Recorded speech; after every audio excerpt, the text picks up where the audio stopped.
Welcome back, everybody, to the SimGrid World Cup powered by Thrustmaster. And we're here for the 10 hours of Suzuka and the second half of this fantastic race. 5 hours have flown by so quickly already. It's absolutely amazing.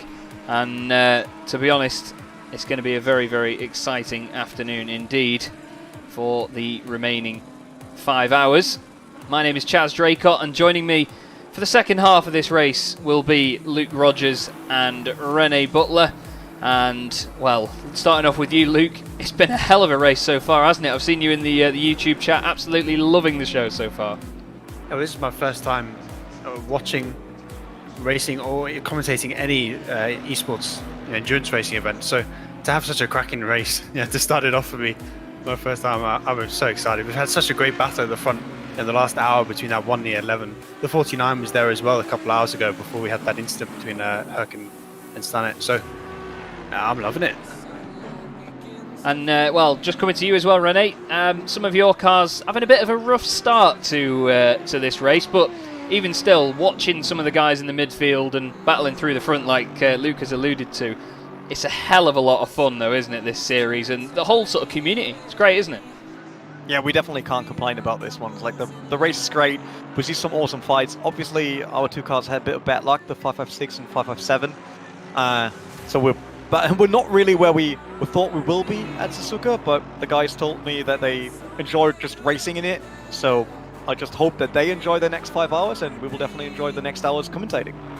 We certainly will. We've got plenty of action to cover, and well, these guys have shown us very much so that you can't rest one little bit in this championship, and even in just this one event. And I think that the mindset is probably one of the most important things for these guys to put up with, because of the fact that, well, not only is it one long race, as we look at Harry Spears with a very damaged Mercedes, it's the fact that it's going to be an entire championship of it. So it's not just this one race that you need to worry about, is it, Luke? You've got to do the whole thing. And all these really long races, you've got to get the results in all of them. Yeah, there's a mentality I think some of the top teams are really showing they have, that the endurance mentality, where they're coming into this race and they know the main priority is to finish in a good position. You don't necessarily need to win this race because it's not a one-off event. If you're finishing top 5 in all 4 races, you've got a pretty good shot of getting that championship, or at least being really close to it. So I think we've seen really that be the gap, that mentality be the gap between those top teams and the ones that are not necessarily on the lead lap, or the ones that are getting involved in incidents.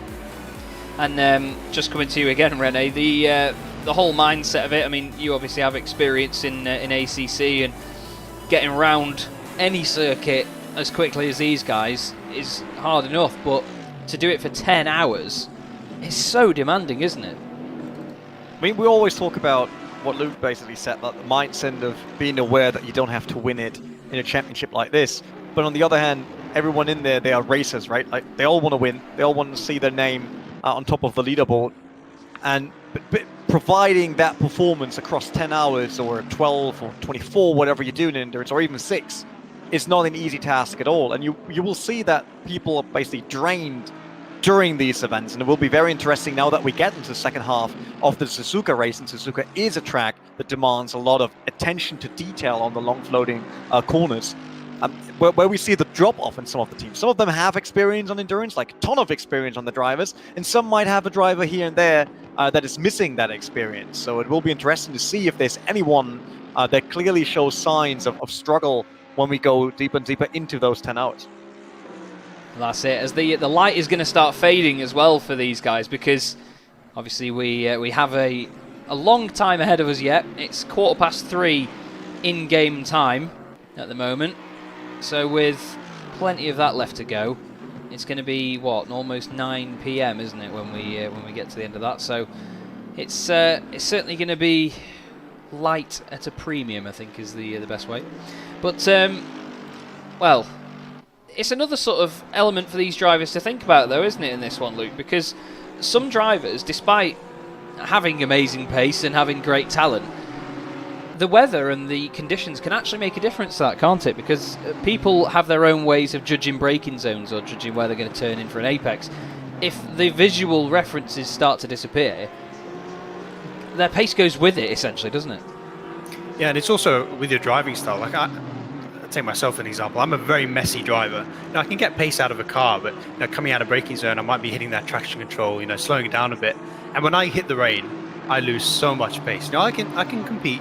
I can compete in the dry. I'm okay. But yeah, that darkness hits, the track temperatures get a bit weird. The rain hits one time, even if it's just slightly damp, and my pace goes. And I'm curious to see if maybe the pro drivers, I expect they will all have enough experience that they still have that pace if we do get hit by some unexpected showers. But maybe some of those silver teams will start to make more mistakes. We'll start to rack up those drive-throughs with the off tracks, maybe get into some contact. And if that rain does come, it's all about survival. Yeah, definitely. And again, it's another aspect that these drivers need to sort of showcase in their bag of talent, isn't it?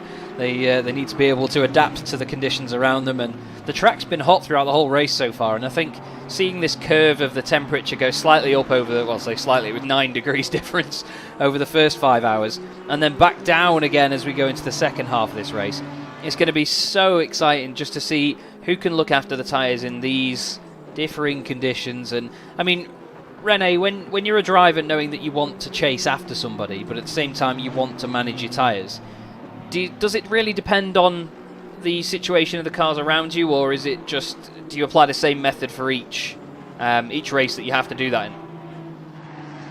You obviously want to get the best performance out of the car to actually chase someone down, right? But with the conditions that we have today in Suzuka, which is relatively hot, especially with the tarmac, the Audi, for example, struggles with the rear tires. So you had to do a lot of adjustments on the R8 to make sure that in the later half of the stint, it's actually still somehow compatible, right? And with the driver input and with the actual stint length that you want to do. So getting all of that in a way that you can still fight and chase someone down is really hard for all these drivers. And to ensure that your might works for that, because sometimes you see a different car and you're like, okay, I can get that guy. You're trying to push more, you're overdriving the car a bit, you're basically losing part of your strategy just because you felt like you could go faster by 0.3 of a second. And then the real question is, was that really worth it? Because there's still, currently it's 4 hours and 48 minutes, right? Everything can happen. Do you really want to push now? Do you really want to use those tires, or does it hurt you more in the end? So I think it's currently, for every team out there, no matter how they're fighting right now, if it's long distance or they're very close, it's very hard to determine the whole strategy for the entire rest of the race. I couldn't have put it better myself, mate. Nicely said. Well, you got one of your cars here trying to have a go at Philip Kalachi in the Keck Sim Racing Plum Aston Martin, which I've very much fallen in love with over the course of this race. Speaking of, his teammate Jan Kaminski has just been given a drive-through penalty for track limits. We did see him running a little bit wide quite often through Spoon Curve earlier, so it seems that has come back to bite them in the plums, I suppose you could say. But at the moment, though, it's just, I've been saying it all along, really, and I don't want to sound like I'm repeating myself too much, but in all honesty, Luke, it's just down to consistency. And oh, hello, that's not consistent, is it? Yeah, that's not a place you want to spin out with those cars flying around the corner at pretty much max speed. If you're even slightly on the racing line there, you are going to get smacked. So it's a good job of getting the car out, the 38 there. Well, 77, Sorry, right, got out of the way quickly. Yeah, we'll distract him. We'll just catch it. Oh, I just wonder what happened to the Audi, actually. Where did the Audi go? I mean, we saw the Mercedes spinning around there, and then the Plum car came by, the one that Chaz totally fell in love with. But what happened to our Audi? Did That's it not a just place you want to disappear? be. Oh, is it gone? It's gone. It's gone. Not there anymore. Oh. The Audi's gone. It's disappeared. It's taken a right turn. It was when it should have gone left. 557, wasn't it? Where is he? There he is. Max Hacklander. Yeah. I mean, it's still running. He must have had a spin. I'm fine as long as they're still running, and I know that we don't have to pay as much as we have in real life in case they're not running. So, totally fine with that. They can do whatever they want with the car. Perks of sim racing. If you crash, there's no paycheck. Yes, Yeah. that's a good thing. And there's also not that much money involved to actually get racing. That's another big plus. That's very true, very true. And it means that Rene can sit here and literally say what he's just said and say, do what you want with the car, which is not usually what a team manager would say if he had to fork it out of his wallet, but always good. We've had 2 stop-go penalties just given there, number 25 and number 7 for speeding in the pit lane. So that will be Josh Staffin, who I mistakenly looked at a moment ago. I believe he's in the pit lane now as well. And the number 25 car is Mita Bonka in the Mucka Motorsport car, in the beautiful pink Audi. And it just shows you, though, guys, that the main thing here is that nobody is immune from penalties, are they? And it's such a brutal track for off tracks as well. There's so many corners where you need to be extending with those curbs. We need to be running right to the edge of what you can use, and just going half a meter, 10 centimeters off the track gives you that off track. Especially through here, this kind of corner is so brutal, and it's only 4 for a drive to. So really, if you can be that one driver, that doesn't collect the drive twos, that manages to stay just within the limits through the entire race, or at least through your entire stint, you really do such a great service to your team. Because I think we're expecting at least 90% of these teams, right, to be getting drive twos at some point during the race. It just happens. Oh yeah. In ACC, because of just how difficult it is to not get them. So those teams at the front, I think especially the one, it has that 10-second time penalty, but it's relatively stayed clear of any more penalties and anything else that's been penalising the team. So that's really why they're so far ahead now. Yeah, that's it. And someone that isn't far ahead, I'm afraid, it's Harry Spears in the Mercedes, just behind them there, with a lot of damage on the front end. That car has really dropped off over the course of this race. It's such a shame, because they were one of my sort of favourite under-the-radar performers early on that just looked so on the pace and in such control. But it just shows you that one little event over the course of your race can knock your confidence or just upset the car, and then from then on it can just unfortunately drop downhill. Second place at the moment, William Hendrickson back in the car. He started this race in the Mercedes from pole position, second on the grid I must say, and took the lead into turn 1. He's now headlights ablaze and back in that thing. Oh, big pop of flame as well. Looks brilliant through 130R, doesn't it? What a car. Yeah, that Mercedes is really looking hooked up right now. But I think if you go back to that A for a second, it really shows you what endurance racing is about, right? Because you can be really fast over one lap, but when a race is 300 odd laps, that really goes out the window. Because if you have that one mistake where you go into the wall or you have a crash with another car, it's not necessarily your race over in sim racing, but it's your performance over. You're going to have a car that's half a second, 1 second down a lap, and you're just going to tumble down those timesheets. Yeah, that's it. And it's such a shame to see as well, because like I said, they were doing so well early on, and it just doesn't seem to have come together for them in the latter stages of this race. But they're showing that even though they've got a battered car, they still have to push on, don't they, Rene? And I've said it all race, and I'm going to say it again, you've got to be in it to win it. And as long as they're on track and circulating and putting good times in, they can take advantage of stuff that goes on around them. They're getting a bit friendly there with the 601. That's not for position, but either way, they still have to be on circuit and give it everything they've got. Definitely. I mean, it's not worth to park a car if it's still running. That's the big thing. It's hard on your mindset if you know that you're not up to your pace and you're dropping positions, as Luke said, due to the car just not being capable of a faster performance anymore. But you also know that there's so many teams and drivers that might win the car for real, where the car's not capable of driving at all anymore. And these are all positions you can pick up later, and we see him here trying to maneuver through traffic, which isn't an easy thing at all, especially now that there's only GT3 class, which means even though if you want to lap someone is actually on the same performance in terms of BOP as you are. So it will always be crucial to kind of find your way around there. You want to be quick, but you want to be on the safe side, because even if it's halfway through, there's still a lot of hours to go, and others will do mistakes, so you might even end up in the points, who knows? And it's easy to forget that that's a silver class car as well. So they're running 5th in class, I believe. So although it doesn't look great being down in 20th place, it's really not the end of the world. Yeah, they're still going to get good points towards their respective championship. A little bit wide there. Harry is pushing this car to its very, very limit of capability at the moment. And to be honest, good on him, because like you said, Rene, it's easy to park the car even if it's still running, because of the fact that you know that you're not going to get the best lap times that you could get because the car isn't giving you the ability to do so. But even still, it's pushing away, and they're only one position behind Endurance Cup race winners at Silverstone, race for Cat Motorsport, and then Will Tregurtha, of course, races in real life in ADAC GT Masters. So they're well within the competitive pack still in the top half of the field, and just knowing that, I imagine, will give them a bit of confidence. We've got Bence Matiasi and Mita Bonka in the pit lane. Mita doing that stop-go penalty. This is Slavomir Twardowski, and he has Nizar El Haddad not just behind him on track there. That is the number 55 car we were just looking at. But this very pretty Aston Martin, second in class at the moment, with another pretty Aston Martin, Zuzak, with the Connection Lost Racing 404, the joke that I didn't even understand for a while.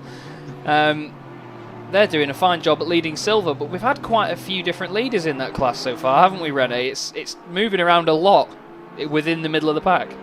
Yeah, it is the smaller class, at least that's how it seems. But they putting on a show, as you can see, that they're mixed lineups, right? There might be silver, but that doesn't mean that all of their drivers are not capable of being at the top of the overall standings. I mean, that's why they're 6th and 7th right now for silver. And that makes them prone to actually having all these battles in between, because they're also battling with the pro class, because they are as fast, but they also have more people pushing from silver that want to show that, hey, even this is silver, we're actually one of the top teams here.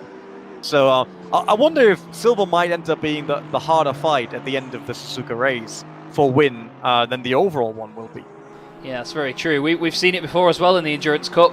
Different classes having their own battles in the midfield, and we've had it decided on the final lap as well before. We do have a driver waiting for an interview as well at the moment, and it is Mr. Gietvan, who has been driving in the Bentley. We'll drag him in and have a quick word. Good to see you, Mr. Gietvan.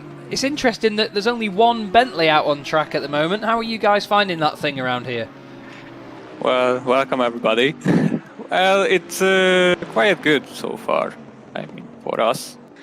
It's not the best car here, that's obvious. I mean, the AMG and the Audis are much faster than us. And yeah, we're just trying to manage the tires well, and that's it.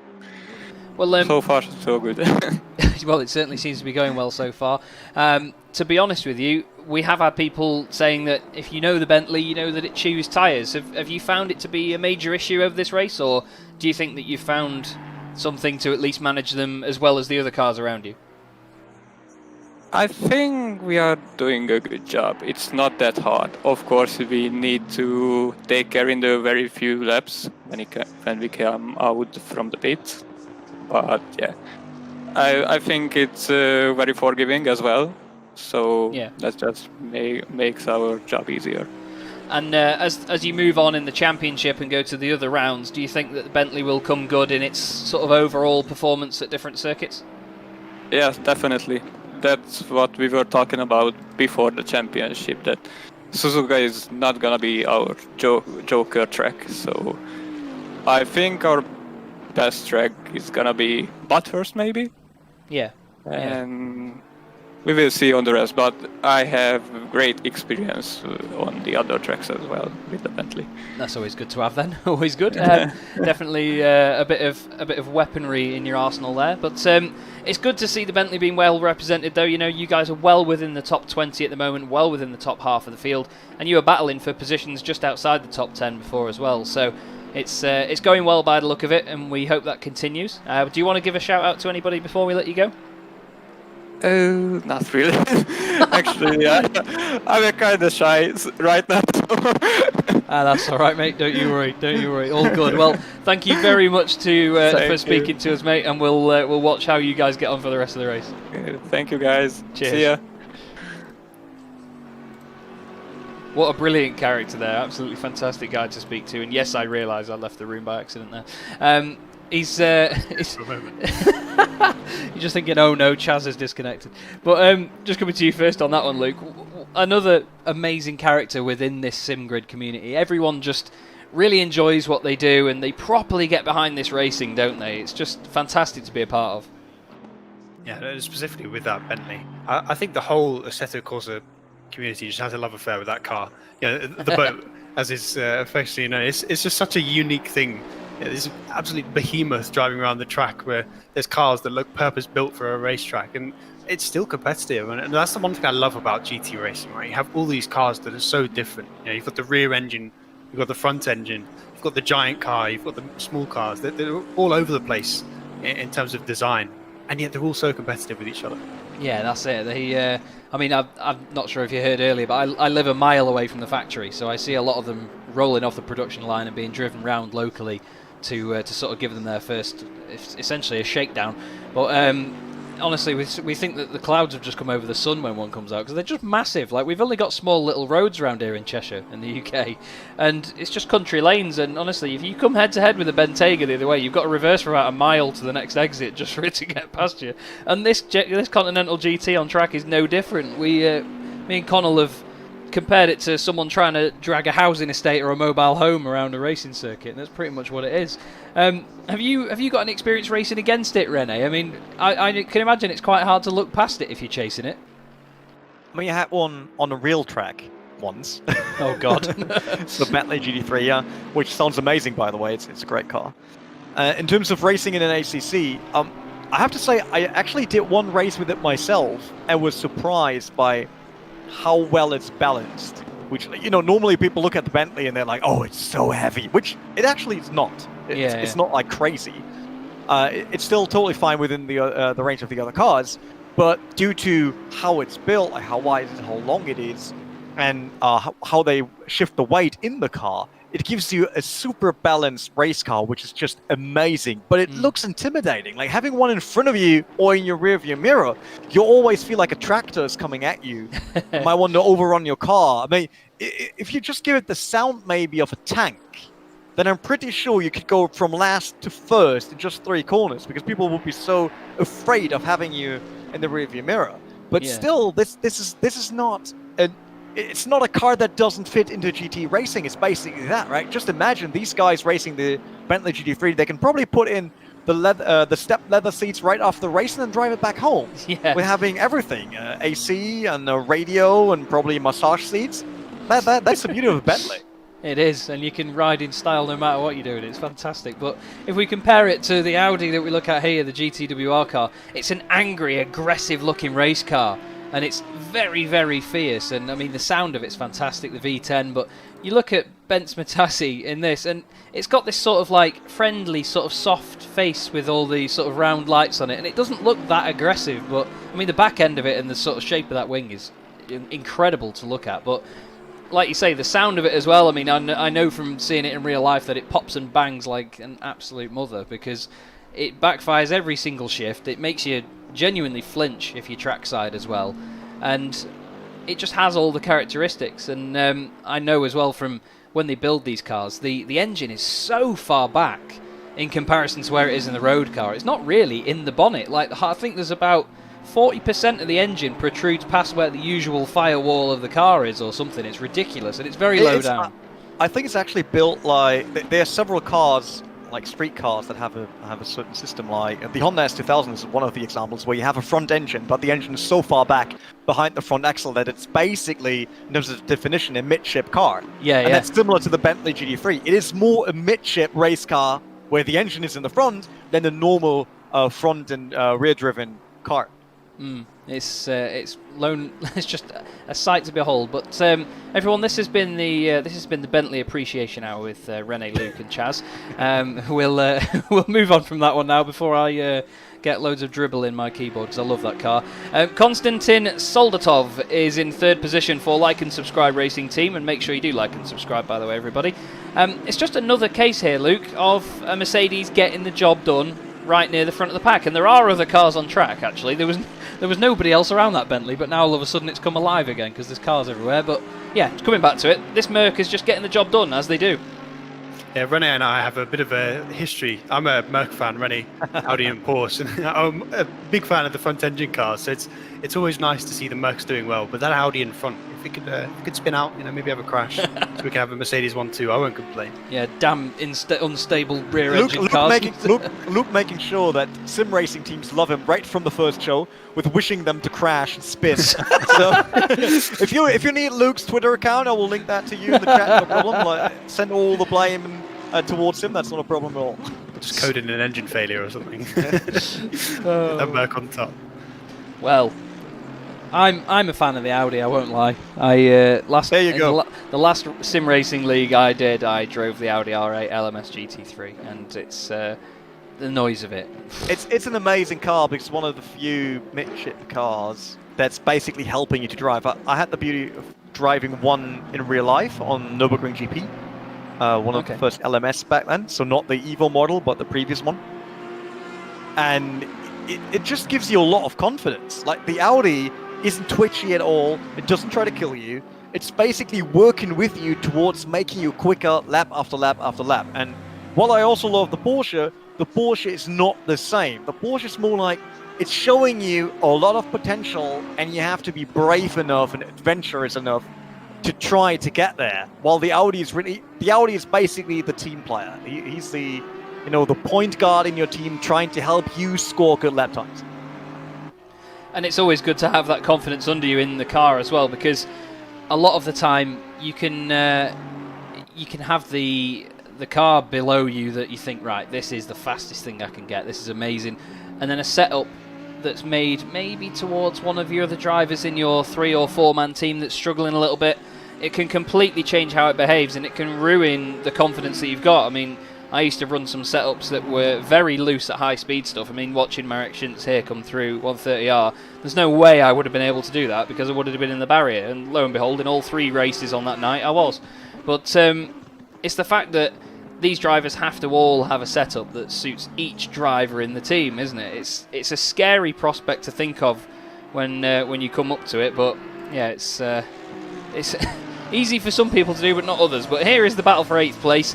Niels van der Kokel, we saw a fantastic move from him earlier, but he has now got Chris Hoker right behind him, and he's on a Hoker and a prayer there because he's run a bit wide, unfortunately, Luke, and he's lost a place already. Yeah, we know how fast that 49 is because it was right at the front earlier on before it had that contact with the one car. So it's starting to fight its way back through the field. Now, it had that, I believe it got a drive-through for the contact it had. It's starting to fight its way back. It's back up into 8th place now, and it's still got 4.5 hours to make it all the way back to the front. And Herger was throwing that thing around the track before he had that contact. So I expect he's just going to continue to go forward. Now, he's got a big gap to get back to those guys at the front, but it's definitely possible. And we see there, he's already pulling a massive gap on Van der Kokel. So there's a lot of pace in that car, and it's being unlocked. But once again, if you go back to that mentality that we were talking about, maybe the problem for this team is not their individual pace. They're all rapid drivers, but maybe they need to pick and choose their fights a bit better if they want to be at the front of that field. Yeah, that's it. It's all about the consistency, and that little moment can mean that you are always on a bit of a comeback later on. Chris Hoker, though, doing an amazing job at the moment, and we've seen all race, haven't we, Rene? I'm sure that you guys as well have seen that Audi is very strong in that first section through the S's. It seems to handle the weight transfer quite well, doesn't it? Probably one of the best cars you can actually bring to Suzuka, due to it being balanced and having so many floating corners that kind of challenge you with the banking. Turn 1 and 2 on Suzuka, for example, has a lot of banking that you need to use to actually keep the momentum on that turn and make sure that you're quick. And the Audi does that well, and it seems like that Chris Hook and his lineup are doing a good job in really using all of the potential that the Audi brings. Definitely picking up pace again, and like Luke said, sometimes you have to pick your fights, sometimes you have to make sure that you're not trying to fight for something that isn't worth it in the end. And let's see how they do in the later half of the race then. Indeed. I've just been informed as well, William Hendrickson, who started the race second, took the lead at turn 1 and then started to drive away from the field, is now gaining nearly 3 seconds a lap on Mikhail Statsenko. Let's check what the lap times were last time round. Statsenko was a 2:03.0, 2:01.6 from Hendrickson, so 1.4 seconds that lap. It's now down to 18.3 seconds, and very much so, Luke, the roles have been reversed now. The Merc catching the Audi. Yeah, and although it's an 18-second gap, you've got that 10-second time penalty on the one car in first place. So in reality, it's only about 8 seconds. And I think that's just a credit to the 11 team, their consistency, but also their safety. Right? They've stayed out of trouble. They haven't had contact with other cars. I think maybe they've had one drive-through or they've had none. I can't quite remember. But overall, they've been just trundling along. As you said earlier on, they were in the lead and they're not quite there anymore. But being one of those teams that gets to the end of the race with no damage on your car, with no penalties, with minimal drive-throughs, it's so difficult to do, and B, if you do that, it puts you in such a great place. And with the added pace that Hendrickson's bringing, closing that gap so quickly, I think it's not going to be very long until they're at the front. Yeah, that's it. And we've just seen as well, Nizar El Haddad has been given a track limits penalty as he slides his way on the exit of Spoon Curve. That's probably something to do with it. Just behind him on track is Mikhail Statsenko, race leader, car 1 P1 at the moment, started P1 on the grid as well. and they've been absolutely flying. However, Hendrickson is starting to gain on them, and it just takes a couple of slow laps and some shattered tyres to really turn this race around. But once again, Rene, it's the fact that all these pit stops and all these strategies have been overlapping all race long. It's all starting to sort of unravel a little bit here, even with 4.5 hours to go. Yeah, we know that you basically plan the entire race, and then you start lap 1 and everything changes again. So you've got the guys in the background, right, they're working on strategy again, then you think, oh, in lap 15, I think we're on one time, strategy works, and then something happens in lap 25. It's basically what endurance racing is, and the further we go towards the finish of this race, the more we see if someone is really still on a strategy that he had in mind that might work, but we'll also see cars that are basically just trying to find one of those strategy windows again, and sometimes they can come up with amazing plans that really works for them in the end. But for that, we probably have to wait until the last 10 minutes of the race to see that like really showing. Yeah, that's it. We have to keep an eye out for any sort of changes within the last hour, I think, because these cars do just less than an hour on fuel, and well, it depends if people are double stinting tyres or not, I imagine. But this is the battle for P4 at the moment. This is Machkowski and Twardowski, and I think that they're doing an amazing job between the pair of them. 225 started in 9th place. They've always been around the top 10, and now they're sitting in 4th with the silver class leader in the Aston Martin right behind them. And well, they've closed up quite quickly actually here, Luke, haven't they? They've certainly shortened that gap. Look at the run that Aston's got. Is he going to go down the inside? He just gets out of it at the last second there. I love to see that from drivers. You know, they're picking and choosing when they make that overtake. It's pointless going for the low percentage one, because if that contact happens, if you spin out the Porsche there, that big gap that you've pulled on the second place silver car is gone. You know, you get one sub-go penalty, and suddenly you go from leading the class to 5th to 6th. So I think that's a testament to exactly why the 125 is in 5th position and why they're competing with those top teams in the Pro Series when they're down in silver. So I love to see this. I love to see the lower class technically competing with the pro drivers, and maybe if something happens at the front there's a potential for a podium for that car. Yeah, that's it. You've got to think of overall bragging rights as well as just a class podium.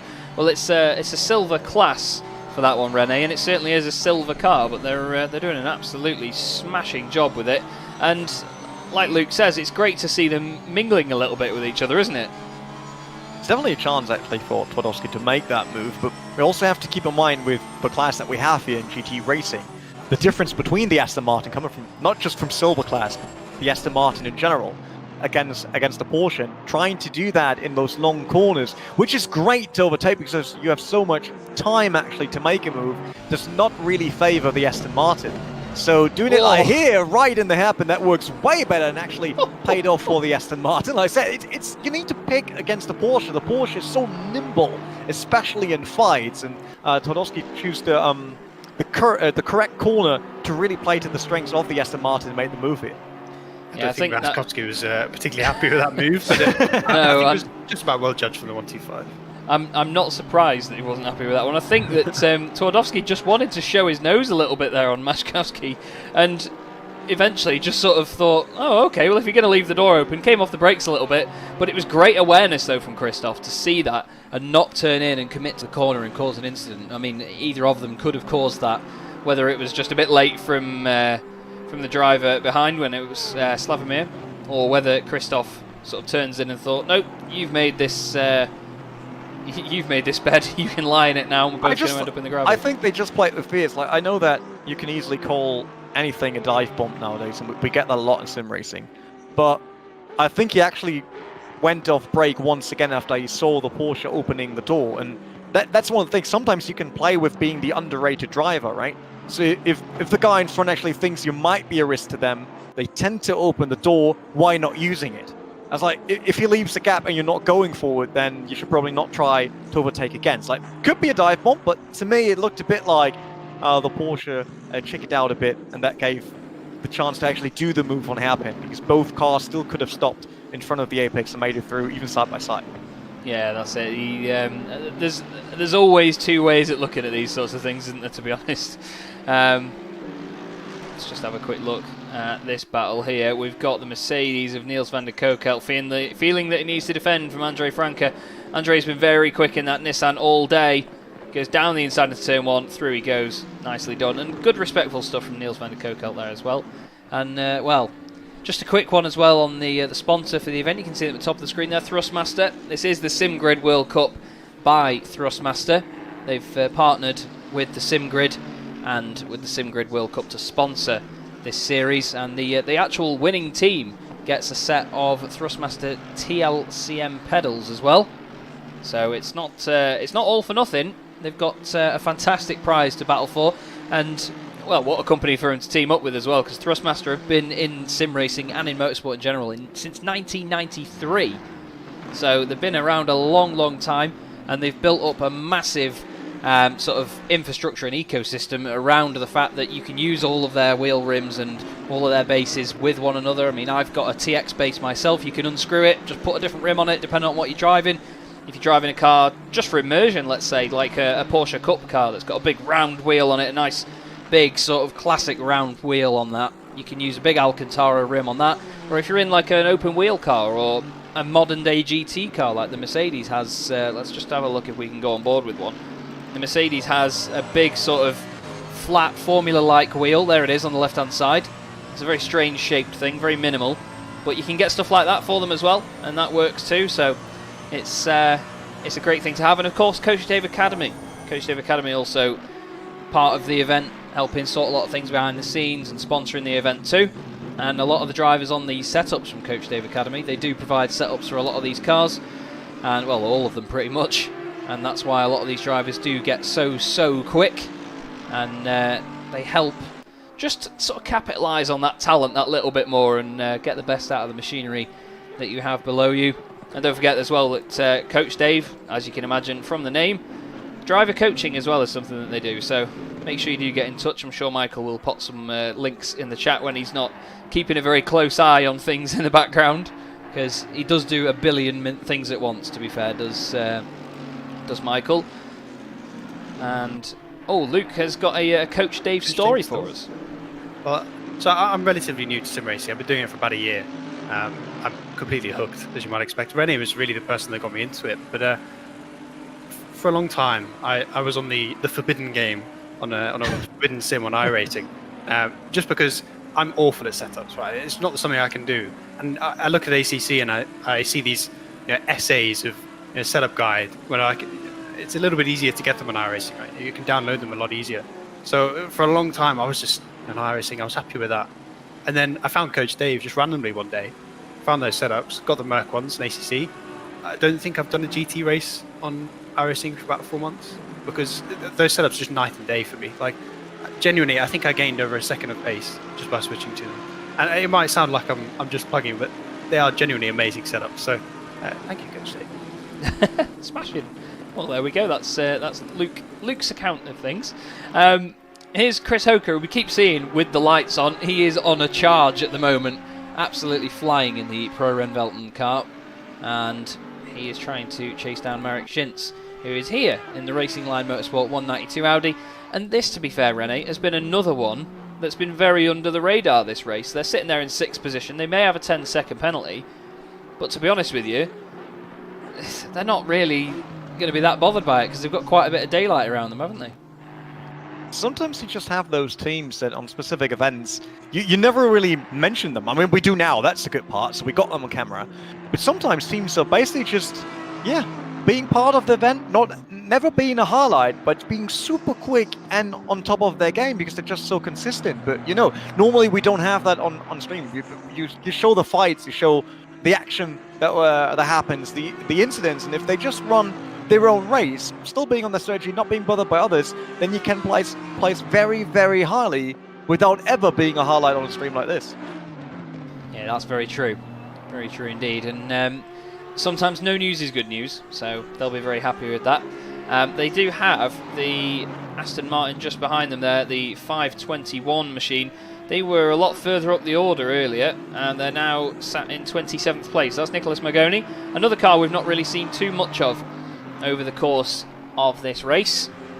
And very tasty looking Aston Martin there. Sort of I think it's very dark blue actually, rather than black with the yellow highlights. Max Hacklander, one of your drivers there in the Buttler Pal Motorsport car. He's the next car behind him in 28th position, using all of the curb and grass there as well. Nicolas Bosselet is the car behind them in the what I'm calling the Vechite car in 29th position. So you can see the it clicked. You can see the spread. You can see the spread between some of these cars. There's some without that much of a spread, because here's Niels van der Kokel and here is Zuzak. So that is for position between those guys, just over a second between the pair of them. You'll notice, everybody, that a lot of the sectors on the left-hand side do tend to go blank every so often. That's just when it's waiting for the car to trigger the timing beam and just show you what the next gap was between them. And you can see just from that just how spread out it is at the moment, can't you, Rene? It's really sort of opened up a bit. We do actually have a track map as well to have a look at. There you go. They will become closer once we approach the last hour. That's when everyone tries to push again, because you can then better predict how much tyre you will have left, how many stints you still have to do. So right now it's still the waiting game. No one wants to show their cards before they really have to. So people are just cruising along, trying to be in a range for basically attack mode later on in the race. And I think that's the same the Audi is going for. That should be still Maxi Haglander, right? Who has the experience from the ADAC GT Masters. I mean, he's a real racing driver, driving for us on the sim side. He's actually used to the Audi R8 GT3 in real life. Maybe that pays off. At least in fights it does. We see that a lot. Just to give a bit of background, on Buttler Pal Motorsport we do in sim racing and real racing, with the difference that we're actually a sim racing team that went into real racing instead of doing it the other way around. And you can see the difference in fighting styles between real racing drivers and sim racers. And on sim racing, even if that might sound surprising, we're mostly not as aggressive as you would do it in real life, because in real life there normally isn't a YouTube chat telling you how to do it correctly. So no, I'm not joking. It's like that might sound a bit harsh, but that's basically how it is. If we wouldn't force gaps, for example, on the Nordschleife, it's like I will have my first 6-hour endurance race next week on the Nordschleife. If we're not forcing gaps, then there's absolutely no chance to actually make a pass. Like, you need to find a weakness. You consider it for 1 or 2 laps if you have that much time to see what's happening, and then you try to force that weakness to open a gap. And Maxi does that really well. He's a great GT driver, and sim racers tend to be a bit more on the soft side, and not in terms of crashing, because it never hurts for them, but they tend to have the feeling that racing is more about actually making space for someone, which it isn't in real life most of the time. Yeah. So seeing that difference also when we bring sim races into the real car, because every single time we go testing with the real cars, we're actually taking one of the sim racers that hadn't had a stint yet in the real car to come with us and also do their own test stint to ensure that they all get their experience on the real car, as we also only do sim racer lineups in the real races. And it's super interesting to see how some of them that never had any track experience before, only sim racing, step into a car, even if it's raining on the Nordschleife. We had that on our last test event, and hammering times in there where you see people that come from the classic way of racing are like, in these conditions I could never be that fast. Yeah. But it seems like for sim races, just clicks and it works. It's super impressive. Where do I sign up? Feel free to message me later on, and then we can talk about that. Yeah, no, will do, definitely. Just a little note here. Hendrickson now 6.5 seconds off the back of Statsenko. So he is really flying at the moment. Last time round, 2:03.9 by Statsenko, 2:02.0 for Hendrickson. So nearly 2 seconds quicker than him on that previous tour of the circuit. So he is on an absolute, what people would call a mish in that Mercedes at the moment. He's got 15 seconds back to Soldatov in 3rd place. Then it's Twardowski and Machkowski. So he's doing a smashing job, is Hendrickson. He's been a real standout for us in this event so far. Amazing first stint. Now he's into his second one, and it's nice to see the light dropping as well. The temperature has started to come down. It's 33 degrees air temperature, 39 degrees track temperature, only a slight bit of wind at 2 kilometers an hour. So, to be honest, at this point, Luke, the grip's going to start coming back to these guys, but it's how they adapt to it, isn't it? Because while you do get more grip with the cooler conditions, it's easier to sort of push the car a bit harder and overwork the tyres. And I'm intrigued whether teams have left double stints to later on in the race. When those times, when the temperatures come down, because it is easier to double stint when you're below 30-degree track temp versus 43, 44 like we had earlier. So I wouldn't be surprised if there's a few teams around the front that have really pushed through their tyres. They've used up maybe 5 sets now, or probably 4 by now. But they're going to switch to those double stints towards the end of the race with those temps lower, and whether that's going to really change how this race works. Because let's say, for example, Tadowski in 4th place, let's say they have 2 tyres, 2 sets at the end that they can hop onto and do single stints where they can just bang out 202 after 202, whereas these guys at the front suddenly need to come back onto older tyres and run 204, 205. They can really bunch up that field, and you get such an intriguing end to the race where you have those different strategies come into play, and to just see how that works out. But right now, I'm pretty sure the 1 and the 11 are on the same, they're both on fresh tyres. So to see Hendrickson with such a massive time differential advantage is mightily impressive. It really is. It's very, very strong so far. I've got some good news for everybody in the chat as well, and that's the fact that very soon I will be stepping away from the comms for 2 hours, but we will be having the fantastic Connall Courtney joining back in. I will still be here doing the cameras, doing the broadcast, so I won't be too far away. But 10 minutes to go after this first hour of us three together. How fast has that flown by, Rene? It's mad, isn't it? It definitely is. I mean, normally when you look at 3 hours, and Luke and me did some, let's say, mainstream esports cast together, where you're sometimes struggling with the time because you're waiting for matches and you're waiting for a restart of the round. With racing, there's constantly something going on, so there's way more to talk about, there's way more to be excited about and really love about racing streams. So I'm in sim racing now for over 15 years, and I absolutely love that broadcast getting more professional, that we get more broadcasts, more viewers. So I remember doing my first TV shows in the dark basement, basically, of the broadcasting company. And nowadays, with racing, we're still not yet in the stadium shows that we do on other games, but we're slowly getting there. We're getting bigger studios and all of that. And I mean, we see here what's possible with people that are passionate about sim racing in terms of production. Stream looks great, racing is awesome. So I'm more than happy to be here. Yeah, it's a hell of an event to be a part of. And like I said, time does fly when you're having fun, and it's certainly doing that now. This is the battle between Nizar El Haddad and Andre Franke in the Nissan. That's a big, massive Godzilla, as it is always called and lovingly referred to as. Well, to be fair, the Mercedes isn't a small car, is it, Luke? It's crazy. I think that Mercedes is so wide. It's really flat and really wide, so it kind of can be deceiving in terms of its size. You look from the front, it looks fairly small.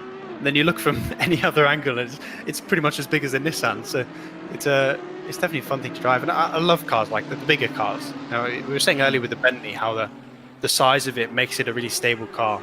Because I'm a bit of a messy driver, I like my cars stable, which is why I really have gone with the Merc. But the Nissan as well is such a fun little thing to drive, fun big thing to drive. It just feels nice to drive. But you can also pump out some really fast lap times in that thing. And also, when you're the only Nissan team and you're performing this well, 9th place, driving the Japanese boat round, it's pretty impressive performance from that 1-2-3 team. It really is, and it must feel quite nice getting into something that's the size of a cross-channel ferry, but noticing that it has the power-to-weight ratio of a race car. It certainly does throw up some surprises, like the Bentley that we mentioned before. But if you see here, there's a black Audi R8 just ahead of us here as we're on board with Hendrickson, and that is the race leader. Now this is getting very feisty. They've also got the which one of the Audis is that in there? That's not one of yours, is it, Rene? It's not. No, that's the number 192. That's Merrick Shintz actually in 6th position overall. So these two are battling for the lead while lapping the 192 car, but Shintz is on good pace at the moment. So he's got every right to stay where he is and crack on with this, but Hendrickson won't want that here, will he, Rene? He'll want to just fly through and say, right, get out of the way so we can have this lead battle. I mean, they can clearly see that the AMG currently is quicker than the Audi of Stutsenko that's currently in the lead. So if you want to create that gap because you're not sure about your last stints of the day, then yeah, it has to be now. It's like as long as the Audi is still weak, he has to pass and he has to create a gap, because all these cars and all these strategies have a weak point somewhere where you're slow, where you start double stinting again. So many different ways of bringing this race to an end on endurance. So if you see a weak point, go for it, take him down, and that's exactly what he's trying to do with the AMG. But he also has probably all his teammates and voice right now telling him, if you throw it away right now, just because you're so close, we'll all come over and not have a beer together. Doing something else with you, probably. I'm impressed by this patience that Hendricks is bringing out. You know, he could have moved the 192 a little bit. You know, we saw that little love tap coming out of turn 1, but he's waited for where the Merc is strongest. The Merc is so good in a straight line, right? You know, it really is from Spoon to turn 1 that this car excels. And you can see now, as soon as he got through Spoon towards 130R, gets that pass on the 192, easy as you like, and now really setting himself up for that pass to the lead. I think we might see it here coming into turn 1, because that Merc is getting really close. And it's got good traction out the final corner as well, has William Hendrickson. He's going to get a bit of the slipstream down here from the back of that Audi, but it doesn't look like he's going to get quite the run. He shows his nose, though. He's still playing the mind game, saying, don't you worry, mate. I'm still here. I'm not going anywhere. But the superior grip that Merc seems to have over that number 1 Audi at the moment has once again turned this the other way round. And, well, it's been an amazing race for these pair, because they have been the breakaway duo that have really brought this race alive. And Statsenko, of course, put it on pole. His teammate Jordan Sherritt before, flying through the order. And, well, Hendrickson, you can see the pace of the Audi through that first section. No matter how battered the tyres are, that Audi is so quick through there. Hendrickson trying his best to stay with it, going towards the Degners now. He gains the time back. Look at that on the brakes. Screams right up to the back of him into Degner 2. Uses the camber to his advantage, I should say. It does come towards you, the grip there. It's a very helpful corner. Up in towards the hairpin. Now, the Audi is just doing what the Mercedes did earlier on, where he just puts it into the middle of the road there. And that's the thing, isn't it, Rene? You've just got to be smart with your defence, haven't you? And like he's upset Hendrickson a bit there. Hendrickson fluffs the exit, and he's got a bit more breathing room now, has Statsenko. It's about using the strength of your car once again. We know that the AMG is amazing under brakings. Like, you can be so late on the brakes, really smash it. This car has stopping power, which is unbelievable. But the Audi gets a bit more traction and more balance inside the corner. So even if he goes over curbs, it still stays on the safe side.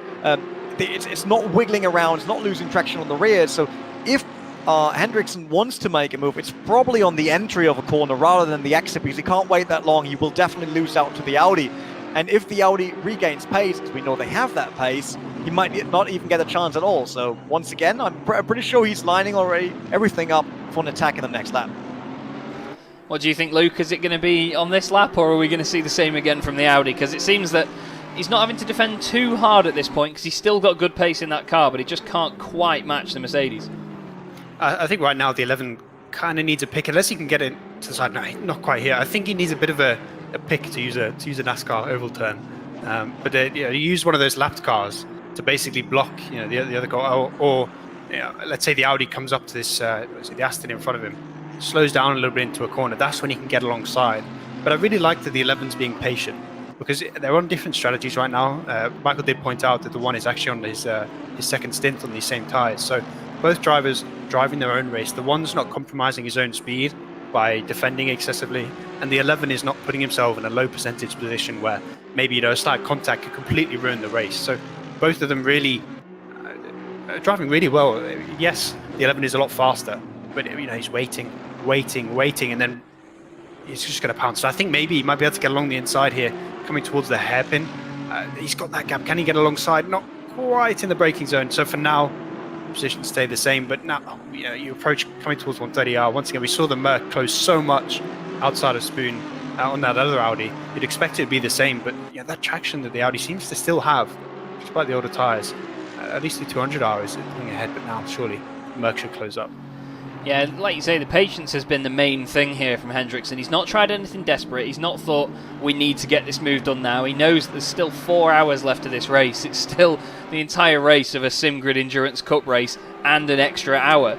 And a lot can happen in that time. I mean, the race wouldn't have even started if it was the Endurance Cup. So I'm intrigued to see how long this patience lasts, though. Look at the speed through 130R, which still bothers me that it's a left-hander. And into the chicane, he's going to try the Audi's own move on it, into the chicane, around the outside, he's going to have the inside again. Can you believe that? He pulls his own move on him in the final chicane. Absolutely beautiful stuff, and straight into the pit lane comes Statsensko. He knows that is the telltale sign that Mercedes has got it underneath him. And Hendrickson back into the lead there, Rene. What a move, and what a way to do it. His own move pulled against him. Perfect timing on both sides, basically. Like, the AMG choose a right moment to actually make that pass. Obviously, knowing that their tyres have way more grip available right now, they will be better under braking. They can be stable around the corner. But for Statsenko, it was just like, all right, timing works. I can go into the pits immediately. But they tried to cost the AMG as much time as possible, and they did, because as Luke said, they had to play the waiting game. They had to make sure that they're not overly aggressive. So I think this kind of worked in both directions. I wouldn't say Hendrickson is the clear winner on this, because it might play into the cards of the Audi. Yeah, you've got to think about tyre management, and every single corner that you go around seems to be can I manage the tyres here? It's just it's a long race of questioning yourself, isn't it, Luke? Yeah, we watch F1 these days, and you hear Bottas was getting coached around the entire lap, at Barcelona, where they were like, "Oh, push a little bit more this corner, turn 3, slow down a little bit." But these guys don't have the same thing. It's all about your own skill protecting those tyres. It's all about your own feeling. Am I pushing the car too much? Do I need to be going this pace right now, or should I back off a couple tenths? Should I, maybe lift off in a corner that's usually flat, just to protect it a little bit? And it really shows that a lot of these drivers are really good at what they do, because they're all so good at protecting their tyres. Yeah, and that's one thing I've never been able to manage. I mean, that and the fact that I actually lapping quickly. I can't do either of them, never mind both at the same time. But some of these drivers have just shown some incredible talent to be able to do it. I'm just scanning down the order now. It looks like 20th and 21st are close together. And, wow, it's not just them. There's a horde of blue Mercedes. I'll tell you what, Jan Kaminski's going to have a headache after this. He's going to look at his mirror and not know which one's lining up to have a go next. But the big plum Mercedes makes his way through. Michael Moros is in there as well, as he's watching those two clatter against each other in front. Let's go on board and see what this is. It's like a moment out of The Shining, isn't it? It's absolutely crazy stuff between all of these blue Mercs, all of them together. Oh, they're deciding to have a go at each other in Spoon Curve as well. I'm not even sure if that's for position. So that's the number 7, which is way further down the order. That's Josh Staffin in the number 7, just in front now. And the other Mercedes in there, no, that's not for position that at all. So those guys are just having fun by the look of it. That's the 211, who is way further up the order in 9th place overall. So Niels van der Kokel, he's getting shown the door by these guys that are laps down on him here on this one, Rene. I mean, they all do their own race, right? That's always the issue if you run into people. Normally, you go into blue flag and you're like, yeah, they should let me pass because I'm on my race and I want to gain time. I want to get away from someone else. But these guys are having their own race. It's not like they can disappear, nor that they have to. So it's really interesting to see that everyone gets their fair share of action here, even if that sometimes costs you a bit of time. But it seems like for Niels, there's not much happening besides the cars. They're not a direct fight, so why not have a bit of fun? I mean, in the end, I'm pretty sure they're all into racing action. Well, you run that risk where you saw those little bumps that were coming through. You run a risk sometimes when you're racing those blue flag cars so hard, or when they race you so hard, where those little bumps could turn into tapping the quarter panel of one car and spinning them out. Just one wrong moment could really ruin your race. So you have to be careful. You have to be respectful. But they all just about kept it respectful, kept it safe, and it ended up as a pretty great racing. So I think all these guys are having fun, because first and foremost, sim racing, racing in real life is a hobby to a lot of people. It's so much fun. The fact that these people, and myself, I mean, even just commentating it, it's an incredible amount of fun. But when you get to race it week in, week out, I don't think there's any experience quite like it. And you can tell these guys are having fun by the way they fight each other. Oh yeah, that's it. I mean, the plum Keck Sim Racing Jan Kaminski car, he's going to be dialing 999 in a minute. He's going to be like, the boys in blue, they're chasing me down, leave me alone. I just want to drive my own Mercedes. I don't want any bits off yours either. That's 37th place behind him there. That's Josh Staffin in the number 7. And it's one of the champion motorsports cars, I believe. And look at it, it's just so menacing. I mean, it's a menacing looking car anyway, as a Mercedes, let's face it. It's a very aggressive looking piece of kit, especially the new one as well, with the even bigger grille. Looks like a massive anglerfish chasing after you. But it's just good fun, because none of these guys are racing each other for position. They're all just having their own fate. Actually, no, I apologise. Michael Moros is racing in for position. I completely overlooked that. And now the number 7 gets out of the way. He says, yeah, go on. It's your turn now. Let's confuse him. My blue Mercedes gets out of the way. Your blue Mercedes. Go after the plum-coloured one. It's just never ending now for poor Jan Kimanski.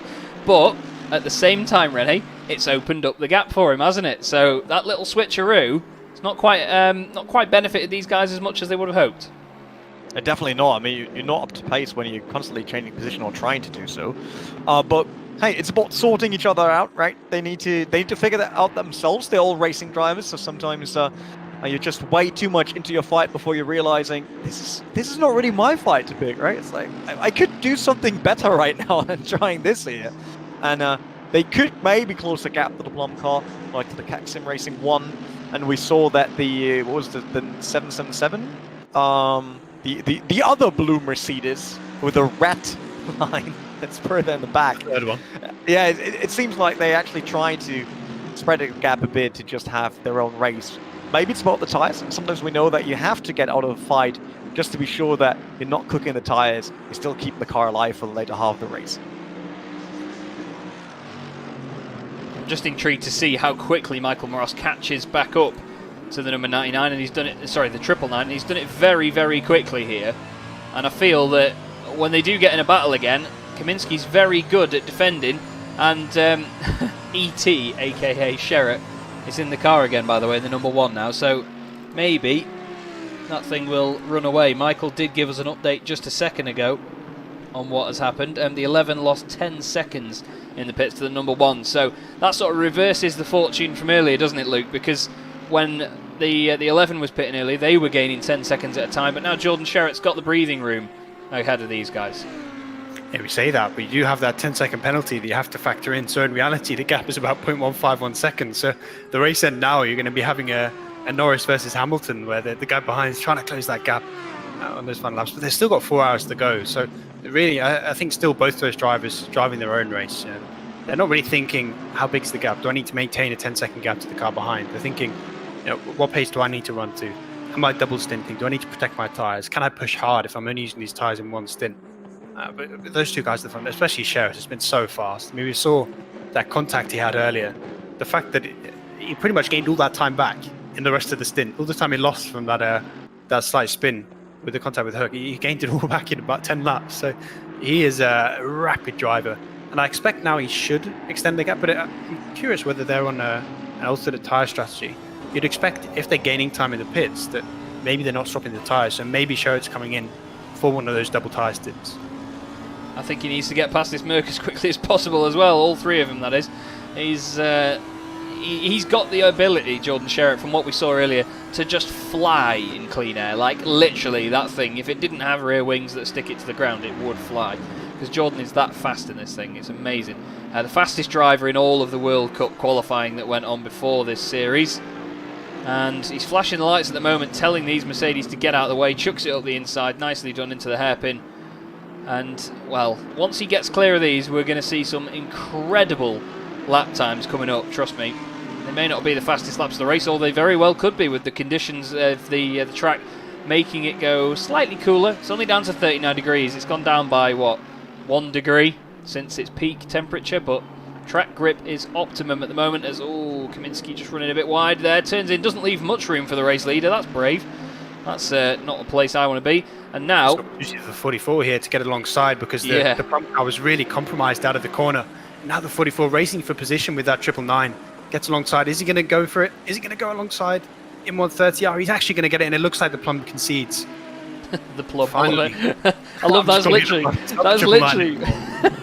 that's literally what it's knowingly loved as now. Not lovingly named now, I should say. But we have just a moment now to rejoin Michael Hamlet for another review. We'll just run a quick advert break from Thrustmaster and from Coach Dave Academy, guys. We've got just under 4 hours left in this race. Give us 2 seconds. We'll be right back with a review from Michael.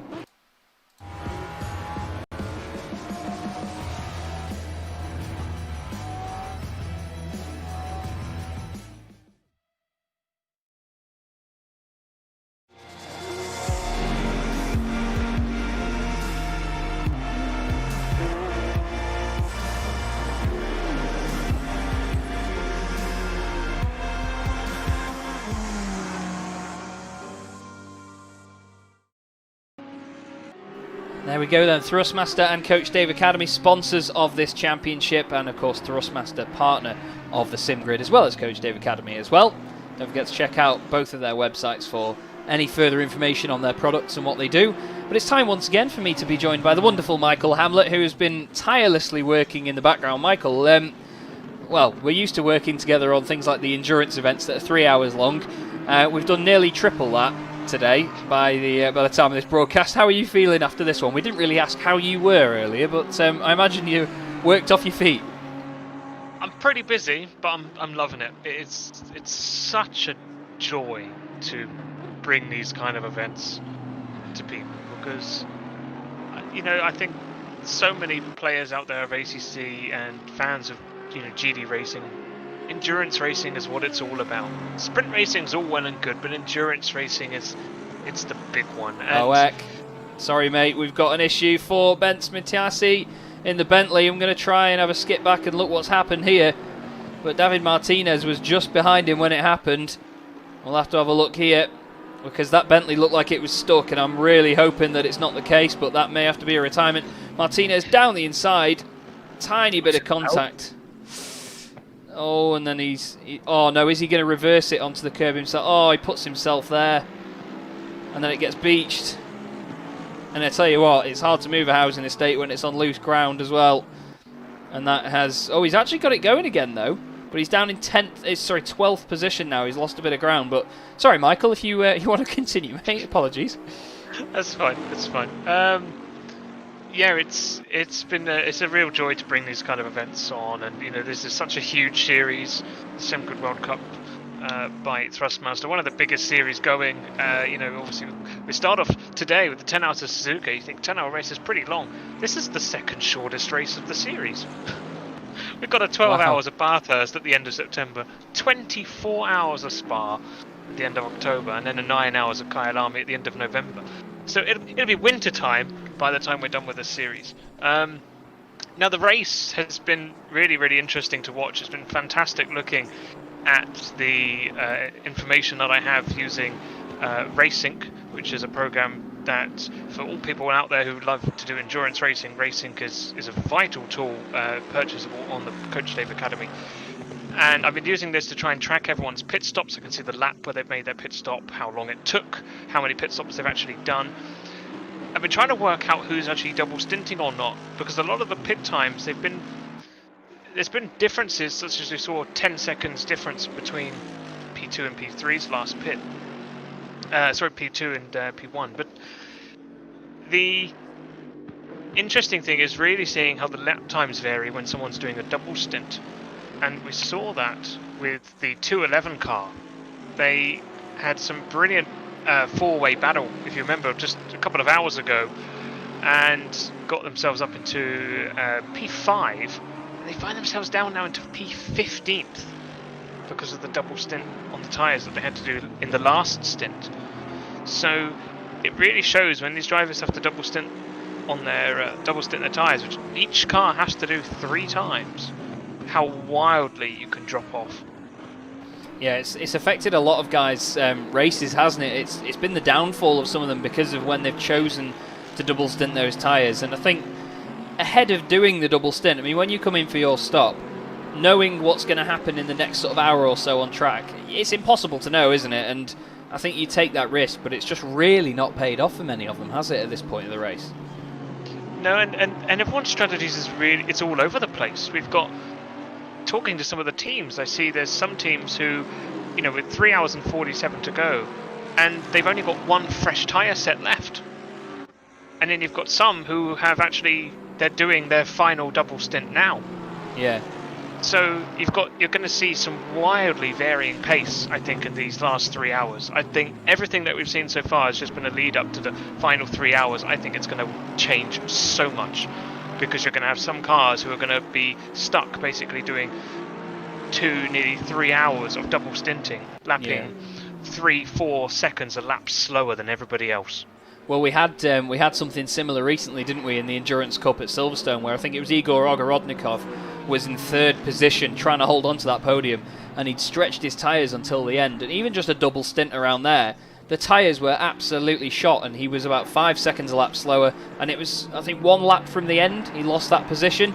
Even though this is a 10-hour race, we're still seeing the same sort of spread here between a lot of these drivers, so we're going to get those scenarios like you say, mate. But what an event so far, though. It's been very enjoyable, hasn't it? There's been so much going on, and the community behind it, everyone's loving it, aren't they? Indeed, it's been a fantastic opportunity to be a part of, and we love to bring this kind of content to the drivers, to you guys to commentate on, and obviously to all our fans to watch as well. So it's been really great, an event so far, and let's see what the final 3 hours and 45 brings us, and then of course 3 more rounds of racing.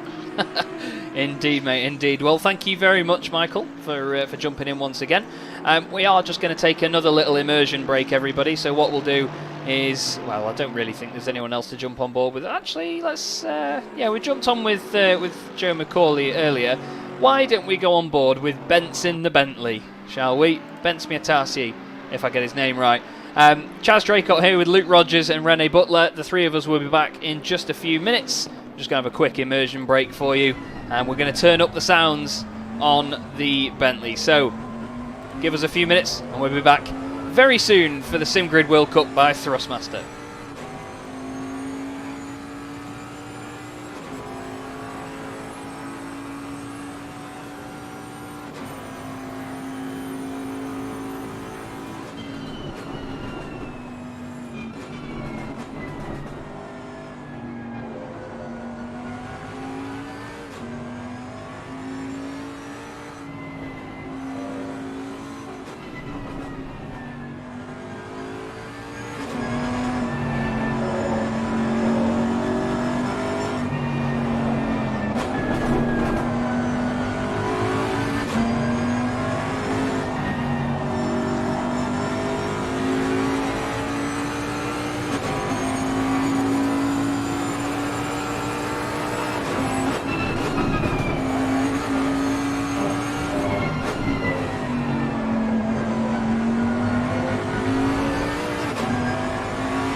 Well, what a time to come back, eh? The Bentley just coming into the pit lane now, then just trundling its way down there.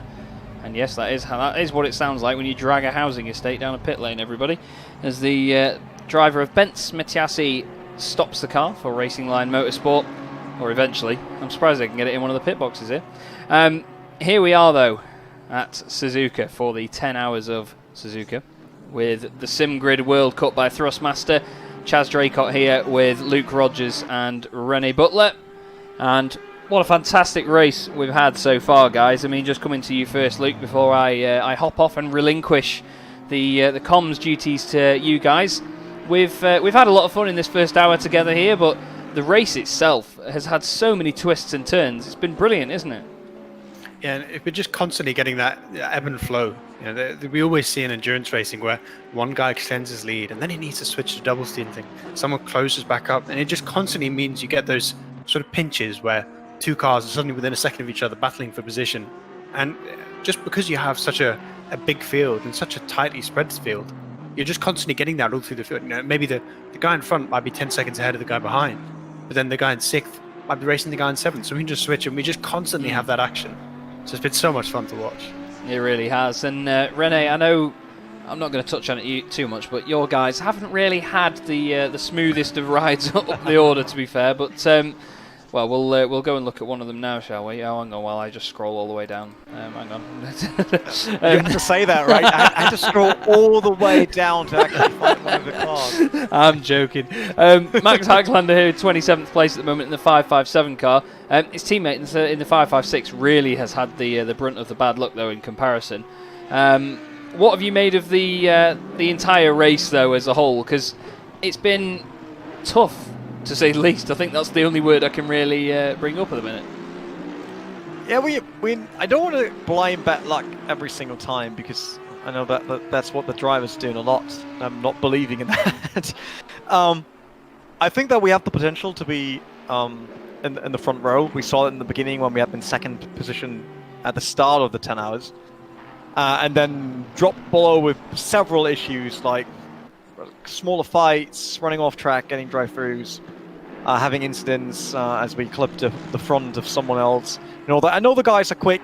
I just think that currently with this newly put together lineup that we run on ACC, which is it's our first season on ACC as a team, is that we have to work a bit more around all the other drivers, because I know that these guys can be the quickest on a single lap, or even across 100 laps, but they have to live with all the other cars around it. And you probably know from all the sim races that you normally hear everyone complaining, like others had been doing stupid moves, they did this and that, they were braking late, or whatever excuse you can come up with as sim race. I mean, we know them all, right? With sim races, we got a huge book of excuses why something didn't work.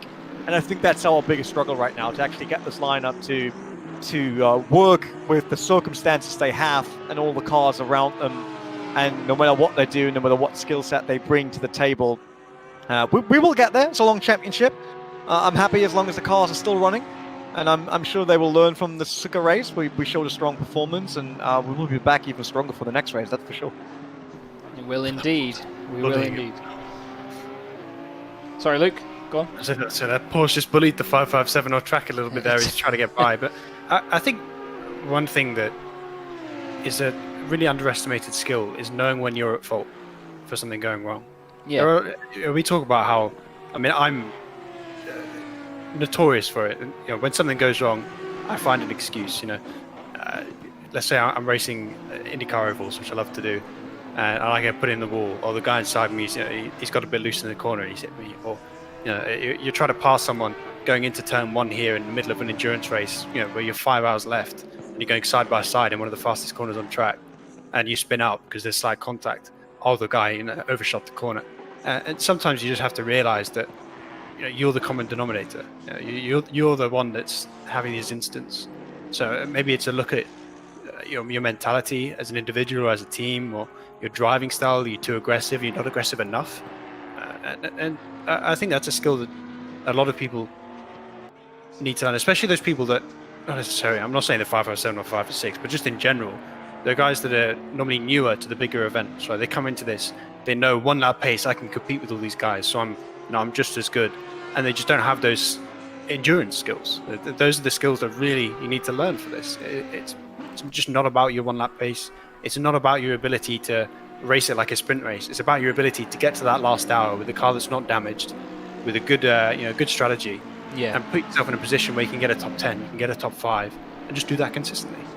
Yeah, and that's the aim of the game, isn't it? Consistency in these races. You can try and match drivers and their pace as much as you want, but you could end up with a driver that's a second a lap quicker than the other driver that's going to get in the car, and even things like that, before you add in all the other factors, it can make or break a race for you. And I think it's exciting for us to watch as well, because there's no way, as one of the Ferraris goes off there, I think that was either the 68 or the 69, it was Marco Mappelli. Let's have a quick look at what he did there.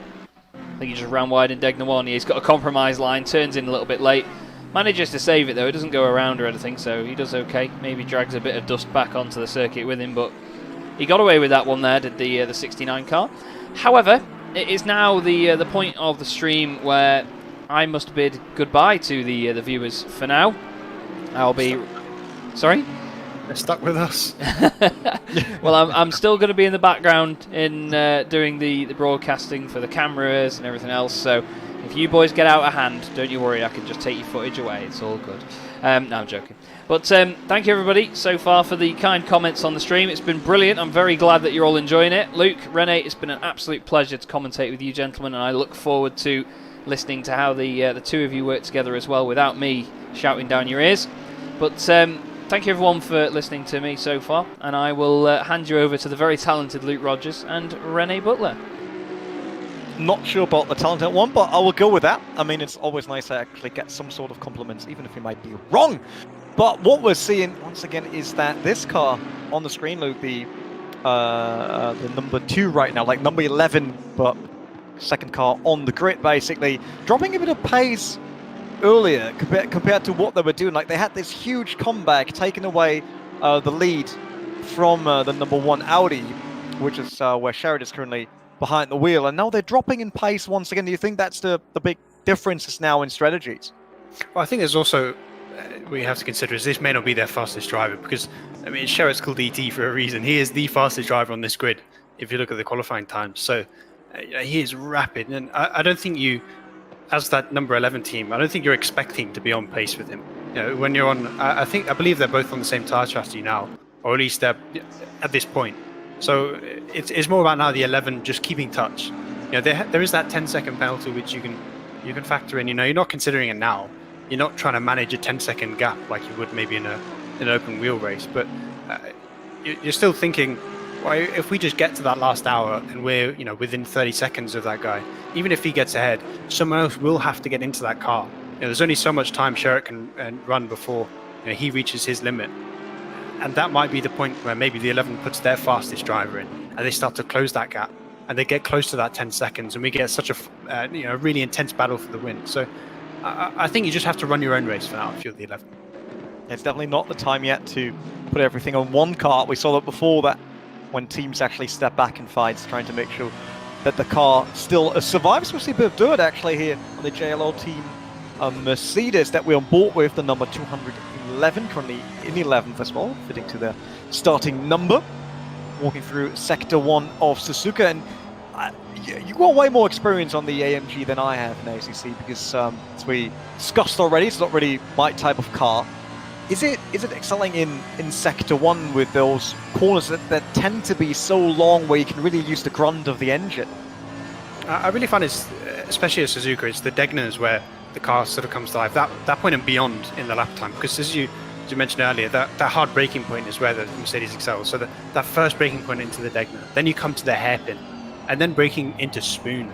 But then you get that grunty goodness of the Mercedes when you come onto the straight for 430R, just after it, and then onto the front straight. So really this right here is where that Mercedes is gaining all its time, because we've seen that Audi is just so smooth through Snake, so through even through Dunlop, that they can just carry so much speed. So it's such intriguing to see these two cars with very different strengths on one track being so close in pace. We're obviously now bought with the 211, so there's no Audi around it anymore, as that was the number 11 car, the Group M, a bit further up the front. But we've seen it that the sun is setting, obviously, as we progress through time. It's now 4:30 p.m. in-game time, which means shadows are changing quite a lot. And I have to say, in the early days of sim racing, like in my early days, so that's like GTR and Microcross Grand Prix, and then later, like the for speed and all stuff, you often tend to use shadows as like breaking points or just point of references. And now all of that gets shuffled because it changes constantly in the new generation of Sims, which I absolutely love because you have to adjust your driving each and every lap around this track. So I'm wondering if there's some drivers maybe that we're only practicing, let's say, in the typical practice day noon hours, or if someone also checked out how it is when the sun is setting a bit. Well, I think that's just something you'd expect from those top teams that they've practiced all those different times, because we're not quite going to reach nighttime. We're going to reach a point where maybe the track temp's 10 degrees lower than it was earlier. If we're lucky or unlucky. I think as a viewer, I'd love to see that just because of how different the cars will handle. And I'm curious. I would love to see rain, but it's very unlikely. I mean, I think we can probably expect that at some point at Spa. 24 hours around there, you will always get some rain. But I think Suzuka, we got maybe a bit unlucky with the weather. Going to Bathurst, I mean, rain in Australia is like sun in the UK. It just doesn't happen. So I think we'd have to wait a little bit before we get that wet race. But even just track temperatures dropping can really change how cars handle. You get that increased grip, so the cars that maybe aren't as good through corners sometimes come alive a bit more. Or if you have a setup that really favors those sort of temperatures, if you get later into the race, your car comes alive. And if you're within the time, if you're within, let's say, 20 seconds, and suddenly your car is gaining 3-4 tenths a lap by those changing conditions, you're the team that's set up the best for it. You can really start to pull back those gaps, and you can sort of surprise people a bit. It definitely can, but you also need to be in control actually of your tire pressure, especially since you can change them actually in the pit stops. And we know that, for example, on our Audis, we had to work a lot to actually make the rear tires work. We discussed that earlier today, to make them work across all these laps in the stint. And now with it becoming a bit cooler, it might be interesting to see who finds the right balance and actually shifting back the tire pressure again to make the car the quickest it is right now. We know that previously the quickest cars have been position 1 and 4 on the previous laps around the track, not the number 11 on second position anymore. So we see that different cars are now coming to life, like you said, having the setups that make them a bit more loose, I think, on the rear as well, because you want a bit more rotation in the car to keep more momentum around the corner. And it will be interesting to see who can play with that the best while we have the last 3.5 hours of racing. That was actually pretty close there for Michael Tauscher on his way around the number, was it 52, the TL Mercedes AMG there. I mean, I love when they're getting close, but I'm always a bit afraid of someone clipping a lapped car and then destroying the hard work from hours and hours before. Yeah, it's fun going side by side through high-speed corners, but one mistake and it's all over. But if we step back a second from the racing, we've got a third person joining us. Connall Courtney's coming back. He disappeared earlier, I believe, to celebrate his... was it your mum's birthday, Connall? But now he's back in the race, so welcome back and nice to meet you. Hello. Yeah, nice to meet you. This is the first time we're getting to talk. Sorry, I'm just getting my breath back. That was a bit of a nightmare. No, it's my mother's birthday later on, so we will celebrate her. But I was in local town getting stuff, and then my car battery died. So yeah, that wasn't great. I had to sprint away getting jump leads in the middle of pouring rain. But anyway, I'm back, and I'm just having a look down this. It looks as though there's been a lot of changes since I have last left you. Yeah, I'm trading that battery issue, by the way, just saying. That one big sort of constant through this race has been the 1 in the 11. They've just always been at the front. Even the 49. We saw it got a stop-go, right, for the contact that it had with Sherritt earlier. But it's still managing its way back up to the front, and I expect it will get towards the podium with Mr. Rene in the car. He was absolutely rapid in qualifying. I think he was one of the only drivers that only put in 10 laps in qualifying, and his average put him, I think, in the top 10 of everyone in this series. So he is a rapid driver, and we see now that he's really bringing that car back into the fight. Yes, I think they're a lap down at the minute, but they've got 3.5 hours. I think they could bring that back, and maybe they could put a late charge on those top two. Yeah, absolutely. Like, it's I mean, you think of all the sprint races or relative sprint races that you've watched not only in sim racing but in real life, and you think of the amount of action that goes on in 45 minutes. These guys have 3.5 hours to work, so anything can happen. Anything can happen till the dying minute. So it really is still all to play for. We'll definitely find a way to get that car a bit quicker as they did early on in the race. I just love how they still go aggressive on those curbs. We saw it in other endurance events, how people stay away from curbs because they had that one moment during the race where the car got loose and nearly spun it around. But we see that Sami is still aiming for that, like it. Is dedicated to having the quick lap times. We'll see if that pays off a bit later. I really wonder, Luke, like we had 19 seconds between number 1 and number 11 for the lead of this race. So you know that we had it the other way around already in our last commentary stint, and there was a gap of 10 seconds in between, and how the team Group M Racing Mercedes really went up in performance. With that 10-second gap, we said that they probably do not try to work with that early on or this early in the race. But how much does that actually interfere with your racing? Well, this will be very close. Hitting the Mercedes. Unlucky there. It seems like I think there was an orange Audi that wants to get out of the way. It was a Ferrari 488 actually. He wants to get out of the way, but the Mercedes also went for the outside to just pass. Car, let's see what happened here. That's a Honda NSX GT3. And then Ferrari up front. There might be a tap at the rear now. Yep, there was. Clipping the front of the Honda. At least he passes around. And then he's obviously in a very bad spot there. The Audi passes. And then the Group M Mercedes gets into the, I think, left front fender. Maybe a bit of the door. It'll be interesting to see if there's a lot of damage. The car looks okay for now. I mean, he's still lapping at a reasonable pace. It doesn't look too unstable through the corners, so maybe he's got away with it. It wasn't side door damage, so I think you'd expect maybe the front area is going to be okay, but if there is any damage, they might have to come into the pits, they might have to come off strategy, and that could really change up how the race goes at the front. Yeah, well, we were just talking there about anything can happen, and there you go. In the space of 15 seconds, you could have had the race turned on its absolute head. Really disappointing. I mean, nothing you could do as Joe McCauley, really nothing he could have done to avoid that. The back mark, I mean, it was good intentions to try and get out of the way. Unfortunately, though, the most predictable you can be when you're spun around like that is stationary. So as soon as he moved, it just meant that McCauley had absolutely nowhere to go. He's lost 8 seconds in comparison to his best lap time. So that has really hindered his charge. Realistically, I mean, we take those 8 seconds off. He was only a couple of seconds off because of the penalty that Schert's team has. So very, very unfortunate. But it just keeps him aware. It just keeps McCauley and everybody else, I'm sure, will be warning their drivers who are watching the broadcast about incidents like that. And it just keeps him on his toes as we get into the last 3 hours of this race. Like the 8 seconds, at least in my opinion, it's still fine. It could have been way worse at that point. Because they had quite some speed when coming around their corner. And we know how easily you can clip a car in an angle where you actually land to the wall and then the car's toasted, as they would say in the other Forbidden Game. So with the 8 seconds, that's still fine. There's still a 15-second gap to the 56 Soldatov on the rear. That's the next Mercedes. As I want to say that we do not have 4 different cars anymore in the top 5. We had that before, but now the Audi is actually in there. There's no Porsche anymore in the top 5, so the number 225 dropped a lot, while with Alban Burkett in the esports performance racing team 601, it's another Mercedes, seem to run pretty strong here around Suzuka, so that's something that Luke will like, that's for sure.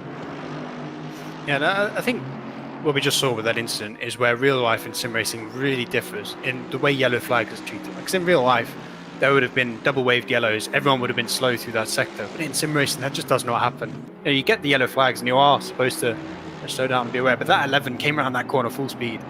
He was not slowing. But they wouldn't be that quick, I think, to be honest. It's like if I see how long it takes on the Nordschleife to get double yellow, or even single yellow when someone spins. I mean, there was not much time between the Honda spinning around the Ferrari and then seeing the number 11 car of McCauley coming around the corner. But you're right, like the thing we're missing here is that people have to slow down during yellows.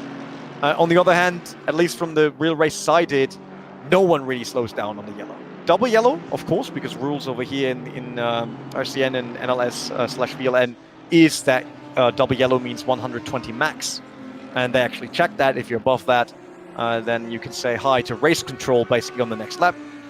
But there's not such a rule in most races, so single yellow still means being all out. Just try to not drive into something. Yeah, there was actually, if anyone has watched MotoGP this season, there was an incident there with Jack Miller crashing at Jerez, and then Alex Rins, who was still on a hot lap in qualifying, he was still, I mean, it's hard to say he was backed off because he was pretty on. He was only a 10th off the fastest lap. He then crashed at the same corner and nearly actually hit Jack Miller, which hitting a stationary person at 140 mile an hour wouldn't have been a pleasant experience. So yeah, a very serious incident like that, and they've actually implemented in qualifying that if you have a lap, no matter if you're by the yellow flag zone, as soon as you go through that yellow flag zone, your lap is instantly wiped out, no matter if it's quicker, fast, slower, or whatever. So, but again, that's qualifying. I mean, it's very difficult to sort of iron out problems like we just seen there in race conditions. But yeah, and especially, I mean, it might be a little easier in sim racing that you can actually see the track map, but if that was a real race, I mean, Macaulay would have been coming around there completely blind, and it could have even been a worse accident. So yeah, very difficult situation to be in there, and it's just unfortunate for both parties involved. And even when it comes to the race as a whole, not just for those specific instances, you know, with real life, you have safety cars, you have virtual safety cars nowadays. You know? So there's always these times where maybe the driver in the car gets a bit of a break, where you can conserve fuel on the safety car, the field gets bunched up. We just don't have that in sim racing. It's just not really something that really works with sim racing, because you tend to get more incidents in the sim world thanks to wonders of ping. So it's just such a different approach to cautions, you know, to incidents on track, and I think it works fine. But there, it's just so unfortunate for the yellow. I think it's possible that maybe the yellow didn't even get a yellow flag in time. But if he did, you know, just because of the way sim racing works, you're not sort of encouraged or forced to slow down. It's more you know, there's something ahead, do what you want. I mean, talking about bringing in a safety car, I saw your pace. Might be the right shot for you then, Luke. Just, you could take one of the Mercs. I mean, basically going from taxi to safety car is absolutely fine for me. But you're right, it's like the yellows, even though they come on, we saw that there was absolutely no time between the spin and the actual 11 coming around the corner. So I don't think it could have been avoided, other than the Ferrari being stationary, as you said already, as that's the safest you can do. But on the other hand, you know how it is. You're sitting in the car, you spin around, you see another car approaching, you want to get out of the way, and you want to get going, because it's way more dangerous to just be stationary on a racetrack. You want to be going in the same direction as everyone else, because if someone hits you then, it at least doesn't hurt that much. And I think this is just a natural instinct, basically, that gets people to get the first gear in again and trying to get the car going. And unfortunately, it didn't work out for these two. But it seems like, for Macaulay, it wasn't too bad. Like the 8 seconds lap, it's unfortunate, but they're still doing well. And they're still right between, basically, Sherrod and the number 56, the second Mercedes on the podium. So I don't expect any changes on their strategy, nor any long-term impact on that car, even though the hood looked a bit bunched up. Yeah, and it was really unfortunate position as well to crash. You know, you're on the inside of what is essentially a blind corner, so anyone that is coming around will have so little time to react. If you're stuck on the racing line and you're stationary, even in the sim world, that crash is going to be horrendous, because the amount of damage your car will sustain, you're going to be either in the pits for 10-15 minutes, or that's just going to be your race over. So I can understand why the Ferrari tried to get out of the way, and I can understand rightly why the 11 might be a little bit annoyed by the Ferrari not holding brakes. Difficult situation to be in. It's unfortunate for both parties, but as you were saying, Macaulay, 8 seconds. I mean, you can lose 8 seconds behind some traffic every now and again, so not the worst in the world. I think got away lucky there with the potential that incident could have, the damage that could have caused. But Samir Ibrahimi really on the pace now, really starting to push P4, only 3.9 off. Fantastic driving by this guy. 201.73 was his last lap. Best lap time of a 2-minute flat, 0.7. 37 degrees track temperature, so it's just starting to drop now as we head into early evening. Track grip's still at optimum, so these guys are still putting in some serious fast times. But Ogorodnikov, as always, I mean, we didn't really see much of him in my stint when I was commentating earlier for the Like and Subscribe team. I believe it was his teammate that was in earlier when I was on. But that Like and Subscribe team, they really just sort of fly under the radar until near the end of the race, and then they're just up there all of a sudden. Yeah, it was only a couple of hours ago that team wasn't even in the top 10. So they've really flown up that leaderboard. They were, I think, running about 14th, 15th 3 hours ago. So whether that's a strategy thing, I'd be intrigued from Michael to hear whether they've used up all their new tyres and now they're going to start falling back on those double stints, or whether this is just the genuine pace of the team. Yeah, very interesting. I mean, regardless of whether they've chewed up their tires or not, it's still a fantastic performance and it shows the true pace of those guys. But I mean, you're looking at some of the guys that were double stinting. I mean, we see in chat there actually Stasenko, he was double stinting in that last stint, and he was stuck on pole position there earlier on. So yeah, it's good to get this double stint out of the way, out of your system. I think most people will have to double stint at some point. Very, very difficult. Of course, we've seen earlier some people were double stinting from the very first stint. So difficult to know when to choose. But I suppose that's the easy bit, guys, isn't it? That we don't actually have to figure out any strategy. We just commentate on what we're seeing in front of us. Those for guys have been getting caught up in incidents and refixing their strategy over and over. It's a bit of a nightmare for the guys. They obviously have to find their ways with the set of tyres they have. They don't have limited sets of tyres. So the double stints are mandatory, basically. So you need to make sure that the car still is on a legal set of tyres when you try to get through this race. So I assume most of the top teams did their double stint already, even though it might have been a bit better to run it at the end of the race, but you never know what's happening there. So the closer we get below, let's say, the 2.5 hours mark, the more we'll see the cars trying to reach their full potential and fastest lap times to actually settle and figure out if they can still gain. Because we can see people now closing the gap. Irami is super quick right now in the 49 Audi, for example, closing the gap to fourth. We see that Macaulay wants to do the same on first again. And with that, they're basically setting the stage for our last 3 hours broadcast here. And it will be an amazing one, I'm pretty sure. Yeah, there's only one car right now that is miles off where it was a couple of hours ago. So I took track of took stock of the top 10 right, 2.5 hours in. And there's only one car now that's outside of the top 15. That's the 81 down at 23rd. And I'm curious whether that car, whether they've put all their double stints in. I'd love to, if we could find out. I know Michael's been looking at it. If we could find out whether that's where they are because they've had issues, or whether they're down there because they're all double stinting. You look at those lap times; they're putting 2:01s in. So that good small car right now is on fresh rubber. But is it now that they have fresh rubber until the end? Because then maybe they could do a bit of a fight back all the way through the field. Yeah, and just want to give a quick shout out. Chris Hoke has contacted the commentary team. He said, my wife Astrid and me have our 5th wedding anniversary today, and instead of spending the day with her, he is driving a 10-hour endurance race. Would you be so kind to greet her on stream?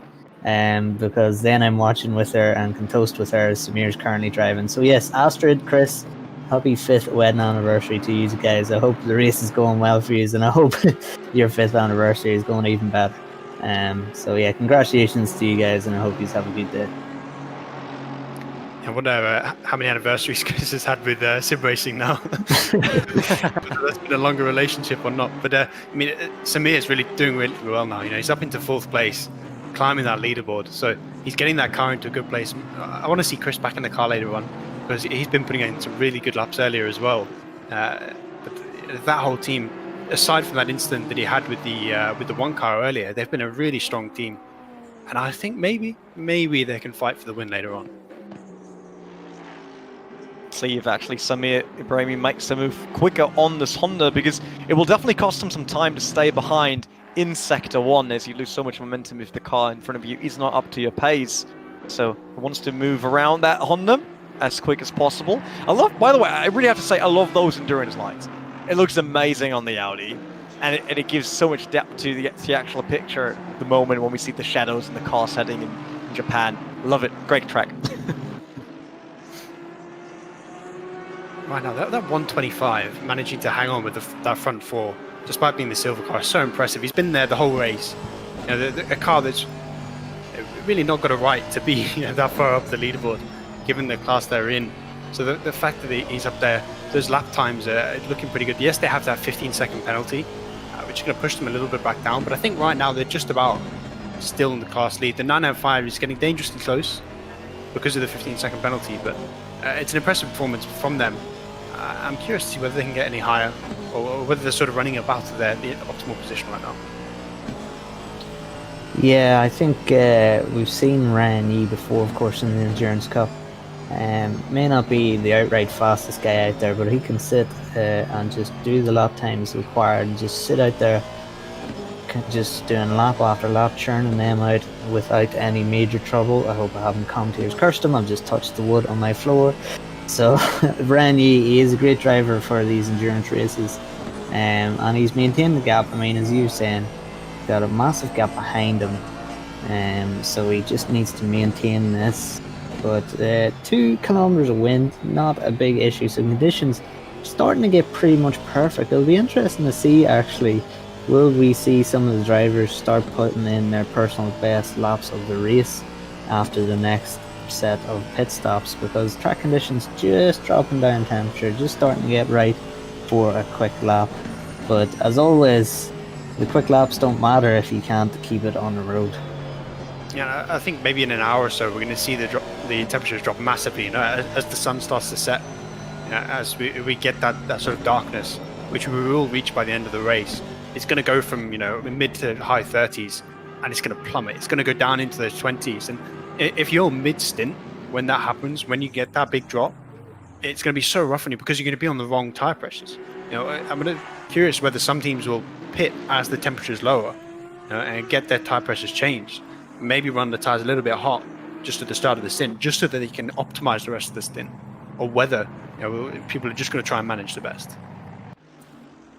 One of the best liveries, me and Chaz were talking about it quite a lot there. One of the best liveries, the Keck Sim Racing team in that Aston Martin. Thank you very much, Chaz. There he is, Henrik Gamble.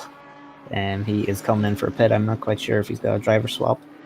But we've got another Hungarian in this, the only Nissan on the grid. And you'd have to say, guys, I mean, with the way this Nissan has been going around here, pretty fantastic performance. I mean, the only car on the grid, not a lot of data to actually go off or to compare against other Nissans to compare and contrast where your level's at, but that is a tight move into the hairpin. But yeah, it's a good performance so far for Gergo Banker. Yeah, the Buttler power car that concedes both positions there. I don't think either were for position, but yeah, a little bit risky move from the 1-2-3, but it worked out fine. Got through, didn't lose any time to the cars behind as well, crucially. I mean, yeah, as you said, it's really impressive to see a car that I think is pretty widely accepted to be the worst car in ACC in terms of balance of performance. It's a little bit old now. It's not that old. It's newer than some of the cars, but it's not really the best at anything. It's just sort of a car, but it's mightily fun to drive. Looks awesome. Sounds quite good as well.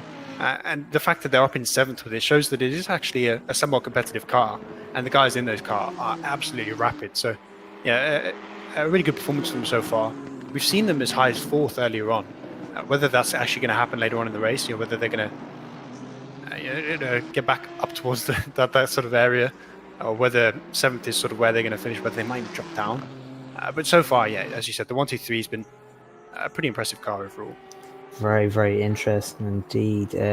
Don't know quite what was going on there. Possibly the damage from Macaulay's car, the Macaulay incident, but the number 11 car spent 1 minute and 21 seconds in the pits and has now lost that second position to Ogorodnikov and the Like and Subscribe team. So really, really interesting there to see. It must have been damage from that incident that we've seen Currently, Jordan Sherritt is just circulating like a man possessed. He is the second quickest guy on track last lap around, and he's on 25 lap old tires. So this guy is just an absolute machine. And actually, he's coming up to Seb Handler now in P3, and he could lap up to P3 with 3 hours to go in the race, and that is really significant. I mean, if he gets to the point, I mean, Seb Handler's only 14 seconds off Ogorodnikov. If he gets to the point where he laps the whole field, that just gives you such a nice buffer for if there's any other instance later on in the race.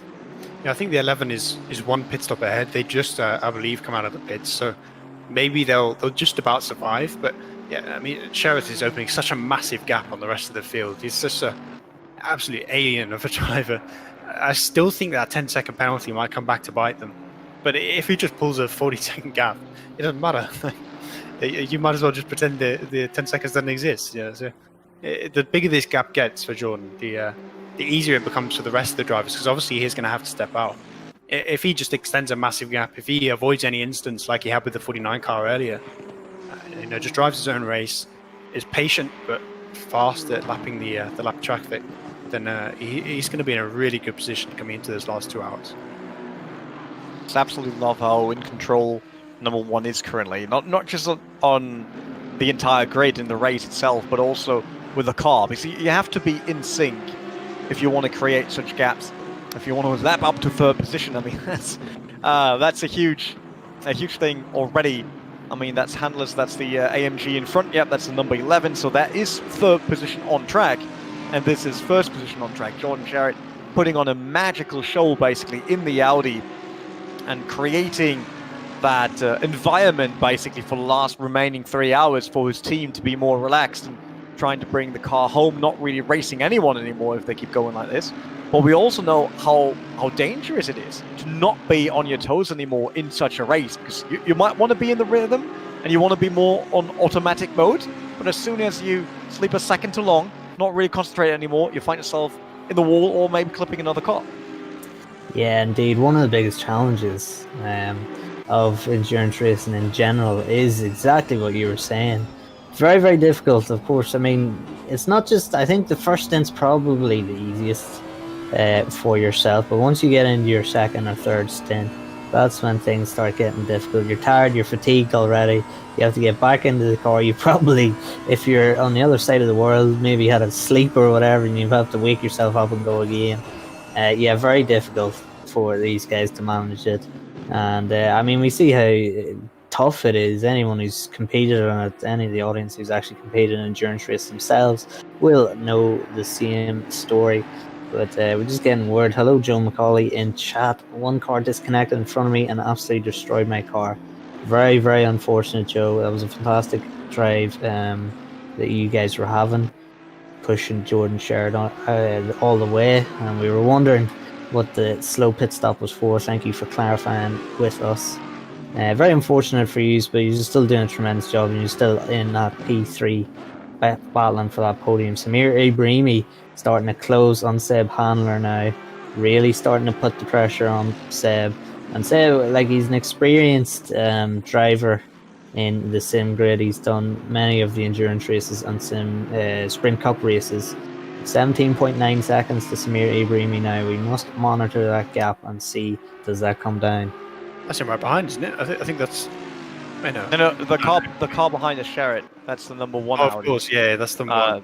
That we see. Yeah, they lost 1 minute and 21 seconds in that pit stop due to the damage of that to disconnect the car that John McCauley is actually talking about in the chat. So they've heard the 11 quite a lot, but they were taking the Muka Motorsport Audi. One of the teams is doing it the other way around from my team. So basically a real racing team coming into sim racing. So love that. Beautiful and easy livery, by the way. I have to say that they should all get an individual color, just like Muka did.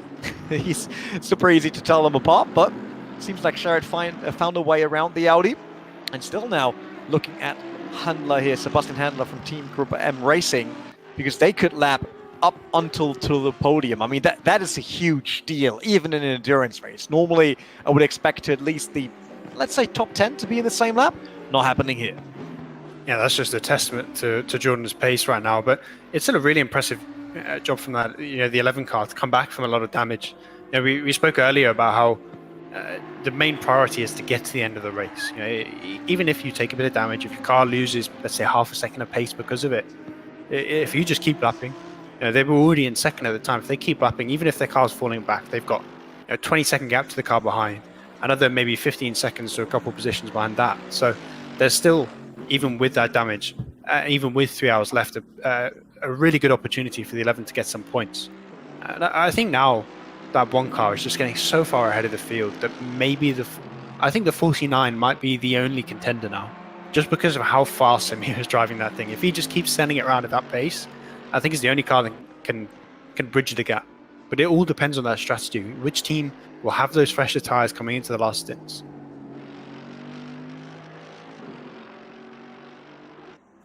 Yeah. I'm sorry, So- go ahead. Yeah, sorry. No, I was just going to make a point. Of course, we're talking about relative pace. I mean, realistically, 5th, 6th, 7th, they have a chance of winning with things going wrong for the guys in front. But in terms of pace, you're absolutely right. I mean, Samir Ibrahimi does look as though he is the only possible threat to Jordan Sharp, but a lap down. I mean, realistically, going to have to unfortunately, Ibrahimi's going to have to rely on Sharp to have a big moment, to hit the wall, damage, need an extra pit stop, etc., etc. So Samir, he can see those front two ahead. I mean, he sees Seb Handler in front of him. Ogorodnikov is another bit, about 30 seconds in front of Ogorodnikov, or excuse me, in front of Seb Handler. So he's not a full way out in front of Samir Ibrahimi. So Ogorodnikov will be getting messages, I'm sure, from his team, just letting him know here. Samir's doing X pace, as we see Jordan Sherritt now in the pits. Last lap was a 202.5. We have to say, gents, a 202.5 on what you would presume is destroyed tires. That ain't bad going at all.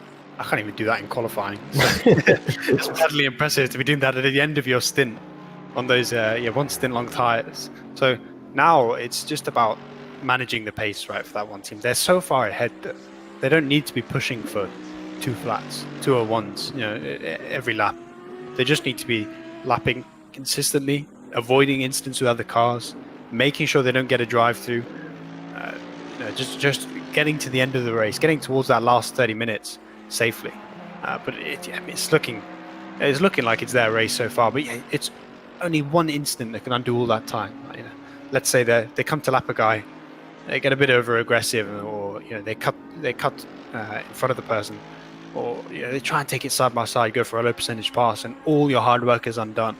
So there's still so much time for things to go wrong. That's definitely true, and it is one of the few risks that you always have to take, because they can also not just wait behind a lapped car, right? That costs a lot of time, and you never know when you might need that gap a bit later on the race. And now that we're actually below the 3-hour mark in this race, sun is coming a bit lower. Oh, wow! I was surprised. I'm not quite sure where the Blue Mercedes wanted to go. But like and subscribe racing team, pretty sure that they had a heart attack right now. Looking at the strains, because it looked like they could actually clip the car in front of them. Luckily, nothing happened, so they're back on a start-finish straight with a 2.2 second lap time. That's 2 seconds off their best, but it's also an old tire set, so I would say they're actually doing quite well. Yeah, and you can see Ogorodnikov, of course, snapping a little bit. You can tell that he's very, very worn tires underneath him. He will be pitting soon. He'll probably be notified by the team that Jordan Sherritt has indeed pitted himself. And just bang on about strategy-wise, should be just about right here. But the guys going long, if we think about it, going to the end of this race, the guys going long now will do one less pit stop. And the guys who have had damage and have had to come into the pits will probably have to do another 3 pit stops. So very, very difficult for these guys, or else they're just going to have to double stint their tires and hope for the best. Yeah, so anyone who's gone out of schedule will have a bit of a sore head now trying to figure things out. Especially for that 11 car, when they had to come in for the damage repair, I think it was a minute or two too early, because it's 65-minute max stint length there. So you can just about eke that out. So once it hits 3 hours, you can get to the end of 2 more stops. if that's when you just pit. But I think it was a little bit too early for the 11. And yeah, as you said, they might have to do that one extra stop to get to the end. And if that is what causes them to go from second to third or third to fourth, it's a little bit unfortunate for them. But it's still, you have to remember, this is not a one race event. It's a championship. It's 4 races. So just finishing in that top 5 in race 1 puts you in such a good position going into this championship, going into the SimGo World Cup by Thrustmaster. So it's still worst case scenario. They do have to make that extra pit stop. It's still a great performance for the 11. But yeah, as you said, I think those cars like the 49, the 56, the 1 now are in really good position to sort of lock out that podium, provided they don't make the mistakes, because they can take that one less pit stop, and they're looking good for it. All 3 cars looking fairly stable. I mean, the 56 was getting a bit loose. Those old tires making the car loose. The car being loose makes the tires wear out faster, and you get that spiral. But I expect, they're still doing 201s, so it's still pretty fast for Igor. If he's doing that on slightly older tires, I want to see what he can do on those new ones. Yeah, and that's a good point. Sorry, Lou. Yeah, That's a good point there that you make. I mean, it's easy with the inaugural event, the illustriousness of this event, the 10h of Suzuka. It is a big one, and it's easy to get wrapped into the event itself. In terms of, this is the one that I have to get the results on, I have to get third. And realistically, as you said, it is a series. There's 3 more races, 3 more endurance races. One is a 12-hour and a 24-hour, then a 9-hour of Kyalami. So a lot of time for your competitors to make mistakes and lose points. I mean, realistically, do you destroy your tires going for, say, 7th when you're sitting in 8th, or do you hold back and wait for the next race? It's difficult, and it does come down indeed into that risk management that the drivers have to do. Yeah, and if you are that guy that holds back, and then the car in 6th spins out, or hits the wall, or has contact with another car, you're going to get 7th anyway. So just making sure you're at the end. Let's say the last 45 minutes or that last stint, that's when you want to be pushing and you treat it like a sprint race. But right now, we're entering the 8th hour of the race, and we've still got an entire endurance event left, 3 hours of the race. So you still have to come into these last 3 hours sort of treating it like its own race, treating it like an endurance race. It's when you hit that last hour, when it's the length of a sprint race, that you switch to that mentality. And until then, race your own race, take your time with lapping people, don't race people too hard, don't overdrive your tires, just get there, finish it. Yeah, interesting. We're seeing Nowakowski on board here. He is now just pushing for that P7. He's only 1.1 off. There he is in front. That Mercedes. 2 cars in front. So yeah, great drive so far from Nowakowski. The top Porsche at the minute. And realistically, when you're thinking of the top Porsches, you're thinking of that number 97, that Sidemax Motorworks team. Lucas Cruiser was the driver at the start. Really, probably the more established of the Porsche teams. So, really surprising to see them so far down the grid. But Nowakowski in the Carbon Esports showing the Porsche. I mean, we're used to in the Sim Grid having endurance in the Endurance Cup and the Sprint Cup, having the Porsches really dominate the top 10. So to see one in the top 10 is really a shock to the system. Maybe just not working at all around Suzuka, but they should bounce back as we get to the other tracks. But yeah, shocking to see only one Porsche in the top 10. It's not what we're used to, but still, Nowakowski flying the flag for Porsche.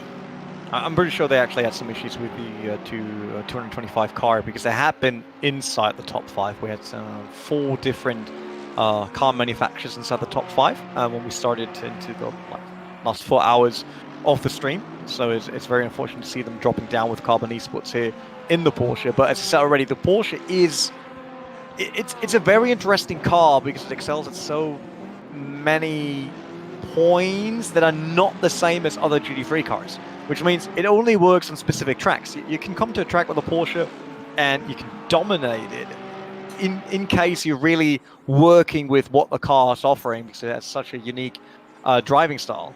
And then you come to some tracks where you're not even decent on the Porsche. And I think it kind of doesn't work on Suzuka right now, at least in the settings they run. But it will be a lot better when we hit the other tracks, even though I'm not sure about Spa, because it's not one of the strong tracks for the Porsche, even though I pretty much enjoyed driving there. It will be just interesting to see how much it plays into the team's hands to have all these different tracks across our championship here. Yeah, exactly right, Rene. The Porsche, really, if you think about Spa, it isn't too great. So you've got two tracks that it's not necessarily the best at, two tracks that it's quite good at, you would think, on paper. So, I mean, look, when you're thinking of what car to go for an endurance series, not just a race, I mean, what would be in your mind? I think if you look at the 4 tracks we have, that Audi and the Mercedes are the 2 best cars.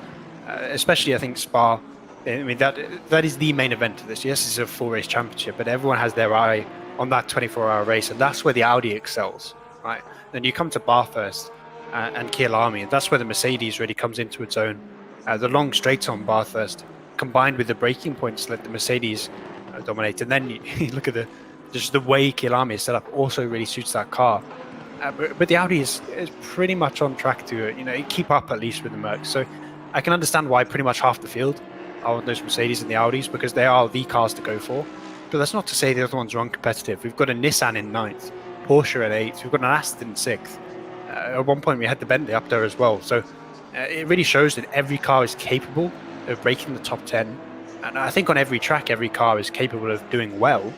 It might be that they will struggle to win on some tracks, but we really do have a close balance of power.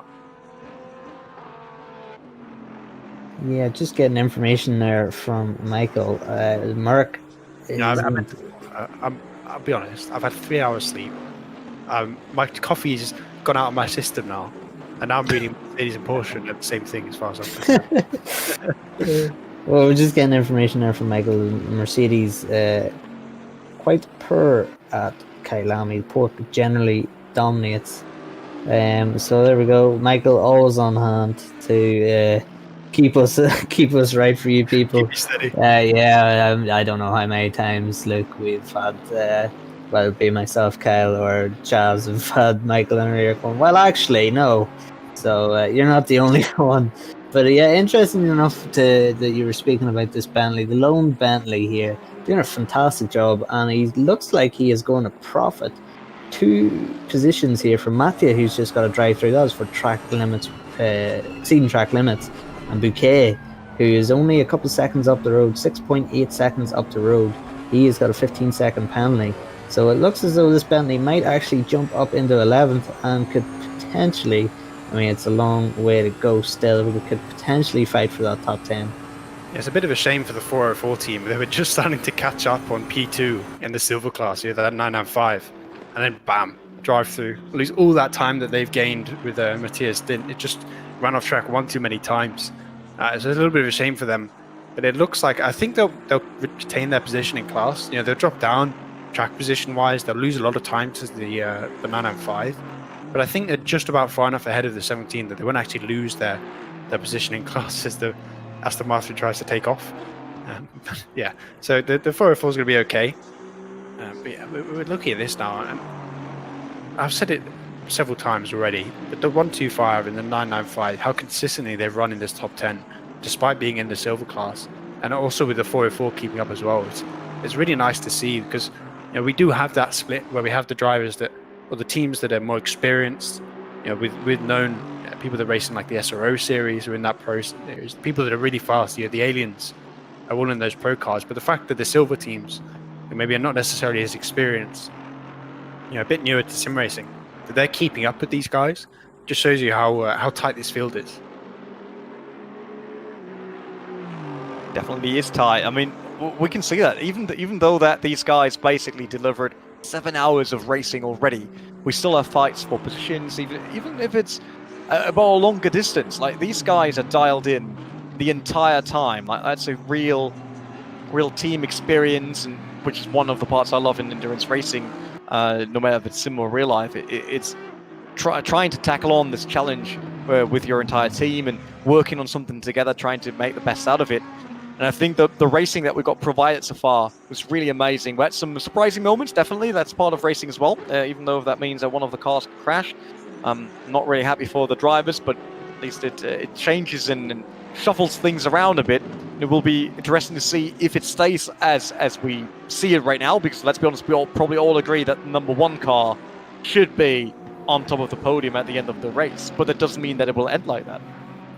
Yeah, absolutely right.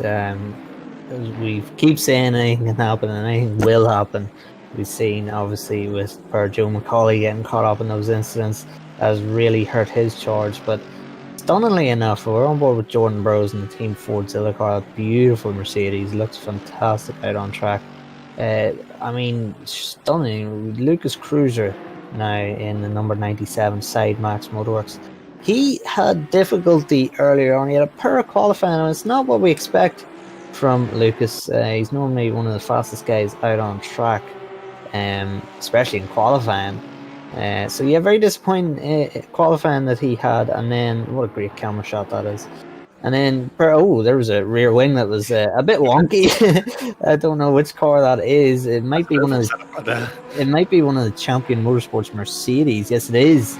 Champion Motorsports A Mercedes of Thomas Lastre, the number 7 car, is in 41st place, not having a good time last and 17 laps down. So major issues for the Champion Motorsports car. I presume it was a disconnect that has caused him to be so far down, but that car is not in good shape at all. I mean, he's still looking to push past. It looks ridiculous a little bit when he's trying to make a move with the shape of that car, the state of it. But just as the aero's damaged, as soon as he tries to turn, nothing can happen at Spring Corner. He runs it wide and he loses a position. Well, not a position in the standings, but a position in the road, because he can't lose any more positions. So unfortunate for Champion Motorsports A team, because they were actually very quick in qualifying. I mean, Jonathan Lee, he actually qualified in 16th place, so to be 41st, obviously very disappointing for these guys. They had a bit of a tumultuous session, and their sister team, the Champions Motorsports B team, currently in 20th place with Jordan Burroughs. So that was the car that we were just on with before we cut back to these guys. But Thomas Lastre, now the American, he's looking to go through, but with the car that sort of shape look, I mean, it might be a bit hurry making a pass. Yeah, that wing is the kind of wing that you'd be only turning one way with. You know, if you go around an oval, that kind of tilt's going to help you out. That's the reverse. He's already set up for the reverse NASCAR championship that's coming up, where they do all the ovals the other way around. Or it could be drifting. So that's an Audi actually going for a picnic in the grass real quick. Luckily, he came back on the track without hitting anyone. But I just think we're actually getting into the zone now where people start to be not as focused anymore as they were in the beginning. Definitely, no matter how many drivers you bring into this race, there is a point where the entire team starts to either relax a bit too much or getting out of the zone just because there was so much pressure all the time, and they now feel more comfortable because they don't have to decide anything anymore. They're just doing their stints, right? There's not that much throwing around a strategy left and right. And I think we will see more of these situations where people quickly go over the grass because they basically just missed their braking points or other things. And it's really crucial now to keep your car clear of everyone else to ensure that you're not ending your race on a small minor mistake from someone else. Okay, I'm just getting information actually from the Champion Motorsports A team that although there's damage that we can see, according to one of the drivers, there's actually no damage in the car at the minute. So yeah, it's strange there. So no actual problems at the minute for Thomas Lastre, the number 7 car. No damage at the minute. It's just a purely aesthetical thing that is going on currently. So interesting. But here is the Coach Dave Academy car. Had its own fair share of incidents. Per Alaric has had to muscle this car all the way up to 16th. So again, I mean, we've seen it. If you have been around, any of the audience who's been around for the Endurance Cup, we've seen in both rounds the Coach Dave Academy car have absolute disasters at the start of the race. Basically be last or thereabouts, and then have to make their way through. And it seems like it's going to be this way again. They must be getting sick of it, because they really are. Realistically, the Coach Dave Academy team, with the caliber of drivers that those guys have, really should be fighting at the front end of the field. And that's where maybe you just have to look at your approach to the start of races, right? If it's just happening over and over again, do you need to just be a little bit more cautious at the start of the race? Just not necessarily try and go forward, which everyone tries to go forward at the start of races, right? Because that is the easiest time to gain track position. But sometimes, especially when you've got a 10, 12, or even a 24-hour race, it's not the end of the world if you lose a couple spots just to preserve your car, to make sure you don't get into an incident, you don't get any time penalties. And maybe not necessarily ambition ahead of adhesion, as Martin Brundle might say, but just a little bit over aggression at the start, or like a sprint cup mentality is maybe costing them a little bit in this race. But they're still doing pretty well. And I have to point out the 16th is top half finish. It's still a respectable finish, and they've got more than enough time to get into towards that top 10. So they've got a long way to go. But talking of top 10, thanks to Michael for this, but the 995 has been all over the place. Started 35th on this board. They've been all the way up into the top 5. Now they're running second in class after having a stop go that was 30 seconds long. They're still running 9th overall, second in class. So a really impressive performance by this Aston team. The Plum, as we now know and love, is flying around. The Keck Sim racing car is doing a pretty good job, and a top 10 overall. Running silver class is a really impressive performance from them. Yeah, really, really very impressive. I mean, when you have incidents like that, it is very difficult to be able to mentally just regroup and go, right, boys, we're in a bit of a difficult situation, to say the least. I'm sure a bit more choice language will be used in the team chat, but a bit difficult. The situation we're currently in. We just need to keep going, keep circulating, and it's great to see those guys are currently doing that. And of course, it's paying off. If you just threw your hat in and threw the tile in early on, you could see, bag full of points potentially going to waste. Gamble, of course, P9 at the minute, and guys, the Coach Steve Academy team, you would expect them to be up towards the sharp end in the rest of the races. So who knows? The points for P16 here could be absolutely vital towards them being wherever in the championship, being one step ahead, rather than if the DNF. So all the points to play for. We've seen multiple championships, Luke, just come down to 1 point or even half a point before. That's just really what endurance racing is about. Right? You don't need to win every race. You don't need to be running on the podium every race. You just need to be finishing. You need to be getting to the end of the race, because that is where you will succeed over other teams. Let's say the one car wins this race, right? But the next 3 races it has issues and finishes outside of the top 20. If you're finishing 10th to 15th every time, you're going to be on a very similar amount of points. But I think let's step back from the racing bit, because it is time for our ad break. So a shout out to Thrustmaster, our title sponsors for the SimGrid World Cup. Buy them. And also to Coach Dave Academy. Shout out to you, partly because I use your setups, as I've already said. I love them. But also because they really are the driving force behind this tournament. So we're going to head over to a little ad break.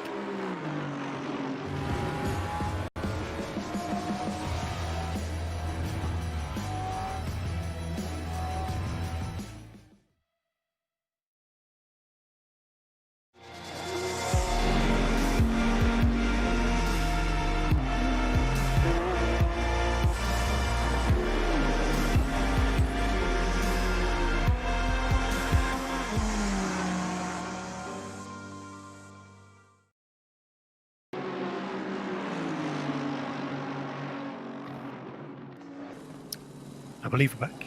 I hope we're back. Welcome back from the 15-second ad break.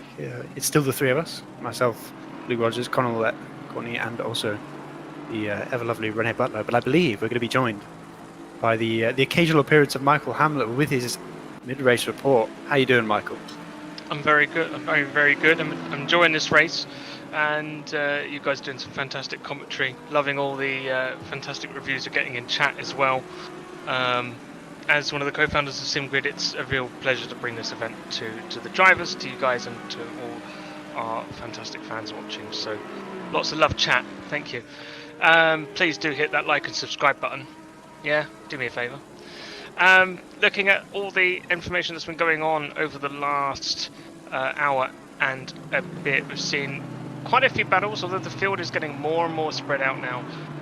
Only 2 cars on the still on the lead lap, I think, if I remember rightly, because we saw P1. Actually, no, P1 is not lap P3 yet, but P3 is the number 11 car, currently with Seb Handler in the car at the moment. Every hour, up until about an hour and a bit ago, towards the end of their stint, they would end up having an on-track fight with the number 1, currently at the wheel with Jordan Surratt. And it was fantastic to watch. It was regular, like clockwork. Here we are, end of the stint. Here's an on-track battle. And they kept swapping places because of who was double stinting. You know, one car's double stinting at one point, the other one's double stinting the other. And then gutting for the 11 car. They got involved in 2 incidents, completely not their fault. One, a car disconnected and lagged across the track as they disconnected and ended up causing them some pretty hefty damage. And then they got caught with that incident that we saw not long after we started the second broadcast, where one of the Ferraris lost it towards the end of Sector 1. And at the end, on the exit of the S's, and just couldn't avoid, and ended up picking even a bit more damage even from that one. They lost a lot of time in the pit stop. 1 minute and 21 seconds was their last pit stop, or even almost 1 minute 22. In comparison, the most recent pit stop for the number 1 car in P1 was 56 seconds, almost 30 seconds difference between pit stops. That just goes to show how a race can get turned on its head by 1 or 2 pretty unfortunate moments for the car. Lap-wise, the temperatures are starting to come down, so the lap times when they're on fresh rubber are starting to actually come down a little bit, and we have seen a few more cars actually go into the high 2-minute times when they're coming up the pit on fresh tyres. Key thing to see now, I think, as we go into the last 2.5 hours, is how many fresh tyres does each team have? How many double stints have they still got to do? If you haven't saved any fresh rubber for the final 2.5 hours, you're maybe in big trouble. Mm-hmm. And also with that temperature coming down, it's going to really change up the way the cars feel, the way the tyres feel. So I'm intrigued to see, if we get into those 20s, 20 degrees Celsius track temps as the sun sets. Is there going to be a car that comes alive in that top 5? Is there going to be a car that's suddenly half a tenth up on its sort of delta compared to the rest of the field? I expect it will happen, but I'm intrigued to see who it is. I think the temps. I think the coolest we've seen them go at all is maybe 30 degrees, maybe high 20s. It will be dark by the time we end. By race end, it will be pitch black dark. So the temps may start to fall quite rapidly, but I wouldn't expect them to suddenly go low 20s, dropping like 10 degrees. Maybe they'll drop another 8 degrees maximum from where they are now on track temp. If they do drop and the temperature's going to be more favourable, as long as they've got some fresh rubber, you would expect the Audis and Mercedes to do pretty well. But so much has happened so far throughout this race. Anything can happen. Absolutely anything can happen. Yeah, especially with 2.5 hours to go, when everyone's going to start getting a bit more feisty, right? Everyone's starting to think, I need to get some track position. I need to start working my way up, because it is now slowly progressing back towards that sprint race mentality, right? When you have 5 hours to go, you're not racing other people. You're racing yourself. You're sticking to the lap times you can do, making sure you don't crash, making sure you don't get a drive-through. But now, as you get to 2 hours to go, 1 hour to go, you're going, I need to catch the guy in front of me. I need to pass the guy in front of me. I need to work my way up. And that's when we can have those big incidents happen. Absolutely. Well, I'm going to keep looking over all the position deltas as we go. So far, the biggest gainers since the start of the race has been the 995, currently P9. They started 35th overall, started 10th in class, currently 2nd in class. They actually were the class leader for a while. After 3.5 hours, they dropped back, but they're back with a good, strong showing right now. And also the Coach Dave Academy car has had a bad start, unfortunately, got caught up in an incident on lap 1, but found themselves in 37th place after the first hour and a half, but they're back up into 14th now. So we're seeing cars moving all up and down the grid. Yeah, well, thanks for the report there. We'll hop back to the trio of myself, Connall, and Rene now, and hop back into what is now 2.5 hours to go. So we're under the Endurance Cup race limit, and now a sweat strategy is going to come into play. Rene, is there any team really that you're looking to see sort of climb up the leaderboard now? Well, first of all, I want to say I want to ban you from sim racing for the next 5 years, if that's an option. Just because there's so much, every single time you go out there say, you don't have to win that race. Dude, it's motorsport. Can we please just go for winning races no matter what? Yeah. Can we get that attitude back? No, for real. It's like, obviously it's correct with you don't have to and all of that, but it's probably not the mindset you should bring into racing. But there's a stage to it. You know, you shouldn't come into this thinking, oh, I don't want to win the race. But you should come into this knowing, I don't want to finish last as well. So you have to. Yeah, that's your mindset because you can't win, Luke. Wow. And you won't win due to that mindset. I mean, we basically solved your entire sim racing issue live on stream. Last sim race I did, I won. Thank you very much. Indy 150. Have you been the only one on the server? No, it was 35 of us on the server. Started P4, won the race. Thank Did very you much. do a rookie race while you had an A license? C-class IndyCar. Thank you. Okay. Okay. I'll take it. That's fine. It's all good. Regarding, like, back to your actual question, I still wonder if the number 49 Audi has a chance to actually get back on 11 AMG, because we saw them having that incident with the spun around Ferrari right in front of them on the left-hander, and let's be honest, Samir is in the zone right now. Like, he's doing a good job behind the wheel. He's keeping the car in check. He's really doing good lap times, consistent lap times. Let's see if that might be enough even. It's still 2.5 hours, so no matter how big the gap is, it can all shrink to basically below a second until the end, definitely. And I think the 49 is definitely one of those cars where in the back of their head, they still think they can win the race. They might need a bit of an incident from the one. And yes, they might be coming in it with more the mentality I have, where they want to finish the race at worst in fourth place. You know, they can still fight for third, second, maybe first if they're lucky.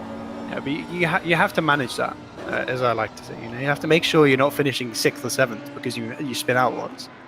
But yeah, I really think there are a team where, because of the pace Samir has, we saw Chris as well was rapid earlier. If they've got a couple fresh tyre sets left, they could really set a charge up this leaderboard, especially if that car comes alive with the track temps and with the conditions we're going to have later on. It's going to be a really intriguing end to the race for them. Yeah, well, we know why Chris was fast early on. He was trying to get his stint done as quickly as possible so he could go back and celebrate his anniversary. But no, realistically, as you were saying, yeah, absolutely, these guys are rapid, and it really does bode well for them for the next set of races. Of course, we've Bathurst next, and I mean, Bathurst is anyone goes really. Whoever survives wins. So it's gonna be tough. But I just wanna bring that back, the Rene and Luke conversation. It's funny that I'm sitting here out of my sort of race mode and thinking about like Ogorodnikov handler and stuff, and thinking, yeah, these guys, they should just settle for what they have, but put me in their position and I will be busting my backside for the victory. I think my dad personally, on a small anecdote, when I was leading a championship here back home, and I think it was something like an 80-point lead with 3 races to go, and he was like, well, you know, if there's 3 or 4 boys that can win this, so you take a 4th and be happy. And I was like, yeah, dead on, mate. It's just the way racers are, and sim racers will be the exact same, especially the guys who are used to winning at the front, you know, your Ibrahimis, guys like that. So if they get an opportunity, if they even have a sniff of gaining position, they will go for it full attack. I mean, I talk like this about wanting to get to the end in a decent position, but when I'm driving, I'm nothing like that. Yeah, I could talk the talk, but I do not walk the walk. If I'm not first, I'm complaining about something. Yeah, someone's blocking me, and that's the reason why I'm not in first place. Or I've had an incident with someone else, and I've spun out. It's not my fault, but I hate not being first place. It's even typical sim racing. Yeah. It was not my fault. It's never my fault if I have an issue. Yeah. Never. I've never crashed of my own accord. I can guarantee that. I did. Yeah, it's never your fault. Well, I've done 6. We'll come away from the race with a little tangent. I've done 6 races this week in IndyCar on the Forbidden Sim. I've finished So 2. not real he was not really doing motorsport, okay? Yeah, it wasn't real sim. Go on. Yeah. But yeah, so I've finished 2 of them, and I've led every single race at some point. So I think that's an insight into how I don't really drive the way I speak. I'm always at the first, and I'm always trying to defend that position. But it doesn't tend to end well for me. Occasionally, Like, crashing a car is absolutely part of drivers' developments. Like, if you never went to the grass, if you never hit the wall, then you're definitely not going fast enough. That's one thing, and you're definitely not trying to find the edge on the car. In sim racing, it's a bit easier because let's be honest here, we're doing a lot more laps in practice in sim racing than we do in real life. No matter the series, even if we would manage to get the same laps in real life, there's still the huge difference of if I smash the Audi R8 the guys are running here in Suzuka in the sim, it doesn't cost me 650,000 to get a new one. So the more you crash, the closer you actually get to being quick. In case you do these crashes actually on the right line, not just braking 300 meters delayed and smashing it into the wall. I just feel that sometimes people overlook that in their drivers' developments. Like, yeah, these guys will do mistakes, and the guys on the lead are also in the lead because they understand how it is to run with drivers that might not have the same line as they do. And we see it a lot in Facebook groups and all that when it comes to sim racing, and people are like, oh, who's at fault here? Look at that video. And it's like, it's also your fault. Like, yeah, the other guy did a mistake, but if you want to win the race, then you have to live with what everyone else is doing. It's not just you. Yeah. And it's not just your ideal line. That's the same with blaming good sim drivers with, oh, he pushed me in the back on purpose because he's a pro driver. He knows that he has to brake early. I was like, guess what? Even the biggest paid drivers in the real world are sometimes too late when they try. That's how it works. Sometimes it goes wrong. If we're not trying, then we're not racing. So I think that's actually mindset. Don't want to say issues, but things that should be discussed way more in sim racing. It's like not everything is perfect, and the perfect driver is not the one that can reproduce the same lap over and over again. It's someone that can live with all the circumstances around him in such a race to end up like Sherrod basically now, being a leader, being in control of the race. That's not just because he's quick, that's because he's actually reading what everyone else is doing. I mean, he got spun out by the 49 car earlier, and he's managed to bring it back. So it's finally impressive to see that. But Chaz is poking us constantly because we're not talking about this glorious simulated Japanese sunset that we're currently experiencing game. It is as beautiful as the real life counterpart. ACC, the graphics are magnificent in this game. It's such a beautiful game, and these cars with a nice pink sunset around them, it just looks amazing, especially in Mercedes. Mercedes always looks good in the sunset. But yeah, a shout out to the game designers for what they've done with this thing, because it is incredible what they've done. Yeah, and also Michael's putting in chat. We can read. We can't see. We are being shouted at by Chaz and Michael to show off how beautiful this game is looking, and when it gets to nighttime, which it will do quite soon. Actually, it's 5:46 p.m. in game time. We are going to see this Ferris wheel. Yes, there, that to your right. You just seen it there, coming out of your shot. We will see that Ferris wheel lit up. There it is, just in time. That Ferris wheel right in front of you will be lit up at night with all the LEDs and everything. It looks beautiful. It's a great track. It's a great festival. Anyone who's ever watched the Suzuki 8R event, one of the biggest motorcycle racing events in the world for the Japanese manufacturers. It really is a fantastic track, fantastic event. It's a shame that we don't have any World Championship sport in terms of motorbikes there. For obvious reasons we can't, but we still have the Formula 1 there. Formula 1, I think all drivers really love this track, and it really is. It's a challenge, but the way it flows, if you get it right, it's just fantastic. I don't like it purely because I'm bad at it, but it is a magnificent track to watch. I mean, not just because of the track itself, but the setting it's in is so beautiful. You see these cars; they just look so good. You can stop trolling now. I'm pretty sure Marco is not watching the stream currently, so there will be no ACC sponsorship for you guys. That's for sure. I might drop in an email, let you know. Okay. Yeah. Give me all the DLCs. I want that British GT for free when it comes out. Yes. No, I'm totally fine with paying for good DLCs. That's the same with content in general. But talking about actually paying for things, Andre Franco still pays for choosing the Nissan GTR 35 with being in 6th position. Now, what I really wonder, some of the guys bringing cars like the Nissan, because we know you have a very limited data set on these cars. It's not easy to get data anywhere for the R35 if you want to race it in such a professional environment. It's really hard to create the setups to be quick with it without any base you can start off from. And they're 6th with that car. I wonder what they could do with a car that's a bit more on the easy side, or if it's just that this team is just really, really good in bringing the Godzilla around the track. The glorious step-on steel is doing well as always, but would they be as good with the European sword? Is the question. I do think skills that you can transition from one car to another, right? Yeah, the Nissan drives fairly similarly to pretty much all the front engine cars, right? I think it feels very similar to a Mercedes when I drive it. So I feel like if they were in that car, Mercedes, this could be a team that could actually challenge for titles. So, but I do love to see them driving in a car that's not as popular in that Nissan, in a car that everyone sort of expects is going to be towards the back of the field. It's not as fast. I mean, it's not great at one-lap pace, but really, I think it's quite underrated as a race car. Yeah, I mean, I heard. I mean, again, I said this earlier on in my first stint. I came into SEC with no real experience of GT cars. Come from a motorbike background, so I purely just went and picked cars based on car noise or how it looked. So, for instance, I was running the Porsche, etc. Early on. But yeah, the Nissan, the only thing I had really read about car performance is that the Nissan was really unfavoured, and I was reluctant actually to run the Nissan. I was very pleasantly surprised when I drove it a couple of weeks ago. It was actually a very good car for me.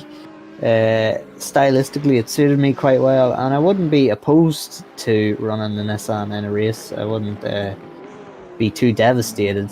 But again, we can see Frank really doing a great performance, showing it well. I mean, we have now is it 4 manufacturers and it's 5 manufacturers up there in the top 10. So fantastic to see such a wide variety. Noah Kowski, of course, top Porsche. Top Aston Martin is Yi. We have Orgorodnikov and Handler. They're battling for top Merc. Of course, we've shared the top Audi. So a very good mix. I mean, we've seen Porsche domination in the Endurance Cup and Sprint Cup. So it's sort of refreshing to see so many different manufacturers, not only there but also at the sharp end. I think it's just because of the way we spoke earlier about the strengths of the Porsche. But the Porsche is really designed for those European tracks that we see, like in GT World Challenge, in the endurance races that we have in Europe as well. And the Porsche just really suits those tracks. It suits tracks that are maybe straights aren't as long. Those sort of the windy tracks, the tracks where it can really excel in the corners. And we see that in ACC, where when we go to those GT World Challenge tracks, the Porsche does really well. I think once you step towards the intercontinental tracks like we have here, it's not bad by any means, but it really falls off in terms of popularity and in terms of pace in the sim. And it's really the Audi and the Mercedes, and even to some extent the Honda. The Honda's not very popular because it tries to murder you through every corner, but it's actually really fast in the intercontinental pack, and that's why we do see some teams. It's down in 35th, but we do see that one Honda team that's doing quite well, or is surviving at least.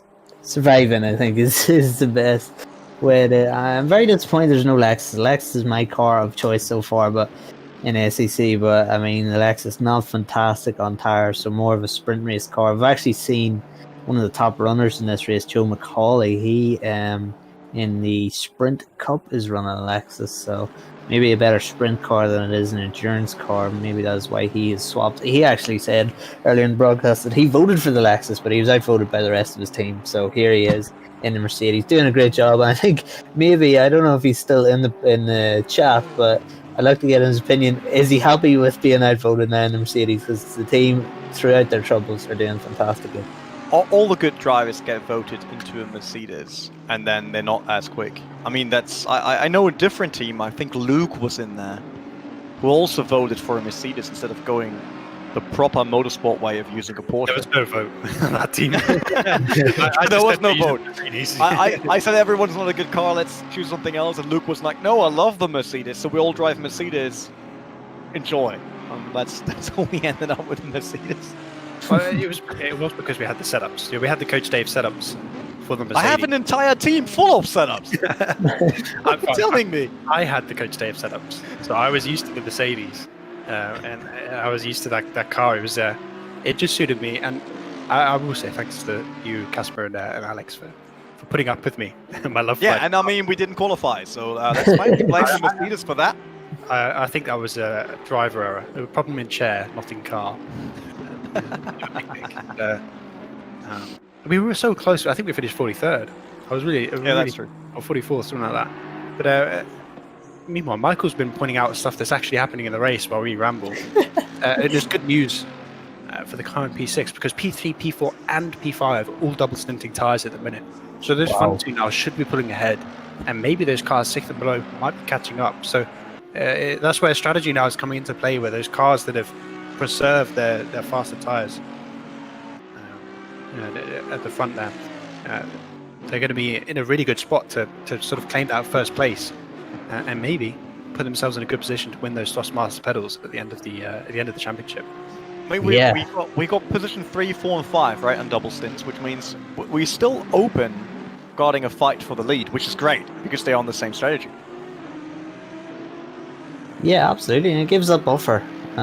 Two for the top two, especially P2 right now. They can see that I'm sure they'll be informed quite soon, if they haven't already been informed, that the 3, 4, 5 are double stinting. So it just relieves that bit of pressure off you, having to defend or having to watch the gaps behind, and now you can fully focus on the leader. But I mean, with the pace that the front guys are doing, it's going to be difficult to catch up with them given the gaps. But as we all say, anything can happen. I mean, we've seen 3, 4, 5 now double stint, and P6 will be benefiting from that. So that could change the order again. The P6 could actually be finding themselves on the podium. So interesting. Samir Ibrahimi now will be double stinting his tires. It'll be interesting to see how he manages that. Of course, they're yet to run. Correct me if I'm wrong, guys. It's only been Samir and Chris Hoke out on track so far. Is that correct? I didn't watch the first 2 hours of the race, so it was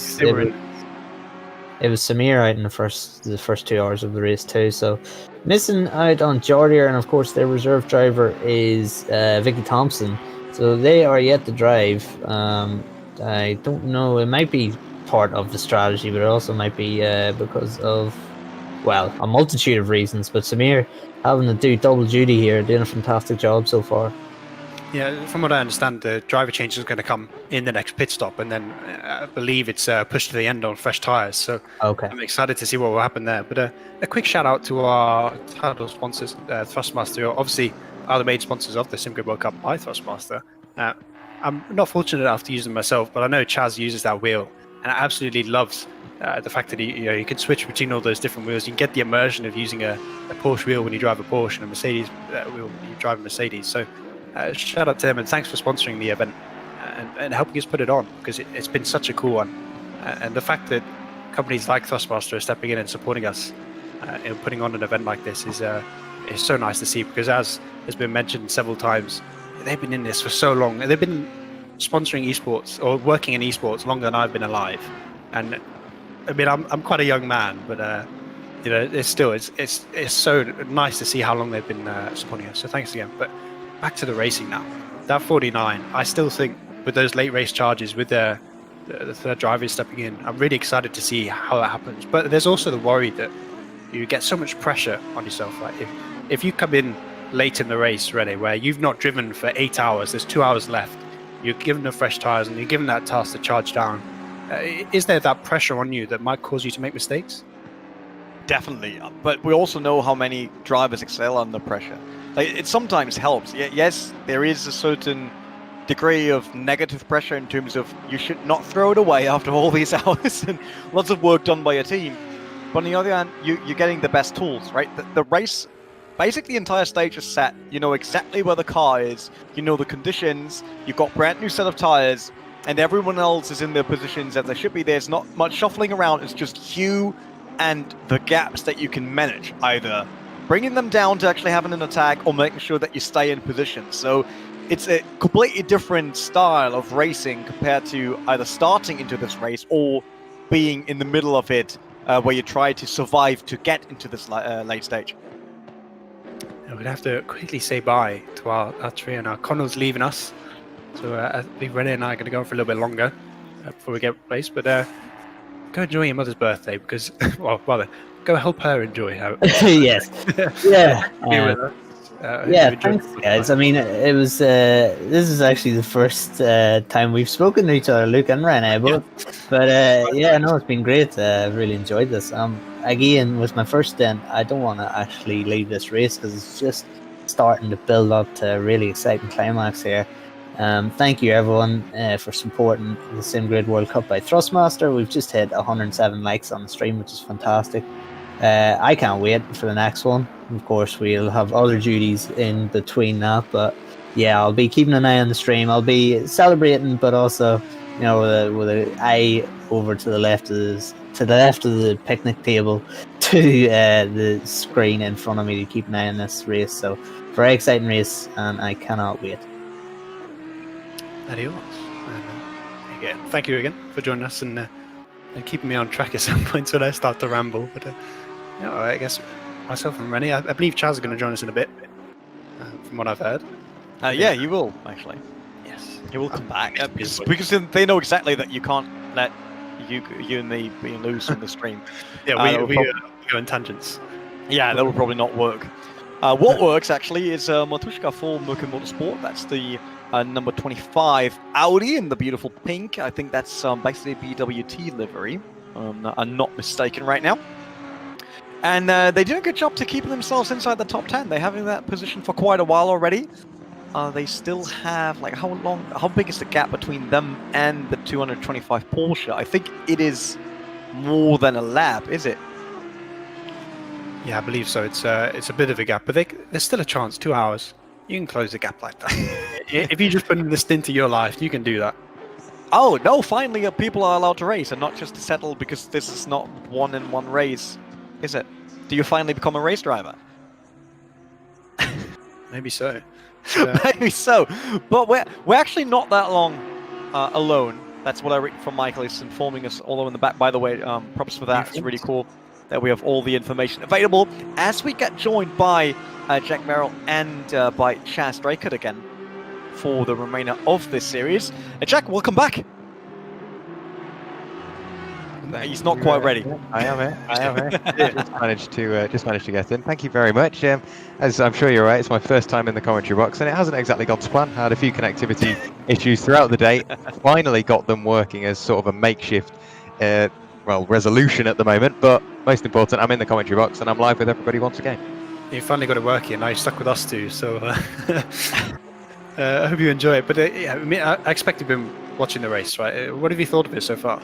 It's been something out of the ordinary for me because I'm not massively confident as a driver and a commentator on Assetto Corsa Competizione, and from what I've seen on previous streams by other providers, it's a game which is very hard to get to grips to. But everybody out there at the moment and throughout the entire race, they've been making it look so easy, and I'm not quite sure how they do it. And the standard of driving has been absolutely brilliant, and there's been some really close battles. And we look now, only 2 hours of the race remaining, and we've still got cars within sort of 20 seconds of each other. I'm looking now, 5 seconds I think is the smallest gap, and after 8 hours of racing, that's really close.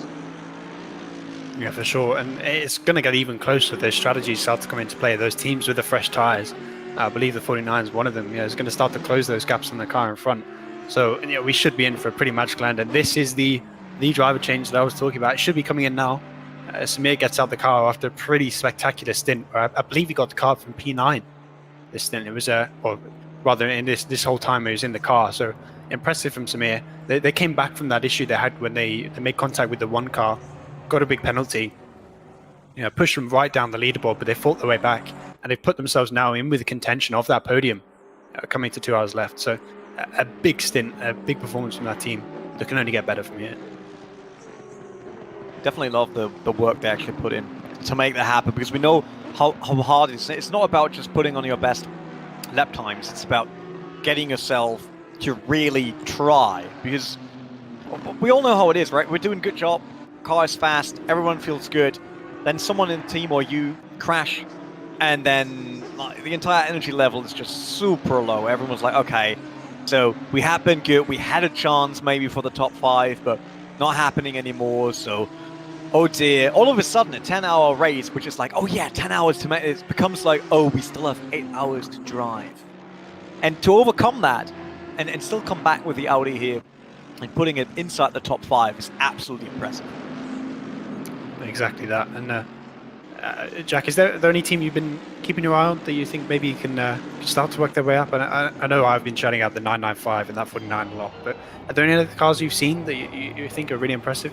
Not necessarily. Obviously, everybody's been doing a great job, but nobody's like massively stood out for me for what I've seen so far. The Team Fordzilla team, I think it's the only one on the grid that I've heard of, so I've been keeping an eye on them, seeing how they're getting on, and they've had a bit of strife throughout the race, and I was expecting maybe slightly higher up than they currently are. But like you say, we've still got 2 hours of the race still to go, so we've got plenty of time to see what they can do. And like you say, strategy is going to come into play now, and going into the last few hours of the race is where the drivers they're at their most tired. The car maybe feels slightly second-hand after 8 hours of racing. And yeah, like you said, if you've had an incident and you're the driver that has caused that incident, I've got to say I've been there before, more times than I'd like to admit.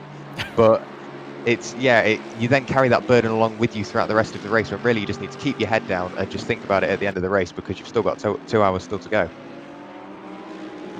It gives enough possibility to actually make it up the leaderboard once again, and seems like at least the team around Samir went for that chance and for those possibilities. While we're looking at the Team Fordzilla, we talked about them before. It's obviously an esports team that is more, and like in the beginning was more focused on slightly different racing titles, and now coming into the more hardcore section of sim racing will be very interesting to see how they're doing. They obviously had a huge appearance in the Forza RC, which is the Forza Racing Championship, the biggest official Microsoft esports championship for their game, and now venturing over to ACC. They also now looking at R-Factor 2, as far as I've heard.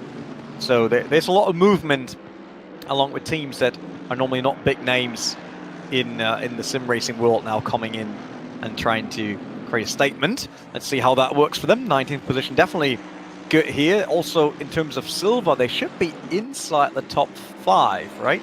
It's like, Luke, do you have any overview of that? I believe they are 5th right now. Because there's the 125 is just ahead of the 905, if I remember correctly. So should be running 5th. Yeah, there you go.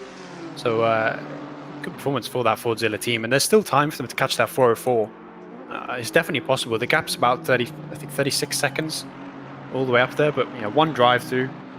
If the pit strategy is off, if the 8 is actually one pit stop ahead, if the 8 is the car with more fresh tires, then that gap can easily close, and it's easily a time to get 4th in class. So yeah, I mean, you look at 19th. If I say to someone, "Oh, I finished 19th in a race," it doesn't sound that impressive, right? But when you say, "I finished 5th in class," when you're that silver driver and you're 5th in class, that's good. You're top 3rd of the silver class, so it's a really good performance, I think, for the 8, and understated because maybe they're in that 19th position. That's true. I mean, that's basically with all the big, especially multi-class grids. I mean, I got a class win once in a real race, and that was because we have been the only car in the class. So take those if they happen. Yeah, I'll take that, man. I got a trophy for that. Come on. No one knows that it was the only car in the class. It doesn't really matter. But yeah, they're doing a good job on Hauslov Jonsik. That's obviously a name that really everyone in the sim racing world knows. Definitely not a newcomer to the grid. Always up for very, very fast laps, and they're bringing another of the Pro Van Velten Ferrari. That's an Audi, actually. Excuse me for that. To Suzuka, doing a good job right now with 6th position. Already in contention for the Nissan of Franke, the one that we saw a bit earlier today. The R35, it's right in front of them. But it's getting darker. We talked about at 6 p.m.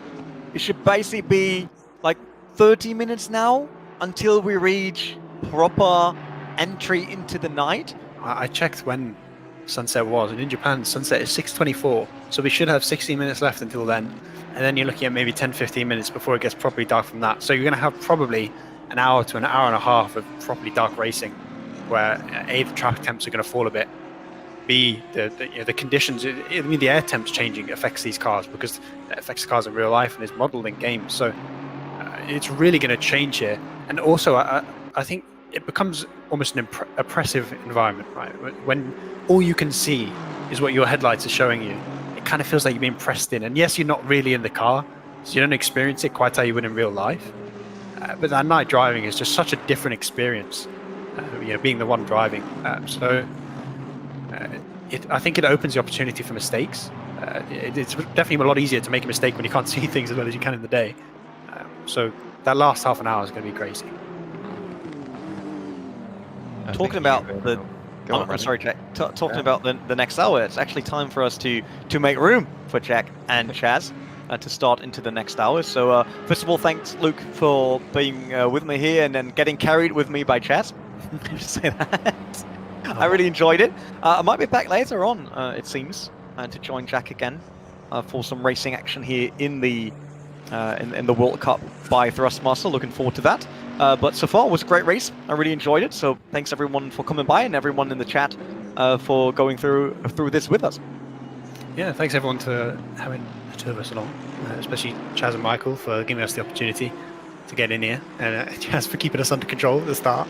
So it's been a great one. But yeah, I am starving, if I'm honest. I'm off to get some food. But yeah, again, thank you and goodbye.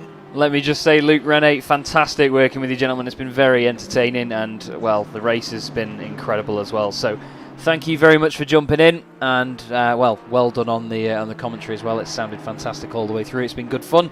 And yes, Rene, we will see you in, well, maybe an hour, maybe a bit earlier, mate. But for now, Luke as well, go and enjoy your food, mate, and don't stuff your face too much. You'll get indigestion. But enjoy whatever you have. But thank you, gentlemen. And we will see you very, very soon. Now then, Mr. Werrell, we're reunited once again here, mate. This time on the sim grid on Assetto Corsa Competizione, and what a race we've been presented with here. I mean, Mikhail Statsenko put it on pole in qualifying, lost the lead at the start, but the drivers in this number one Audi have been absolutely flying, and this whole sort of battle between car 1 and car 11 has just been unreal, hasn't it? Well, they were swapping to the lead, so they've definitely shown that they've got the capability to lead this race. And with now the 56 splitting the pair of them, that could be something to look into towards the end of the race. And we've still got, just under 2 hours of the race to go. And if something happens at this key point in the race, which can easily be done, because like what Luke said, he made a brilliant point. We'd started at 10 a.m. in the morning in sim time. So blistering sunshine, the track was really, really hot, and it was only going to get hotter as the cars went out on the track. And mid-afternoon, where the track was at its hottest, you could see that's where the mistakes started to creep in, and there's very little room for manoeuvre. But now going into the evening, where you see the lights of the cars slowly starting to come on here and there, the track's cooling down, which at the end of the day will probably make driving, or the capability of the drivers probably a little bit better, because it's slightly easier conditions to drive in. I think that the lead, although the battle has sort of subsided for a small while, going into the final couple of hours, it's only going to get closer. It will indeed, and we're looking right now at Igor Ogorodnikov in second position in the like and subscribe racing team Mercedes, and he's only 4.2 seconds off Mikhail Statsenko at the moment, but I feel that that may not stay the same. He's had some really good pace recently, but lap times last time round did vary quite a lot. Statsenko actually did a 2:10.0, Ogorodnikov 2:02.8, but I think Statsenko actually pitted last time round, so we will have to see. Michael's just said, yes, P2 pitted 13 laps earlier than P1, so expect a pit stop from them soon. And he says we should be watching cars 25, 49 and 211. Now look at this, the 37 Honda. We were talking about this earlier, how under GT3 rules you don't actually have to get out of the way. You don't really need to concede your position. You should only really sort of give it up and not have to defend too much. You just sort of go about your race. The 521 car there just behind as well. That is Ionic Timmins in the Wheelspin Esport Aston Martin, number 521. Good looking car, that Aston Martin, I must say. I've been ogling over the size of the rear wing for pretty much the whole race. We've got Joe McCauley though back in the Team Grupper M Racing Mercedes. Now, it's been a real shame to see this car sort of dip down the order after the incident earlier, isn't it? Because having that Ferrari rejoin in front of them was a bit of a scary moment, to say the least, and I think it was the damage that has then put pay to the rest of their race, I'm afraid. Yeah, it's definitely not what you want, and carrying the damage isn't going to be ideal for them, but they've just shown that they've been thrown into a situation that nobody really expects, and they can just carry on, keep chipping away at the time and make sure they stay out the way of everybody, but also make sure you keep up that pace to keep consistent and keep it clean and just carry on. And that's all they've done at the moment. They're still in third position after that incident, which is really what is what's impressive, personally.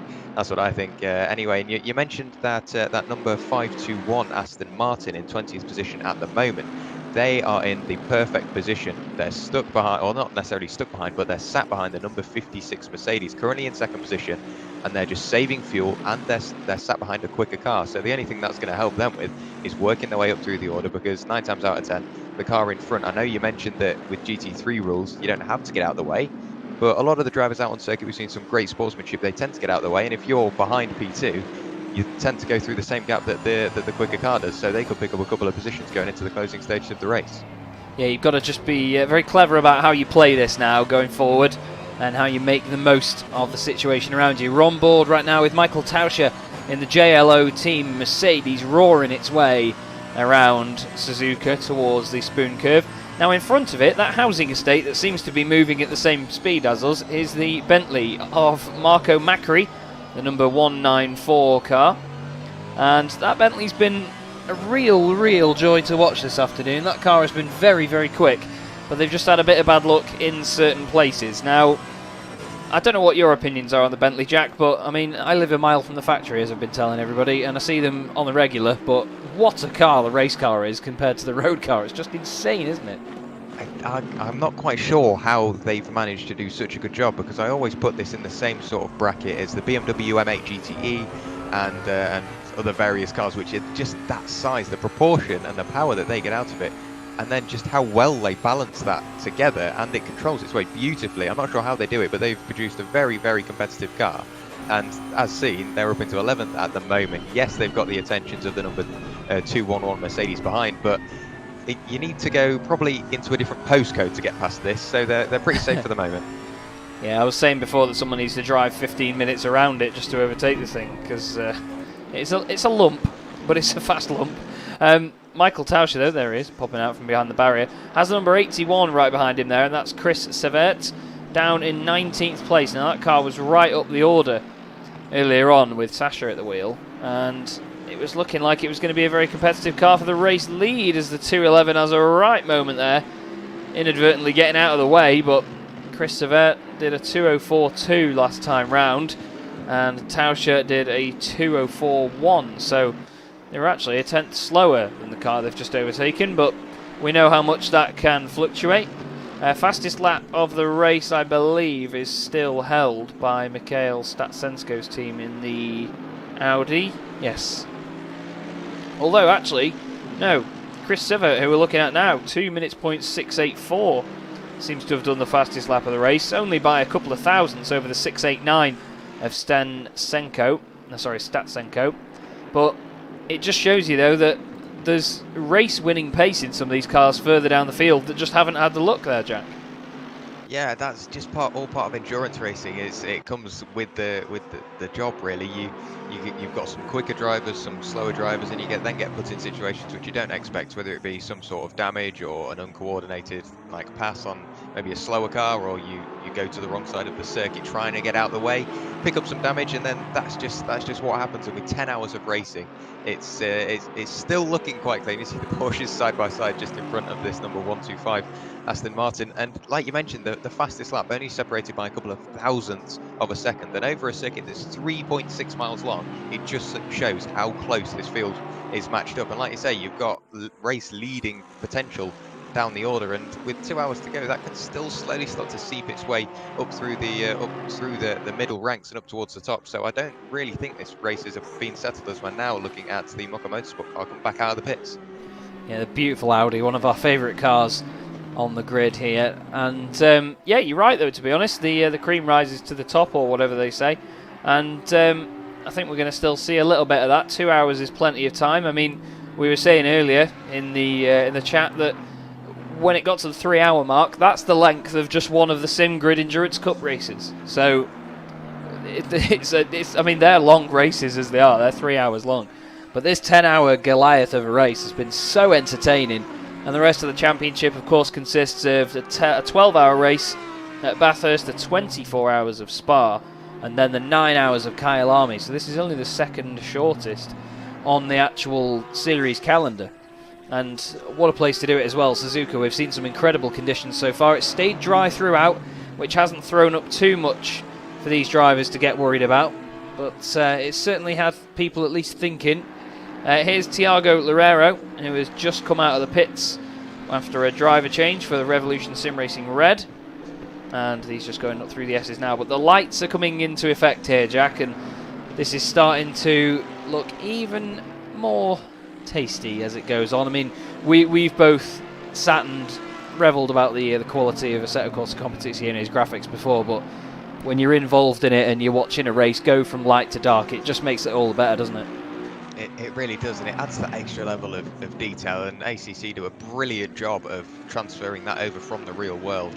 And it's, yeah, if I was sat at home watching now, which I am, but I'm commentating, if I was just sat at home as a spectator, it would be brilliant, because obviously we've been put in a difficult situation with real life motorsport, and for this to be put on at such a good quality by the Sim Grid, it's the perfect match really. GT3 cars around a beautiful circuit here at Suzuka. Oh, and you see the number 888 Coach Dave Academy car get a bit of a wiggle on going through Spoon Curve, but that's just something else that adds to the real life sort of feel about it. Little mistakes like that, which you do see in real life, so it's a perfect mixture, a perfect sort of recipe for spectating. Does indeed, and this is Earl Eric Enslin in the Coach Dave Academy Ferrari 488. He never quite did get past the number 488. We saw that he was creeping up on it as the race went on, but didn't quite get there. He's on the back of the number 22 Mercedes at the moment. That is being driven by Augustin Lavia, but Augustin at the moment is a lap down, or a few laps down on Enslin, so nothing to worry about for him there. But it's been one of the stories of the race, really, is the demise of the 888 car, because we know that they're all world-class drivers that have shown the pace to be right up there and battling for the race win, to be honest. Mateusz Radosz, by the way, don't know what they fed him over the last few laps, but he's 3/10 up on his fastest time just in the first couple of corners, so that car must have pitted very, very recently. But what we're going to do right now, though, is just go to a very, very quick little advert break, and then we will join Michael Hamlet for his penultimate hourly roundup of this 10-hour race. So bear with us. We'll give you some adverts from Thrustmaster and from Coach Dave, and we'll have another chat, I should say, with Michael Hamlet.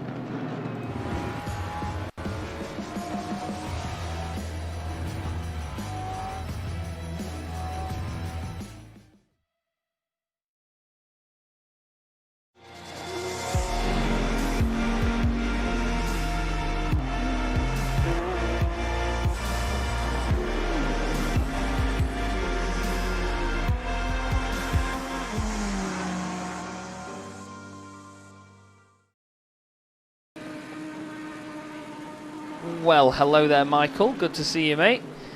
How are we doing? It's been another crazy hour, hasn't it? It has. We've seen the field start to separate a little bit more, but there's still quite a few battles going around, and so many changes of positions, mostly because of the pit stops with the double stinting tyres and things. And I've been, ever since the start of the race, I've been tracking quite a few cars, and had highlighted a few cars that I wanted to follow, and since then I've had to actually add a few more cars in that I've noticed have actually done really well, made some really good progress. One of those is actually a car that is currently just actually being overtaken, but they're still doing fantastically well, and that's Sam Cairns in the 180 Aston Martin. They weren't 23rd, they've just been overtaken in 23rd place. We actually picked up on them a couple of hours ago, and I think they were 26th. Now, they're a reserve team, so they're not actually here racing for any points today as a reserve team. One of the cars in the series was unavailable for today's race, so we had a free grid slot, and as a reserve team they were able to come in and just experience this race. They don't take points away from anyone, but they've done a really fantastic race to be up in 23rd place in what is a very competitive grid. And also, the team that's kind of gone under my radar a little bit, they're in silver class, currently driven by Harava. It's the number 17 Aston Martin. They're 13th overall. They're third in silver class, and they started. I've just accidentally closed my screen down. They started 37th. Yeah, I was going to say they were quite far down early on, weren't they? I remember them when the 888 Ferrari, very early on in the race, when they dropped right down the order. This was one of the first cars they came across on their way back through, and ever since then I keep seeing them come up and think, oh, they're going to get around that back marker, but they're actually in a really good spot now. I mean, it may be 13 and lucky for some, but what a drive, like you say, under my radar as well, despite the bright colours. Yeah, they've I've not been able to really monitor their performance over the entire course of the race. As I say, they've kind of gone under my radar, but yeah, I just wanted to give them a little shout out because they started 12th in class and 37th overall, and now they find themselves potentially bagging a load of points by getting a podium in their class. So I just wanted to highlight their performance. I think though, as we go, we've got 1 hour and 40 to go, and obviously we've been looking at a lot of the same cars throughout the race, but I think actually there's 3 cars that I think even 4 cars that could be really interesting to monitor as we go into this final 1 hour 44. That's near the top of the topper end. I think we want to watch the 211. Currently at the wheel is Michael Tauscher, and the 123 currently driven by Andrzej Franka, and the 49 by Honzik, or Jardia as many people will know him. I think these cars could be, and I missed that one as well, which was the 25 currently with Bonker at the wheel. I think those 4 cars they can really, with some fresh rubber, double stints in the final 2 hours, I think these guys could really start making some progress up the grid. Yeah, definitely, and especially in the case of Jaroslav Honzik, like I said before, there's not really many people in sim racing that don't know of Jardier as well, as he's known. That's what people more commonly know him as. But there are these little sort of nuggets in the middle of the pack, aren't there, that could really make an impression, and it's going to be exciting to see how it develops over the last few hours of the race. Now the track is down to 32 degrees. It was actually in the 40s earlier on, 40, 41 degrees, so it's 41 was the peak. Yeah, it's going to be a big difference for them, and you feel 1 or 2 degrees difference, even in the sim. You feel that sort of difference in temperature, so for it to be almost 10 degrees colder now on the track as well, not just in the air, but the track temperature, it's going to really help these guys, but they just need to make sure they don't overdrive the cars, don't they, and kill the tyres.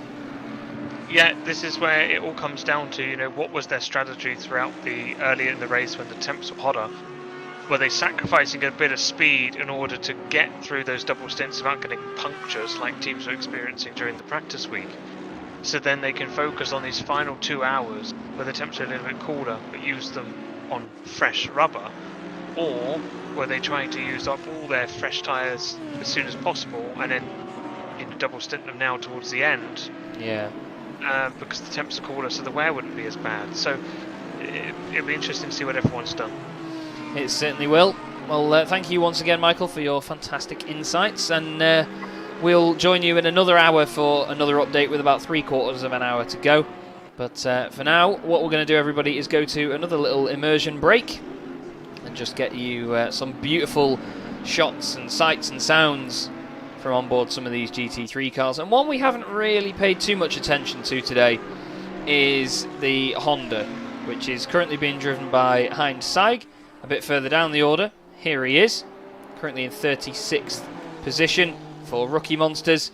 But we'll go on board with Hein for a few laps, and then this will be the final immersion break of the day. So we'll ramp up the volume, and Jack and I will be with you in just a few minutes.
Well, isn't that a wonderful sounding car, that Honda? Great bit of kit, to be honest, and we're here now for the last 90 minutes of the SimGrid World Cup by Thrustmaster, here for the first round of the championship, the 10 hours of Suzuka. And to be honest, Jack, it's your first stint here commentating on ACC with me as well, and the SimGrid. What have you made from the first sort of half hour anyway? It feels like longer since you've actually joined us already. It really does. It's a bit of an eye-opener, really, because I was sort of very normalised to another simulator, let's go with, and to come over to ACC and see the potential it's got, and I don't really want to leave it alone now. As we speak, I've got it now reinstalling, so I am hoping that I can do a hell of a lot more of this, because just going off what we've seen in my first half an hour here, I could do days and days and days of this, and it looks like the drivers could still do days and days and days of this, because the cars have been running non-stop pretty much now for 8.5 hours, and it's like it's their first lap out. Look at the confidence here by the Keck Sim Racing car. It's just throwing it up the inside on the exit of Spoon Curve on the run up to 130R, and that'll be something you maybe see at the first couple of hours when you've got to pick up those positions nice and early and then get the consistency into play. But no, with an hour and a half to go, throwing it up the inside, nice bold moves. But that's what we love to see. Yeah, definitely. You want to see these moves being carried out, no matter how long you've been racing for. 8.5 hours, and it is just totally elbows out, go for it. The Porsche actually of Novakovsky coming into the pit lane, they have realised that car is not working to its best ability at the moment. Vasily Anufriev is in third position in the Mercedes, once again for Like and Subscribe Racing Team. They've fallen down behind Joe McCauley. At the moment, we're just waiting to see how far behind they are, but it's Statsenko still leading the way for his team, and what a great job they've been doing. We've had some amazing battles going on, but let me tell you one thing, Jack. We just coming back to what we said before about how pretty this sim is. Wait until you're on board with a car and you're looking at the car in front at night with the headlights lighting it up, because I tell you, when you see the pops and bangs and the glowing exhausts, it is honestly mind-blowing how pretty this sim is. I genuinely couldn't believe it the first time I saw it. I was commentating with David Perrell himself on the Coach Dave Academy finals at Kyalami, and yes, as Michael has pointed out in the YouTube chat, those sparks, because oh my god, like, I know, mate, trust me, it's going to blow your mind, and because I mean, we know each other well enough by now. We know what each other likes in terms of graphics and things. It is hot, to say the least.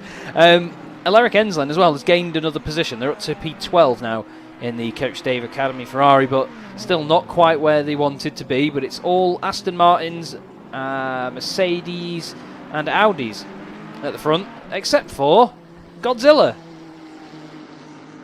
I think that's really thrown a spanner in the works, because 9 times out of 10, when you say GT3, I always think of the leading cars we've got at the moment, with the Audi, the Mercedes and the Aston Martins. Then obviously the Ferrari's getting in on the mix. But this car, it's getting quite old now, is the Nissan GTR. But it really shows that maybe with age comes experience, I guess, because he's all the way up in 5th position at the moment, the number 123 FFS racing car. And I think that also shows that maybe a car that you don't think is going to be competitive really can take you by surprise, like the Bentley as well. We mentioned it earlier, it's a really, really big car, but it controls its weight beautifully, much like this Nissan, and it's just, it looks so under control, and obviously that is achieved by some great driving as well. And I'm going to keep on coming back to how long we've got left, because it's so important to keep an eye on that, because time will really fly by at this point in the race. With now only 1 hour and 29 minutes to go, this is the point in the race where you decide what you're going to do on strategy. Do you pit a couple of times to see what you can do? There's the beautiful flames we were talking about, Chaz. Or do you just pit the once and see whether you can stretch the tank till the end of the race? And that, I think, is what the race is going to come down to. Yes, some great driving, but strategy, I think, is going to be what really calls this race. Yeah, that's it. We've had so many overlaps so far with pit stops and different strategies that people are trying to figure out, and now it's all sort of unraveling a bit. It was with about 4 hours to go, but now even more so here. and I think we're going to get some very exciting battles going on here. 7th and 8th are still only 1.7 seconds apart. This is Marek Schintz in the Audi 192 car, and Bierman is in the 995 Aston Martin, the Plum, as we've called it over the course of this race. And don't forget his teammate as well, Jan Kaminski in the Mercedes Plum for Keck Sim Racing. He's just how far behind? Well, Will Tregurtha. He's about half a lap behind Will Tregurtha, the Will Tregurtha indeed. Him and his team have not had the most straightforward of runs in this race, but the car ahead of them on track is only 3.5 seconds, and that's Timmis, who's just gone through the bottom of shot into turn 1 in the Wheelspin Esport Italian Aston Martin, as Alaric Enslin on pit lane here. So they very quickly drop down to 13th place, because they must have only just been in that position. But like I said, Jack, it's just one of those moments now where it is all starting to come true for some of these strategies, and they have limited tyre sets as well. 7 sets of tyres over the course of the race. Some of them double stinted early on and lost a bit of track position when the track was a bit more congested, but now some of them are really picking them off one by one because of the fact they've got more tyres available. It's an interesting one to call, isn't it? It really is, and once again that adds that level of realism into sim racing, and it's great to see that the teams have put in the time and the effort to see what the fuel consumption is, how the car feels on old tyres, on new tyres, how quickly it can burn through them at race pace, and it just shows not necessarily how serious they're taking it, but how willing they are to give up their time to produce some great racing. And it's really showing, mainly because I've just looked over at the timing screen and they have been closer. But if we look at Slavomir Majanik in P14, the number 17 car, here we go, just behind the Aston Martin Plum going through the hairpin, he is only 1 second away from the number 488 car. And after, once again, the time's going to come into play, after 8.5 hours of racing, to be within a second of the car ahead, with all the strategy we've mentioned, with the tyres coming into play, the fuel coming into play, different drivers as well, which will have different strengths and weaknesses, to be within a second, it's insane. It really is, mate. It's just phenomenal, and it's what we've come to expect on the sim grid. Most of the races that we've had so far have been like this, where the only sort of under-the-radar performances or lonely drives have been from the people in, say, 3rd, 4th, 5th, and then everyone else has just been so close together. But look at this now, the Aston Martin really closing in on Pogadl in the Ferrari, number 488, car 488. And he's going to get ever closer now. He's not going to have too much of a run out of here. I'll say that. He's got a really good run out of there. A little bit of lag moving them back and forward. He needs to be careful of that so they don't make contact.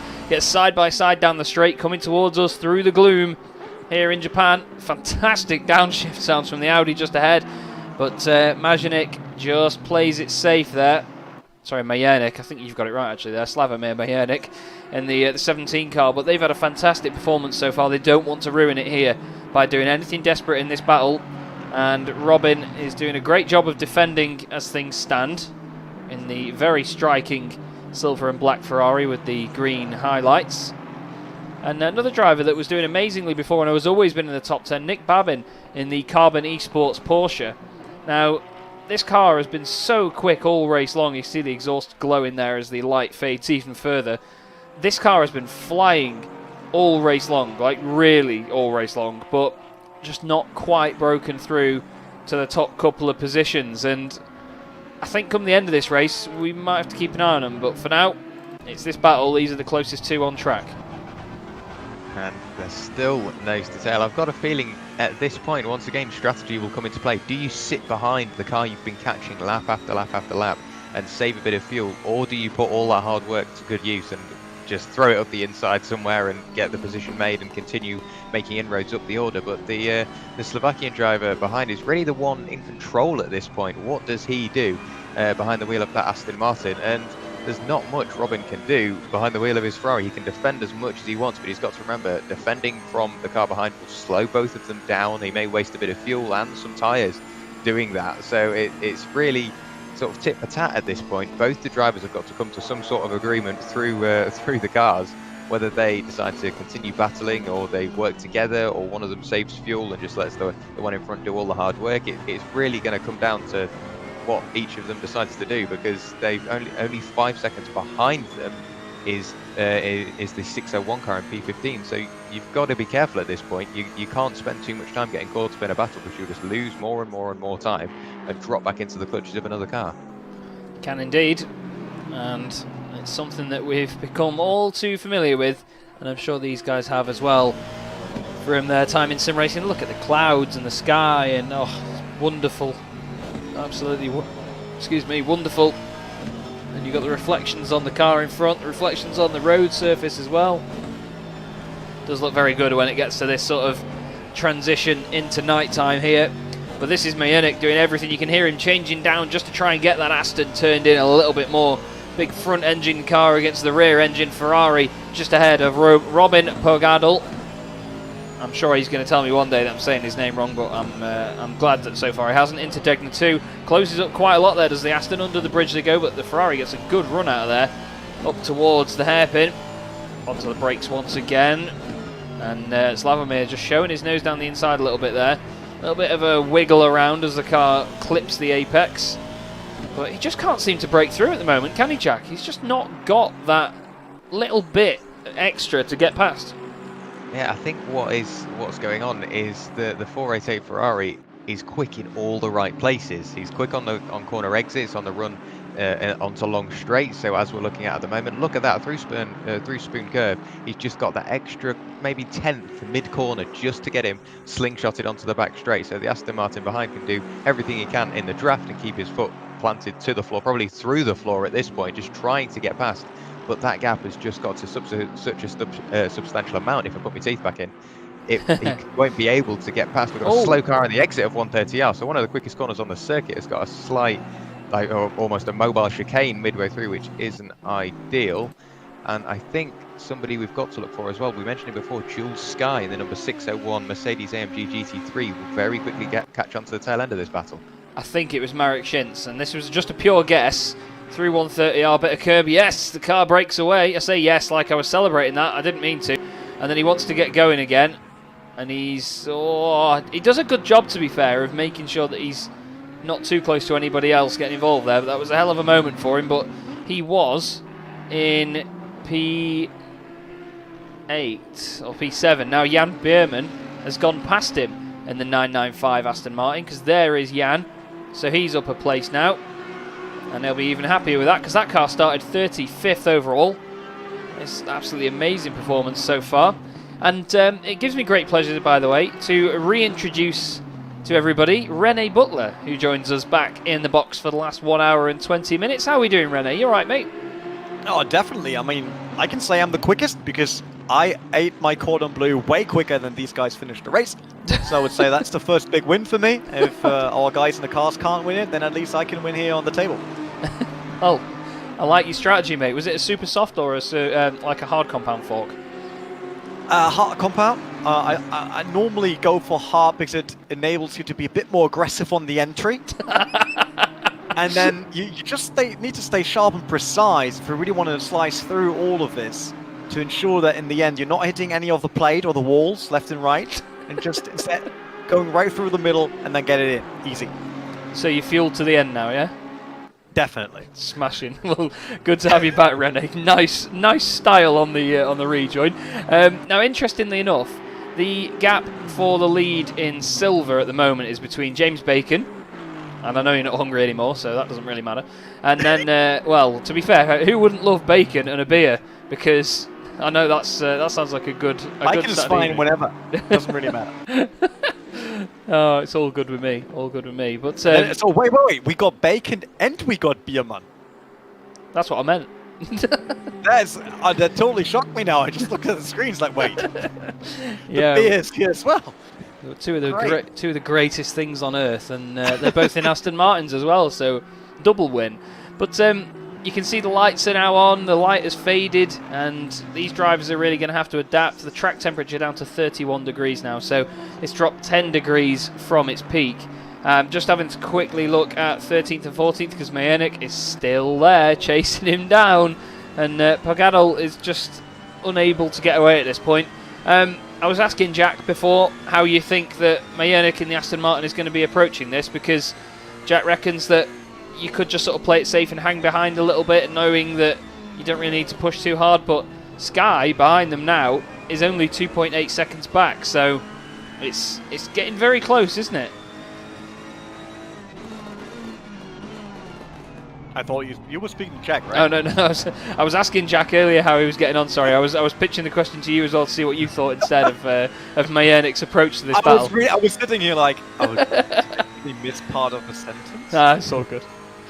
Let's try that again. I give you another chance, Chaz. Do it. How do you think Majernik is approaching this battle, Rene? Great. I mean, we talked about already about the differences. I'm sorry, I'm not native English. Sometimes I fuck it up. Between differences of having the midship Ferrari and then having a front engine Aston Martin right behind him. So on the exit will be way harder for Majernik to actually make a move here, because the Ferrari will always get that traction out of the corner. And I'm not sure with 1 hour and 17 and the position they're in right now, like how high they willing to take the risk. It's like, do you really dive bomb-ish into a corner or not? As I see that's the only option I see for the Aston Martin. If he wants to pass the Ferrari and the Ferrari's not doing any mistake, then it has to be on the entry, basically under braking, waiting as long as possible behind the Ferrari so he won't switch lines, and then try to dive a bit in. We see a mid-corner that was a lot quicker than the Ferrari, as the rear tends to step out a bit when there's a lot of banking on it. But it's just not enough, because every time we hit the exits, the Ferrari's gone. Yeah, that's it. And we've seen this in different sims before as well, haven't we, Jack? That the Ferrari, once you get it dialed in right and you've got a good setup on it, no matter what car comes up against it, it's just got real punch out of the corners, hasn't it? And I mean, we know as well even from real life stuff, we've spoken to people that have driven the Aston Martin, and they say it just doesn't quite have the low, despite being a V8, it doesn't quite have the low torque out of the corners either. No, it's a tricky one really, because I think you phrased it perfectly when you get the Ferrari dialed in, and that's a very, very tricky task to get right, because it's a car which, yes, you look at it at first glance, low, light, sort of very aerodynamic GT3 car, so you'd expect it just to slice through the air and it'd be an absolute joy to drive, which 90% of the time it is, but it's then just getting it set up and really making the most out of that car, and I think that is what they're trying to do at the moment. But there is Jules Sky for Esport Performance Racing, and the 601 Mercedes has been going well for the most part. It's got that penalty to think about towards the end of the race, so what Jules really, really needs to do is get past this battle, find a gap, which Majernik hasn't, and get past it, get into some clean air and slowly disappear into the distance, because the last thing he wants to do is get slowed down, because now the number 55 car, or the number 55 car, pardon me, the Porsche is only 1.9 seconds back from him. So this can very quickly turn from a two-way battle for 13th overall to a four-car battle for 13th. Yeah, they can always get that accordion effect on the go, and I'm sure that we may see that still, because Alexandra Ruera, that's not one you want Jonathan Ross to say. He's sat in 16th place, just waiting in that Porsche in the Race for Cat team as well, and they were, of course, race winners at the SimGrid Endurance Cup at Silverstone. But look at Jules Sky closing there on this battle in front. It just really seems that Majernik cannot do anything about this Ferrari at this point. He's staying with it, which is all fair and, you know, it's all well and good, but he can't quite get past it at this stage. And I think it's going to take until Jules Sky tries something here to open this battle up, and maybe he could be the key to unlock the back of that Ferrari and hopefully not crash into it, but at least try and get past it, Rene. It will be great if he does, but we see that how much you struggle when you actually approach a fight that's already heated up, and you want to find a way around it pretty quickly. And it's never easy for the guy in the middle, so the Aston Martin now has to orientate on the rearview mirror, has to look at the Ferrari, where do we go? What happens if he's braking a bit earlier? And that was great defense on the inside, but he couldn't hold on to it doing the hairpin. That was basically blocking the Mercedes a bit, and then he had to let off. Oh, he was probably afraid a bit that he gets touched on the rear bumper, so he moved out of the way. But with that, another position at least on track lost. It is indeed, and we've just had the news, and brilliantly, thank you, Jack. It was Jack that pointed it out. We've just hit 1,000 subscribers on YouTube, so thank you very much, everybody that has subscribed so far. Make sure you don't stop there. We want that 150 likes as well before the end of the stream. but we are very grateful to each and every one of you for your support for what we do, and we are very pleased to bring this sort of content to you. You've got Chaz Draycott, myself, Jack Werrell and Rene Buttler in the box, Michael Hamlet as well, giving us all of the information that we need. And we've been asked, what's the gap from P6 to P7? Well, we're just waiting for them to tick on round past one of the timing sections there, and then we will find out for you.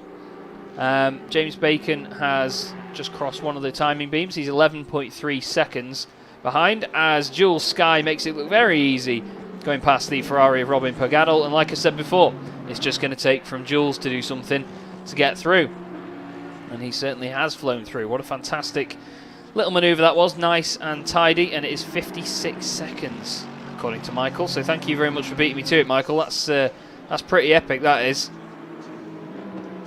And well, to be honest, Jack, the gaps that some of these guys open up, they very quickly disappear when something goes wrong, but over these races it's mad to see how often that accordion effect and how exaggerated it is. It really is, but once again, I've said it umpteen times and I'm gonna go back to it again. It just adds to the realism, because that's what you expect from real life racing. It can, like you say, accordion from a nose to tail battle and then really spread out. And I think that might be what the battle we're looking at the moment develops into, because like we've seen, Jules Sky, I said he would just have to find a gap that Mayonik can't, and that's exactly what he's done. He's got out in front of the battle now. He's in some clear air, and he doesn't have the burden of all the traffic behind him now. You can see the blue flags waving furiously to try and get some of the lapped traffic out of the way. But now the 488 car that we're looking at the moment, the MSR Liga Endurance team, they've they in the pilot seat, so to speak. They have either got to stick with Jules in front, slowly disappearing into the distance, and then they really shouldn't be getting caught up in their rearview mirror. But at the same time, you don't want to push the car too hard, because with 1 hour 10 minutes still to go, you've got at least another pit stop, with whether that be for tyres or just fuel. You've got to be careful at this point, because it's quite a vulnerable position to be in. You've just been overtaken by a car which is obviously quicker than you, but you've got a car behind you that's desperate to try and get past. So it's quite a vulnerable situation to be in. It really is, and I think this battle isn't really going away at the moment. Robin still can't get rid of Mayonik. It's just the fact that Sky has gone past the pair of them. It's not really changed too much. I just want to point out the Ferris wheel, which you'll see on the right hand side. It's now nice and brightly illuminated on the right hand side of your shot. You'll see it again as we go round the S's to the right hand side. There it is in all of its glory, with its patterns glowing away. But this night lighting, Rene, it just looks great at this stage as well, where it's quite gloomy. You've still got the effects of the headlights, but you've also got the reflections from the daylight still just slightly bouncing off some of these cars. It looks absolutely mega, doesn't it, as we know it's going to get darker as well. It does, that's for sure. We don't need to argue about that at all. But what I really love about nowadays sim racing titles is that things actually change, right? Here it's day and night. We didn't have a lot of weather change today, which is totally fine. But like back in the days, we always had the same track, not just same track conditions, but it also looked the same, right? Like lap after lap. You did 24-hour races in perfect sunshine, 12 o'clock basically lunchtime, the entire day. And here now the teams all have to, take on the challenge of an ever-evolving track, changing weather conditions, changing light conditions, which really tests you in terms of your braking points and points of interest that you use on the track to navigate. So I absolutely love that. If it also looks as great as it does here, perfect. Oh yeah, we are. I mean, this shot now as well, with all the trees and the bridges and everything, as Marek Schentz is about to lap the Ferrari of Robin Pagano, nice and close together there as they go down towards 130R. Through they go around the corner, and then you'll see the Ferris wheel in the background. Maybe not, all lit up. But I'm going to stay with this battle though, because I really want to see what Slavomir Mayonik can do here. He gets a lot of curb, and he's got Alexandra Herrera just behind him as well. Now there is the Ferris wheel. The fight is well and truly on here between these three for 14th, 15th and 16th place. And we've got D. Yankovic in the chat saying nighttime is the best time for racing. Yes, mate, they always say nighttime is the right time. It certainly is. But look at this. Mayonik round the outside in the Aston Martin, tries to make it work on the Ferrari. Robin just taps the brakes, make sure he sticks to the inside. And it looks like Herrera was going to go for it then as well. He was rearing to go. But but he doesn't quite get the nose down the inside. I'm sorry, but he's got the race leader, Mikhail Statsenko, in there as well. So it's getting so feisty here, Jack. There's no room for error at all. No, there really isn't, and we've got to remember this is a battle going on within an inter-class battle, I guess, because you've got the proper, really quick guys like we've seen. We're looking at the leaders at the moment, trying to work their way through this order, but they've got to remember, yes, they are the leader and they want priority. They're probably flashing their lights in pure ferocity, trying to get through and lose as little time as possible. But you've got to remember, like we're looking at the moment, Slavomir Majernik for USB drivers, he is doing everything he can to get past the 488 Ferrari. Still, this battle has been raging on for a good number of laps now, and these two, I'm guessing they're just going to forget about the rearview mirrors and just focus on battling each other at this point. It doesn't matter who you've got behind you. You're in a battle, you want to make sure you end up on top. And I think that's what's going on at the moment. And this is now a 3-car battle. Like you say, we've got Alexandra for Race 4 Cat Motorsport in the Porsche trying to get in on the mix as well. And this sort of begs the question. We saw Jules Sky work his way past this pairing in front with ease. Can Alexandra do something of the same? You've got to think so. And what a race we've had. They're side by side ahead into 130R. That's Majernik on the outside with Pogadl down the inside. Majernik goes off onto the runoff. And now they're thinking, oh, hey, that's the race leader. Let him by, boys. They're 2x2 into the chicane. And we saw the race leader do that move earlier on the Mercedes. He nearly has contact with the back of Pogadl's Ferrari as well. And he's still getting held up a little bit there side by side. The Ferrari flashes his lights. He's next to you, mate. He can't see that. And then we've got the Porsche as well coming through the middle. That's Alexandra Herrera. And he can't make it Herrera at the moment.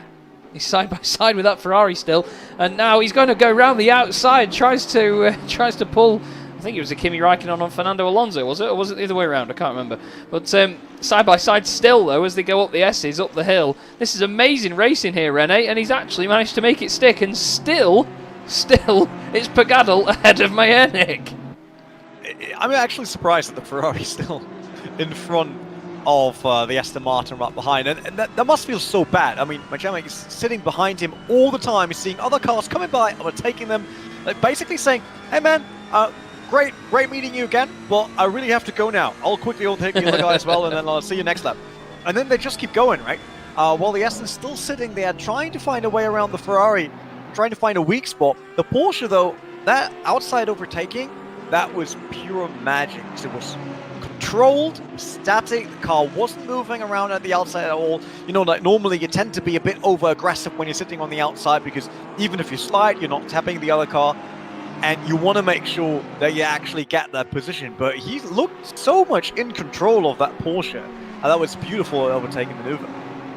Well, you're going to be happy as well, because one of your boys is in there as well. I think it's Tristan Bulvinkel. He's managing to unlap himself a little bit there in the number 557 Buttler Pal Motorsport machine. And talk to me about the white wheels on that, Rene. I was going to ask you about this earlier. Now, I like white wheels, but they come under a lot of fire in sim racing I've seen. But I think they look great. Why? I don't know. Well, what's the issue with white wheels? I really don't have a clue, but a lot of people seem to have an issue with it. I hate that our wheels of the real race cars we have are not white. But, like, that's one of the biggest disadvantages they have. So, like, white wheels should be there. It's like that's how we roll. I think it's because you have to clean them so often, I suppose, because of brake dust. But it doesn't matter if they are black, grey, silver, red, white. They're always dirty. Especially since, as a new team to the real world motorsport, coming from sim racing, we obviously have a support team that is in motorsport for 14 years, and they're helping us out and trying to show us how it works, documents, because it's way harder to actually sign up for a real world race than it is for a sim race, even though sometimes sim racing with forums and all that can get complicated. So they help us out with that. And if they see that I roll a car to an event and it's not freshly washed and the rims are fine, I'll get to hear that the entire day. Like last time we signed up Friday night, basically. The race was Saturday morning. They had an open spot. I didn't have any drivers. But in the night, he was like, you should drive. Like, you can get some laps in before your first VLN race. And I was like, all right. I'm here anyway now. Why not? Let's race tomorrow. So the car was obviously not cleaned. The entire time in the pit stop, he was telling everyone that I didn't clean my car. And how much of a disappointment the team is. Well, we're not going to look at this car anymore because it's got a drive-through. And Mikhail Statsenko is still leading this race. Car 1, P1. Joe McCauley doing a fine job to remain in second place. And the third place car, Vasily Anufriev, is just down the straight. So Joe McCauley at this point looking quite safe for second place. But we've seen those cars swap around quite a lot over the course of this race. Now, to be honest, Jack, it's just a bit of a waiting game now just to see who blinks first with a pit stop, isn't it? It really is, because that will be what sort of decides the race. I said it would be strategy about half an hour ago, and I still think the situation is very much the same. It will come down to strategy. Yes, this last minute surge of pace will definitely help, but it's all about what you do with strategy when you pit. And if you pit earlier, you've then got to, you can go out and really gauge what the leaders are doing and push as hard as you can on the new set of boots if you pick up new tyres. But then you've got to remember, if you do pick up new tyres towards the end of the stint, they'll be really hot and getting rather second hand. And if you pick up another full tank of fuel, you're going to be in a very, very heavy car trying to fight your way back up towards race pace. But then if you pit later on, you're going to have to deal with that much later into the race, and is that something you want to do? So it's very much up in the air at this point. Everybody's got to deal with a very similar situation, a very heavy car, possibly a slightly quicker car, but a very, very heavy car nonetheless, and that is something you've really got to take into account. Bearing in mind, we've been in changeable conditions. It's been very, very hot, blistering sunshine at the start of the race, and we're now going into the closing stages of the race. We've seen we're looking at Jaroslav Honzik into the pits now, so the number 49 Audi coming in for what I'm guessing will be his final pit stop. So that's the leader now, Mikhail, leaving the pit lane after his final pit stop. He's got a full minute to McCauley now, Chaz, and well, he's shown his hand nice and early, and it's going to be interesting to see what McCauley can do. We just see him come around the final corner now, and this is really where the race is won or lost. It is, and I thought he had green neons inside the grille there. He does have green neons inside the grille. I like that. I've never noticed that before. But the exhaust glowing on the side of that Merc as well looks fantastic round there. But we've just had info as well in the chat that James Parker is now pushing away in the 888 Coach Dave Academy Ferrari, and that he is doing. He's going to be looking to gain a couple more places before the end of this one. And wow, it's a 9-second gap for P3 in the silver class. P4's just pitted actually. Apologies, Michael. Michael is feeding me the info and I'm not quite getting there in time, so sorry, mate. But yeah, we've got some situations developing here. Martin Lorenk is out there in the Connection Lost Racing team, and hopefully, Jack, you get the joke before I do, because I made a joke about it before, not realising that the car number was very ironic. So yeah, it went straight over my head until suddenly I realised. I smacked my desk earlier when I realised, and there it was live on stream. Another two cars that are close is Stein Everink and Nicholas Caputo in 24th and 25th. That is for position there. Caputo in one of the Leone V Racing Team Ferraris. And look at this now. Look at the light going down. I told you, Jack. I told you. It's really pretty. And it gets me very excited when these guys go to night racing, and we've still got an hour. So it's only going to get prettier. But Rene, just talk to me about conditions as this gets darker and the track gets even cooler. It's 30 degrees now. Does it get more difficult because of the visual references, or does it feel a bit easier because the track's cooled down and there's a bit more grip? I don't think it really helps that it cools down, because first of all, visual reference is becoming a bit harder, as we can guess that most of these drivers have way more laps in bright daylight than they have at night. And if you use the entire day to nearly 40 degrees of track temperature, and then adjusting the car to that and making sure that it runs, because I assume it, like our team, that most of the teams were working on a setup that actually works in such hot conditions. And now all of a sudden it cools down, but your car is still set up. Even if you adjust the tire pressure, which you have to, I mean, that's a 10 degree difference now between what we had before now. So you have to adjust all of that, but your driving style also has to be adjusted. And this, in mix with the change of how the track visually looks for you, and you try to find your braking points, it can easily lead to moments where you're actually a bit too early on the turn-in while they go side by side through here. Wow, that was really close between the Aston Martin and the number 68 Ferrari. That's actually for track position here, 24 and 25th happening right now. But it's just way harder to find that apex while being in a fight or mid-corner. Now going for the overtake. That might be a crossback. That works very well for the Aston Martin, but once again, the exit is stronger on the Ferrari. So Caputo can stay ahead here for the 68 and gain that position. Yeah, it was nicely done, to be fair, and the Aston did try and run him out a little bit and just say, get over there, son, but no, it didn't quite work, and Caputo making it through, and, well, 24th place for that Aston Martin is now Caput. So he's up into, up into 24th. Bierman is in the pits, probably wants a beer after this. It's been a hell of an effort by this 994 car. And we have hit 150 likes on the stream. Thank you very much. Simba saying time to open up my second Google account. Bless you, mate. Bless you. Hendrickson back in this Mercedes, by the way, Jack. He started the race second on the grid, took pole by turn one. Took the lead by turn one, and has been very, very quick ever since. So it's going to be interesting to see whether he can catch Onufrier for second place. It really will be, because like you say, when we've now got less than an hour till the end of this race, and this is where the pace will really come into play, because we know the leaders have already pitted now, so it's really down to William to see what he can do behind the wheel of this Mercedes. Really, he's got to pick up the pace, but also keep that pace consistent and keep it clean. I'm not sure whether that's dust and dirt or slight spots of rain on the camera that I'm seeing when the cars go by. But that'll be something to look into as well. Going this late into the race, if we get a sudden sort of weather change, this could play into the hands if William is confident in the rain. Oh, it is dust. It is definitely dust on the lens. It's not rain, but that would have thrown a nice spanner into the mix. But yeah, like you say, the 11, he's had an up and down race. He's always been at the pointy end of the field, but he's led the race. He's swapped down to P2, back in the lead, back down to P2. He's now in third, so he's got all the work to do to catch up to Ufriev in P2, the number 56 car, and this is probably a battle that we need to keep an eye on. Maybe not watch for much longer, but towards the end of the race, it will really, really develop into something. I'm just looking down now at the moment. This was literally what I was about to talk about, because it said they were half a second, if that, between each other, but it's all sort of dissipated. Yeah, it would have been when they crossed the line coming out of the pits, for example. It's easy for it to do that sometimes. It does pick them up over the line as they go through. Just want to give a shout to Josh Rayfield in the chat. Good to see you, Josh. He's popped along to say hello. Josh races in a series on a different sim that I organise and does a banging job in that, as well as one that Jack raced into. So good to see you, Josh. Hope you're well, mate.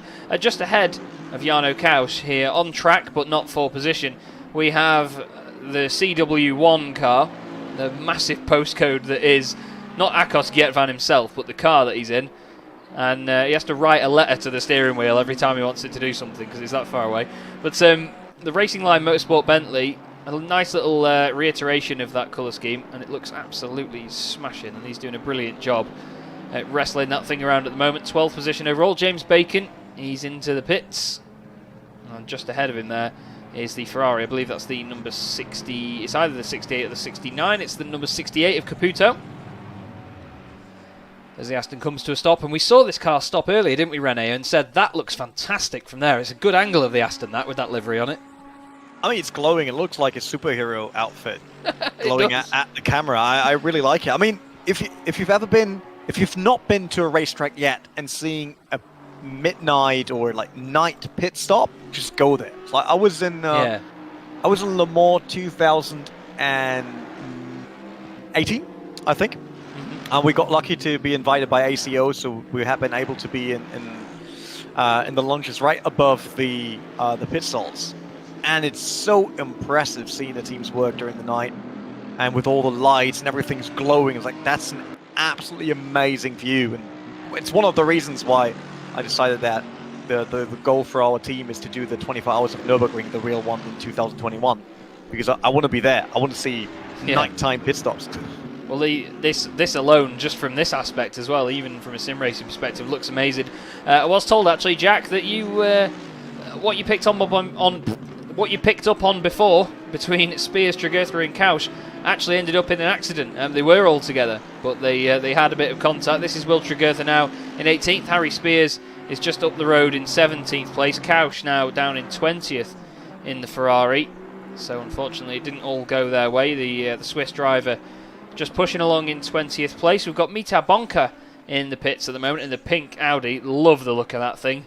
Absolutely love it. He's not quite going to win the race for top Audi honours in this one, but we do have to say, top looking Audi though. Oh yeah, definitely. I have to go with that. I'll agree. Mikhail Statsenko Statsenko. Get it right, Chaz. What we are going to do very quickly, though, guys, is just have one more advert break. This is the last one during the race, and then we will very soon catch up with Michael as well when he is ready for his final report going into the last hour of the race. But just bear with us a few moments. We'll run some of the adverts, and we will be right back with you.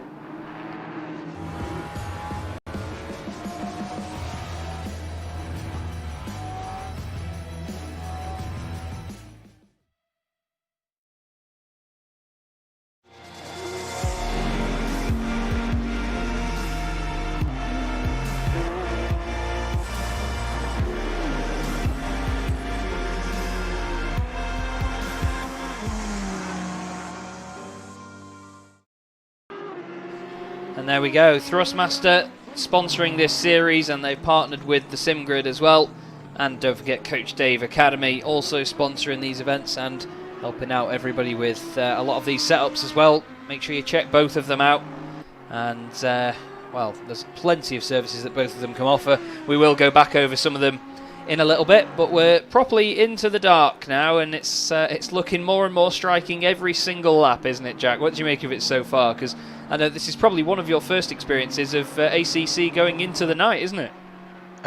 Well, you're right there, because it's my first experience of ACC going into the night, and wow, I've been to real life into the night races, 24-hour races, 12-hour races, taken part in some of them, but it's something else. Looking at this in a simulator, it's just a weird sensation, and looking at this on a screen, but it being so close to real life, it's amazing. And to see the cars raring around on the edge of adhesion. We've just seen Christian dropping a wheel onto the grass, and now looking at James Parker in the Coach Dave Academy car. The number 888's throwing it up the inside at Dunlop. Great move there, and continuing on, and just seeing that aggression this late on in the race and the confidence within the car, and just making it look so effortless. It's something else.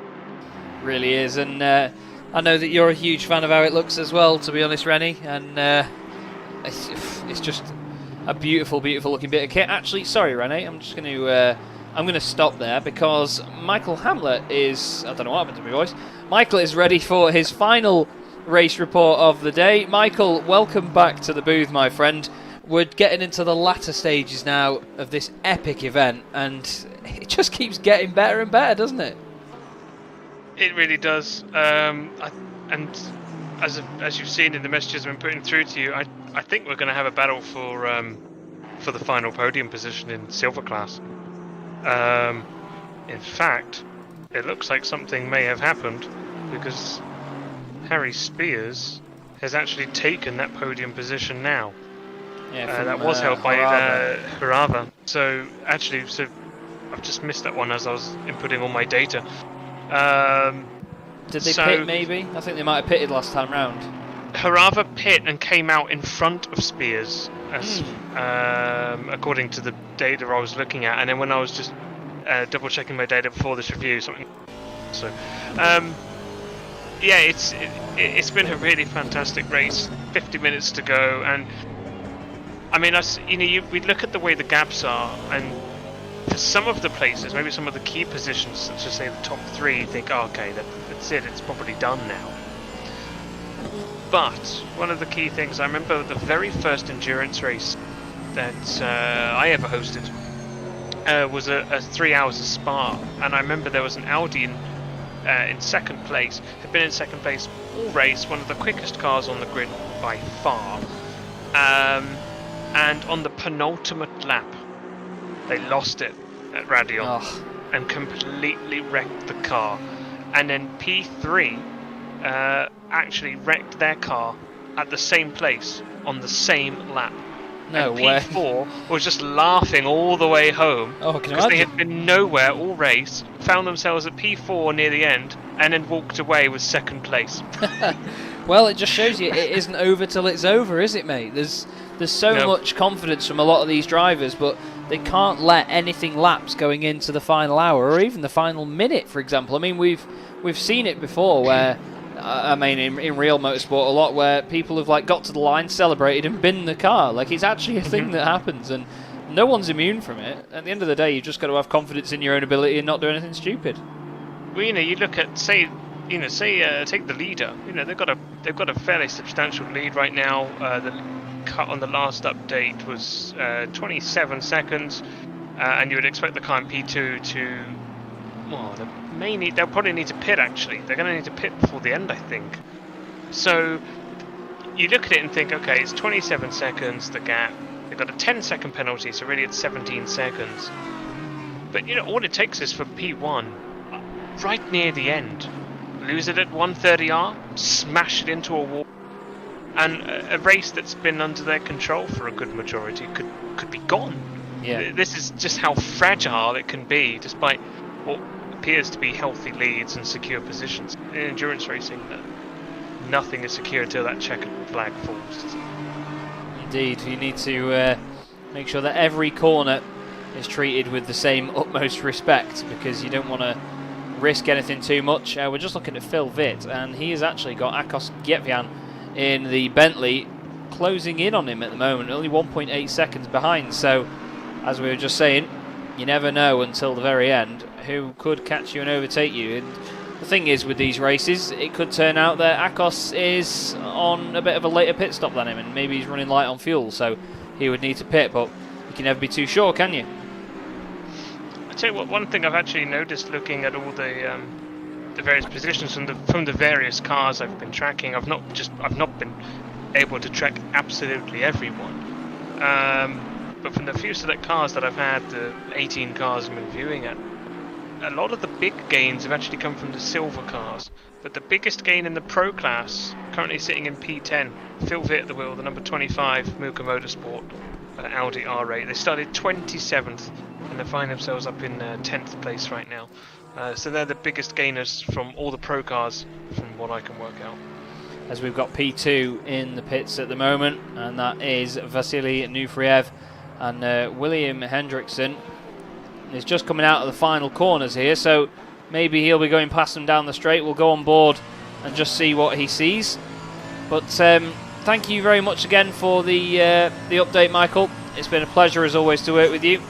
And as I think, that's going to be a battle for P2 for the final 45 minutes. Yeah, Nufriev just coming out of the pits now, so it's getting feisty. But Hendrickson pit 6 laps ago, so this will be going to the end now. 45 minutes to catch Hendrickson. Here we go. Then the battle is locked in, and they are ready to do battle, essentially. But Michael, once again, mate, your information throughout this race has been top notch. Thank you very much for everything you've done for us guys over the course of this, for doing a hell of a lot of the setup work as well, if not all of it, and putting it all together. It's been a hell of an event, mate, and very well done on the success of it, and to everyone as well that has helped out in the background behind with the sim grid.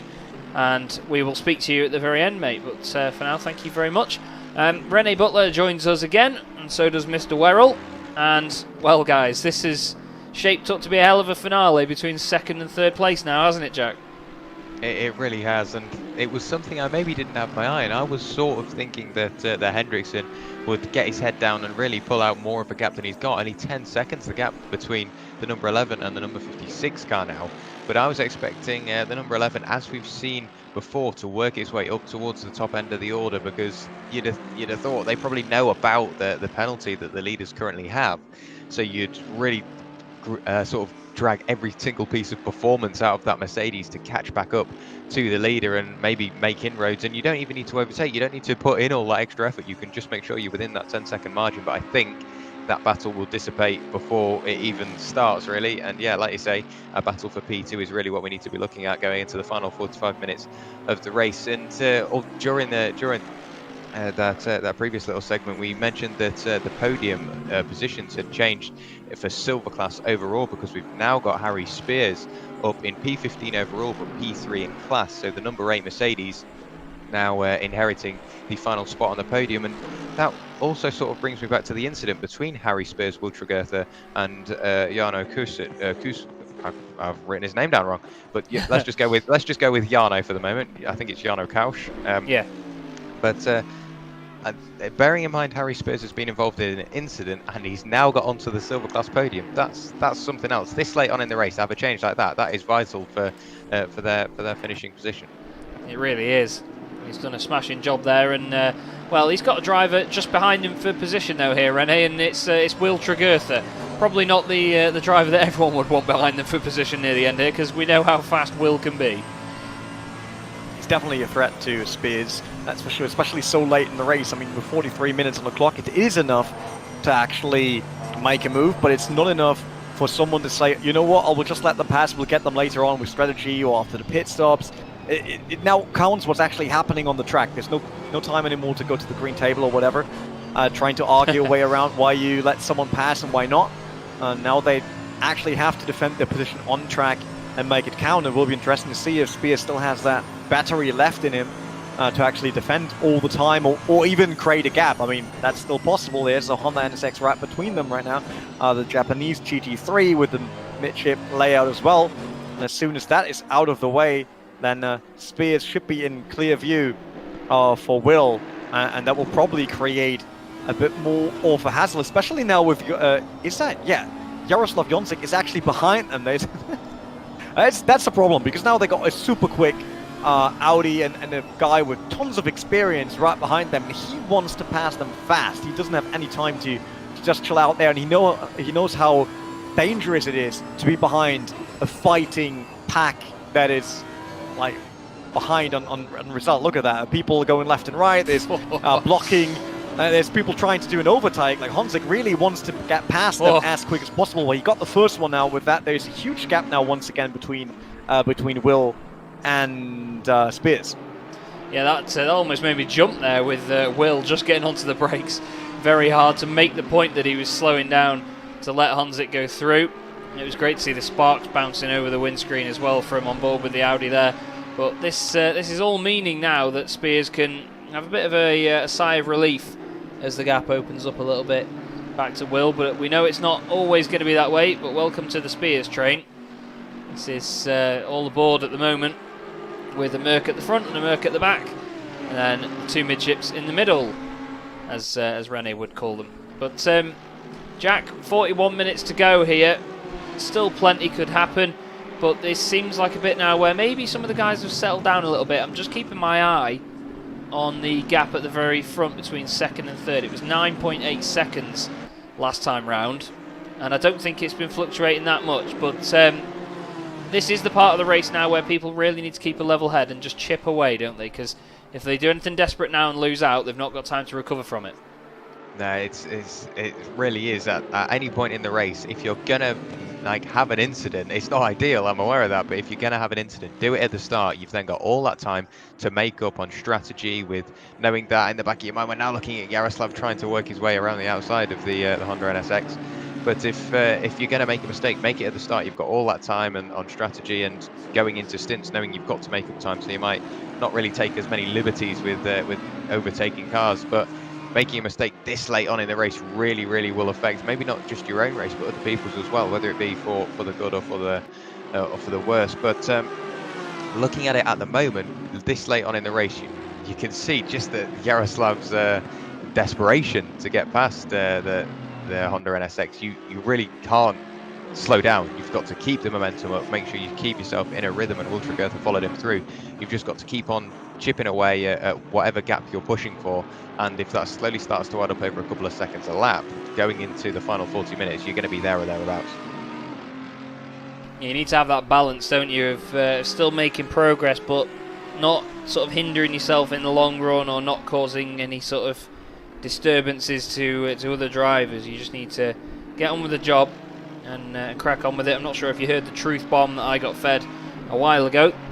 I was reading out on the stream, but I was you actually know Mr. Steve Burke, and a while ago in an endurance race we were racing together, and I was trying to figure out where a car would come out of the pits in front of us if they were on a similar stint. And Steve basically got fed up with me trying to figure this out and just shouted at me, look, it doesn't matter whether you worry about it coming out in front of you or not. Either way, if it does, it does. Just get on with it and drive fast. Because worrying about it isn't going to change what happens. So, yeah, it's a good truth bomb to have fed to you, let me tell you that. But Honzik at the moment, he's doing absolutely fine, isn't he? He's just getting everything right. Will Tregurtha's in the pit lane. probably the safest place for him. Giga Panka, by the way, I just want to come back to this, Rene. We love this Nissan up here in the commentary box, don't we? And it's doing a fantastic job, a top 5 on the cards here. They definitely do. I mean, they use a car that no one else is using. That's not just this series. It's basically everywhere. So all the work has to be coming from yourself, and you can't really rely on others to have a good performance in this Skyline.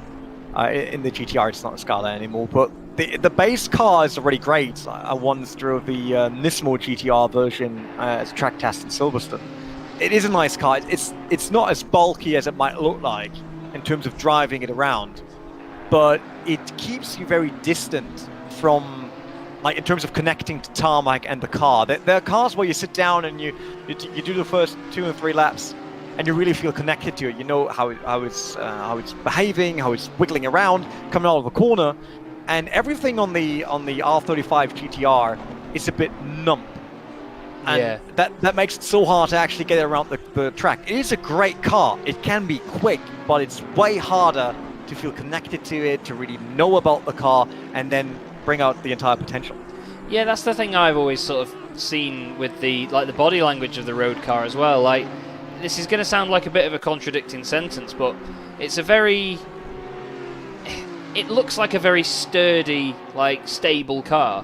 But at the same time, it looks soft because of that. You know what I mean? It doesn't look like it really sort of, I don't know, it doesn't look as planted. It just looks like it smoothly goes everywhere. Maybe warbles around a bit in the corner, but it absorbs everything. Like, you expect a real performance car to be quite stiff and bumpy, like, you know, rattle around and, as you say, really feel the road. But in the case of the GTR, it does seem like it does just absorb everything, maybe that bit too much. But of course, I imagine the full-blown race car GT3 is not that way. But yeah, as a road car, you'd expect a little bit different. But it's time to move on to something else at the moment, because we have the battle for the lead in silver.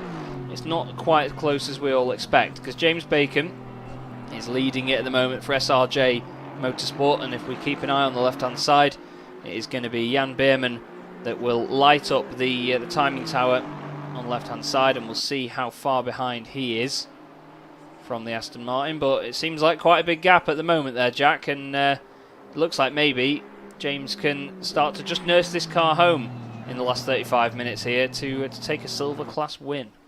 That is all he needs to do. Like you say, he's in the position to take a silver class win, and that will be in the back of his mind. It's very easy to say sat here in the commentary box where you just keep it clean, keep it consistent, and drag the car to the end. But when you're in the car, I've got to admit, I've done a 3-hour solid stint at Le Mans on a different simulator, and that just, you get random thoughts going through your head, which maybe make you a little bit slower, or maybe they make you a little bit quicker, because then it all just happens naturally. You don't really think about it, but that's just what happens when you're behind the wheel of a car like this, going this late on into the race, and you're starting to maybe feel a bit worse for wear as well, because the car's been running throughout the entirety of the race, and you can't really sleep or rest because you're so eager to find out what's happening to your car and who's in the car and what's going on around you. And somebody that did just light up the timing screen, I don't think we caught onto it as it happened, but Will Tragerta, who was in 20th position, now in 22nd position, the number 81 Mercedes, got a drive-through penalty for track limits.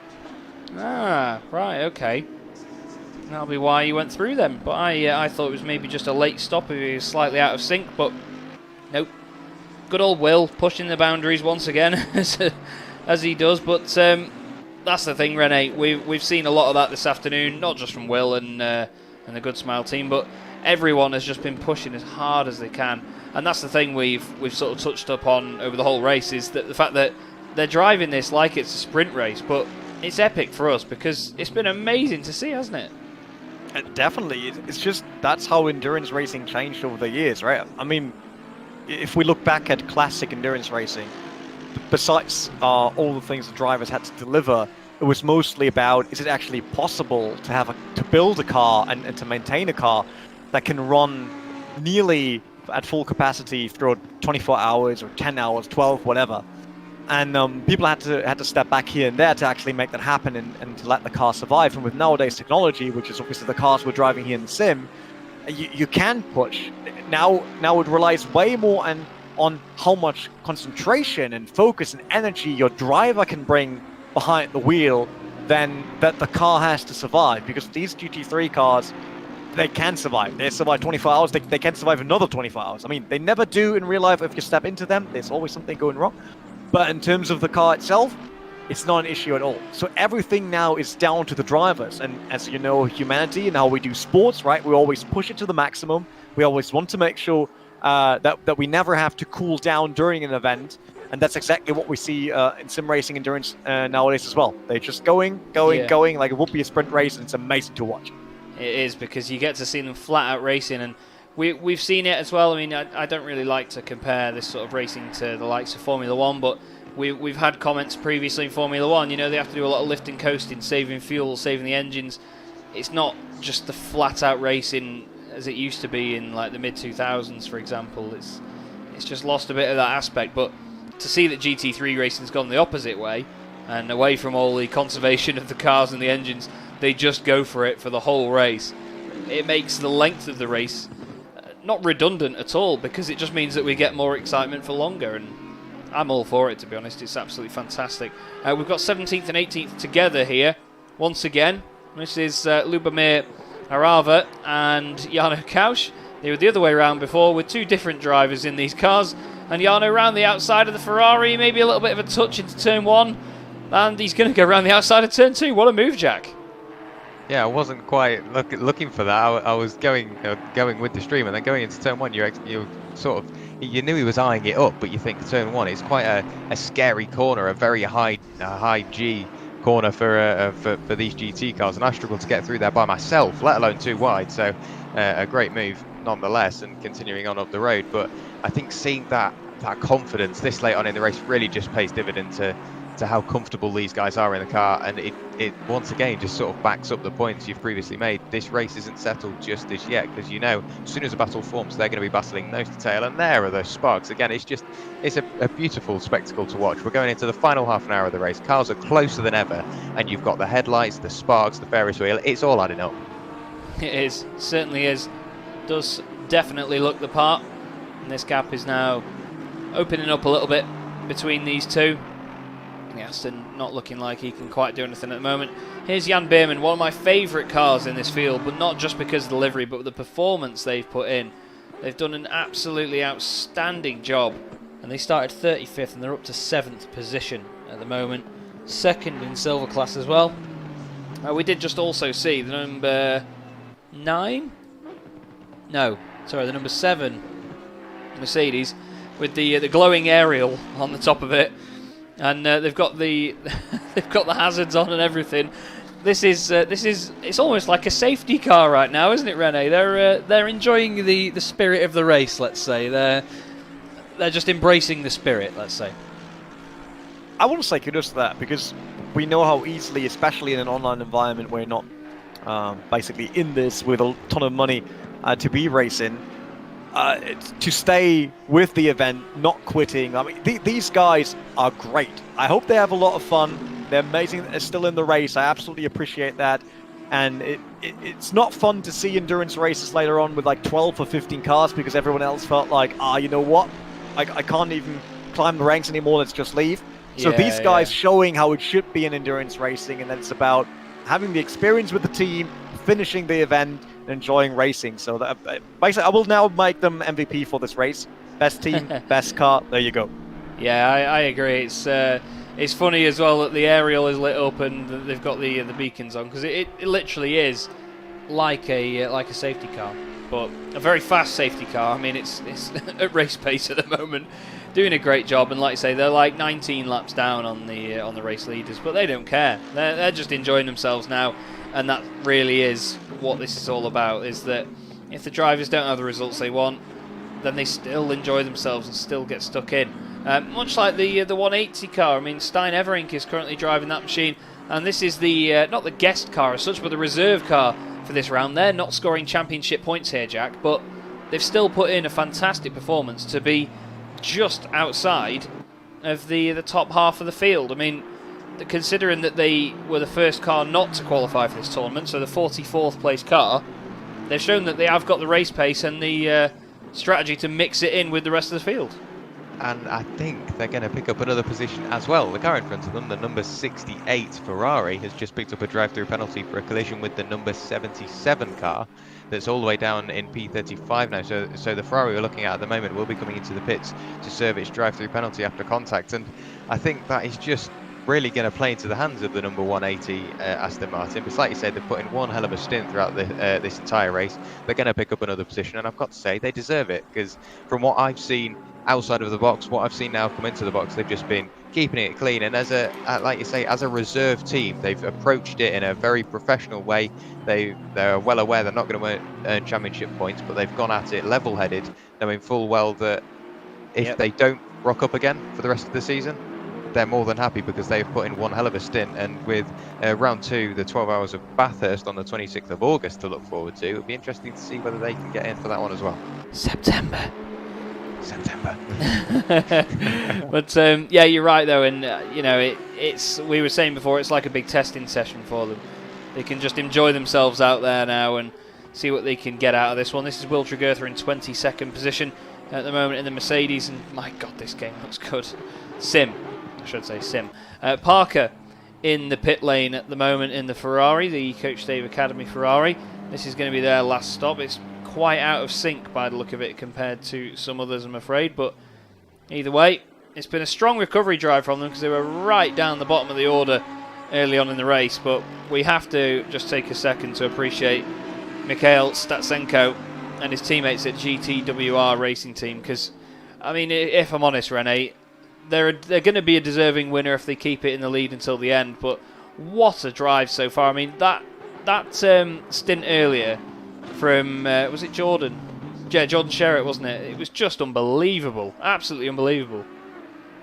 Jordan did a great job in creating that gap for the team, but that doesn't take it away from Statsenko, who's currently behind the wheel. He had some great stints as well. These guys have been in control of the car. They knew exactly what was happening. The strategy was on point. They never looked like they had to rely on any kind of luck or bad luck for others, even though they had that crash early on where they lost a lot of time. So they just basically showing that this is the performance you need to win such an event. And it is a high-class event, because we can see everyone here really being on the edge and having to bring their A-game to be inside the top 5. And these guys are just not bringing A-game, they're bringing AAA, basically.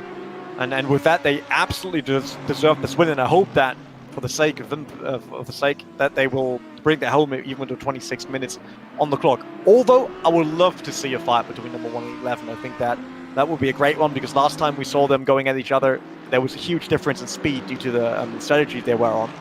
And if they would now run into each other, it's probably slightly different.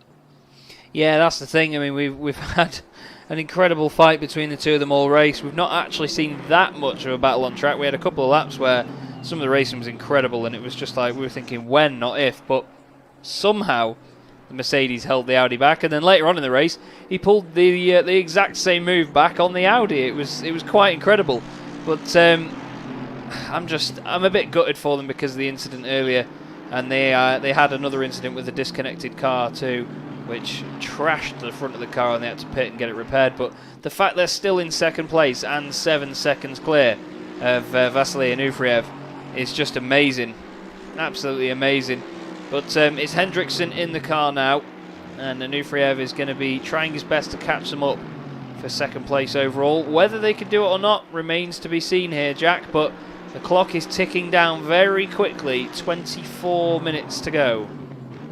It really is, and I've got to say, it's been an absolute pleasure so far, and I think that's why it's gone so quickly, because I've been in the commentary box for an hour and 35 minutes, and it really doesn't feel like that. I think just having some amazing action just on show has made it go quickly alone, let alone being in the commentary box with you two guys once again. Once again, for the first time, I should say. Yeah, it's getting nice and comfortable throughout the middle of the pack, because we're looking at Kaush in the 480. We were looking at Kaush in the 488 car, who's slowly starting to close up on the number 55 Porsche. We're currently looking at William Henderson, and we're now going back to Kaush. I'm sorry, Chaz, I'm talking about everybody on the grid here, but Kaush is now within a second. You saw Ruera ahead in the number 55 Porsche. There he is. So that battle is really close up. We've seen a hell of a lot of this 488 Ferrari over the past couple of laps. Do you think that's just because they've been getting slightly more competitive as the race wears on, or they've just been in the right place at the right time? I think right place, right time, with cars going into the pits, coming out the pits, getting to the end of their stints and ruining tyres, basically. It's been pretty crazy to see how many battles Jarno Kausch and the MSR Liga Endurance Team Ferrari have been involved in, but they'll definitely go away from this one thinking, oh, that was exciting, let's do that all again. And they'll be definitely looking forward to Bathurst in the hope that they can get some more points out of all of this. They're on the back of the Porsche at the moment. We're going to go on one of my favourite camera angles, because at night this just looks unbelievable, especially when it's as dark as it is now. Jarno Kausch on the back of Alexandre Herrera. And I must say as well, we do want to thank Thrustmaster for sponsoring this event. They have partnered with the Sim Grid, and Thrustmaster themselves, they've been in racing for, well, since 1993. And they have a fantastic ecosystem with their wheels and bases and all the pedals as well. But with the wheels, you can use basically most Thrustmaster rims with most of the bases. I mean, I run a TX base. I've got 3 or 4 different rims. Big round wheel for things like the Porsche Cup cars. Formula rims as well for any open wheeled stuff or modern GT3s. They often run wheels that look similar to the older sort of Formula 1 cars used to. And thanks to Coach Dave Academy as well, because of the fact that Coach Dave, well, as you can guess by the name, David himself does driver coaching on Assetto Corsa Competizione. They also have a setup shop as well. And some of the guys out there tonight running Coach Dave's setups, and they do really, really get these cars sorted out for you. It's a fantastic subscription as well, so make sure that you check that out if you are on Assetto Corsa Competizione. Teo Masante in the chat, good to see you. Well done for your racing the other night in the More Female Races series. I know it wasn't quite as straightforward, but I look forward to the next one. But just coming back to you here, Rene, we've got a good battle in front of us here, Jarno Kausch against Herrera, and it's these sort of midfield battles that have really sort of been the spirit of this race, aren't they? Because even though we've had a great scrap at the front, there's just constantly been something going on in the midfield like this. Yeah, due to the different strategies and the pit times, we always had some midfielders running into each other, showing us a great run, especially the 488 Ferrari. I mean, we had that on screen quite a lot the last hours, I feel. We're fighting against each other, and now Herrera with the Porsche will be very interesting, because it seems like he's struggling a bit currently getting the car precisely where he wants to have it during the corners, with the Ferrari being able to push a bit more, being a bit more aggressive. Also, turning looked a lot better. So it will be interesting to see how much Herrera can still do to defend his position here. I mean, that's 16th and 17th, and just close to 21 minutes to go. That's still a long time if you have to look into your rearview mirror basically every single time you're coming out of the corner and into a corner. So it's a lot of stress, a lot of pressure. So let's see what's happening. Yeah, it certainly must feel a bit strange to do that many laps around here and still think, oh God, do I have to defend again from this guy? Leave me alone. But I just want to go down then the top 10 of this race so far, and just sort of give a quick shout to these guys doing an incredible job at the front. I mean, every driver in this field has done a smashing job so far. This is Nick Babin in the Porsche. Look at the pops and flames from that as it slows down. The Carbon Esports machine, number 225, they've been in the top 10 throughout the whole race, doing a cracking job. Phil Vitt and his teammates in the Mucka Motorsport Audi, again, fantastic performance from them. They started 27th to get up to there. Marek Schintz, another car that's been under the radar, going through this race bit by bit, doing everything they can. Jan Beerman, that 995 Aston Martin, started 35th on the grid and is currently in second place in class, so that's been an insane drive. Then we've got James Bacon. He is leading the silver class at the moment in the number 125 Aston Martin for SRJ Motorsport, and that's been a very sturdy performance from those guys. They've not really messed about too much or done anything daft. They've just got on with it and just kept their heads down. Gergo Panka, the Kunos developer as well, he is making sure that Nissan gets some good airtime, because it certainly deserves it. What a performance FFS Racing have put in here. I can't tell you what it stands for. Jaroslav Honzik, he's making his way up the order here. He's making his way closer to the car in front of Vasily Anufriev, but doesn't look like it's going to be enough with 19 minutes to go. The aforementioned Anufriev here, just going up through the S's for Like and Subscribe Racing Team. Like and Subscribe, one of the only teams, to be honest, that we've seen in the Endurance Cup as well that has been a proper front runner up here. So I'm intrigued to see how they manage to finish this race as well, because Igor Ogorodnikov is in that team and he's a definite front runner in the Endurance Cup. William Hendrickson, well, what can you say about this 11 car? It's been incredibly impressive, and even with the bad luck, they're still holding on to second position, and pretty much the most one of the most dominant cars in the field, if not the, is Mikhail Statsenko. And his teammates as well have been untouchable almost. And Jordan Sherritt, the fastest qualifying driver for this series in that number 1 Audi. They've picked number 1 for a reason, Jack, and shown their confidence and put a target on their back. They're certainly putting in a performance worthy of that number today. They really are. I can't really say much about them because they've done all the explaining, really. They've carved through the traffic as quickly and as cleanly as they can, making sure they stay respectful throughout the race while also keeping up this amazing pace which they've withheld for a long time, and they are well and truly worthy of a win. All they've got to do is get this car to the end. Now, I say it like it's an easy task, but it definitely isn't. And just it's looking at that car, it looks so balanced. Like, he's just using all the curbs. He knows he's got the confidence behind the wheel of that Audi just to continue on like it's a Sunday drive, and I think that just really shows how fitting they are to the position they're in. And going into the final 17 minutes, I'm going to throw it over to Rene, throw a spanner in the works this time. Rene, what would you be thinking you've been leading the race for a sizable amount, and going into the 15 minutes, like, what would be the thought process? It should definitely not be in the car for the last 15 minutes if there was absolutely no fight the last 30 minutes, I can tell you that. Because I'm horrible when it comes to driving. Driving on my own, lap for lap, so I would probably have been the car by now, and my teammates will be very angry at me. But if you have been in control for such a long time, then I think the worst thing you can do is probably thinking about how to do the last 50 minutes, because these guys have been dialed in, they've been synced with their car, in sync with their strategy, and with everyone else on track. They managed very well the traffic, carved through it easily most of the time. So I hope that he has some of his teammates in voice, that they're at least a bit relaxed, not super focused right now, because sometimes that can lead to a bit more pressure in the end, so that they're basically sailing towards the finish line, because they really deserve it, and these last 15 minutes shouldn't stop them. I think that will be what will be going through their head. I know personally I tend to overthink the final few minutes of my stint, which is why I've just given up with endurance racing, because I tend to do most of my stint, and then the last bit I go, yeah, I don't bother with that bit. But we now go into the final 16 minutes of the race, Chaz, and it's for the short while I've been here, I wish I was more aware of the capabilities of mobile data, because if you didn't know, I am streaming, or am being able to join you because I'm using my mobile data to connect to Discord, and I wish I did it more often, because I've had beautiful pictures of not just the game but of all the streaming graphics. I've got the stream up on the other screen, and I've downloaded ACC. That's how quickly I've adapted to ACC, and I can't wait to do more. Well, it certainly sounds alright, considering it's on a hotspot, mate, so fair play for your commitment. But, well, it's been a hell of a race so far. I mean, what a great way to start the World Cup. I'm afraid that I may not be available for the Bathurst 12 hour, but we'll see. Is that a moment? Wow, that's not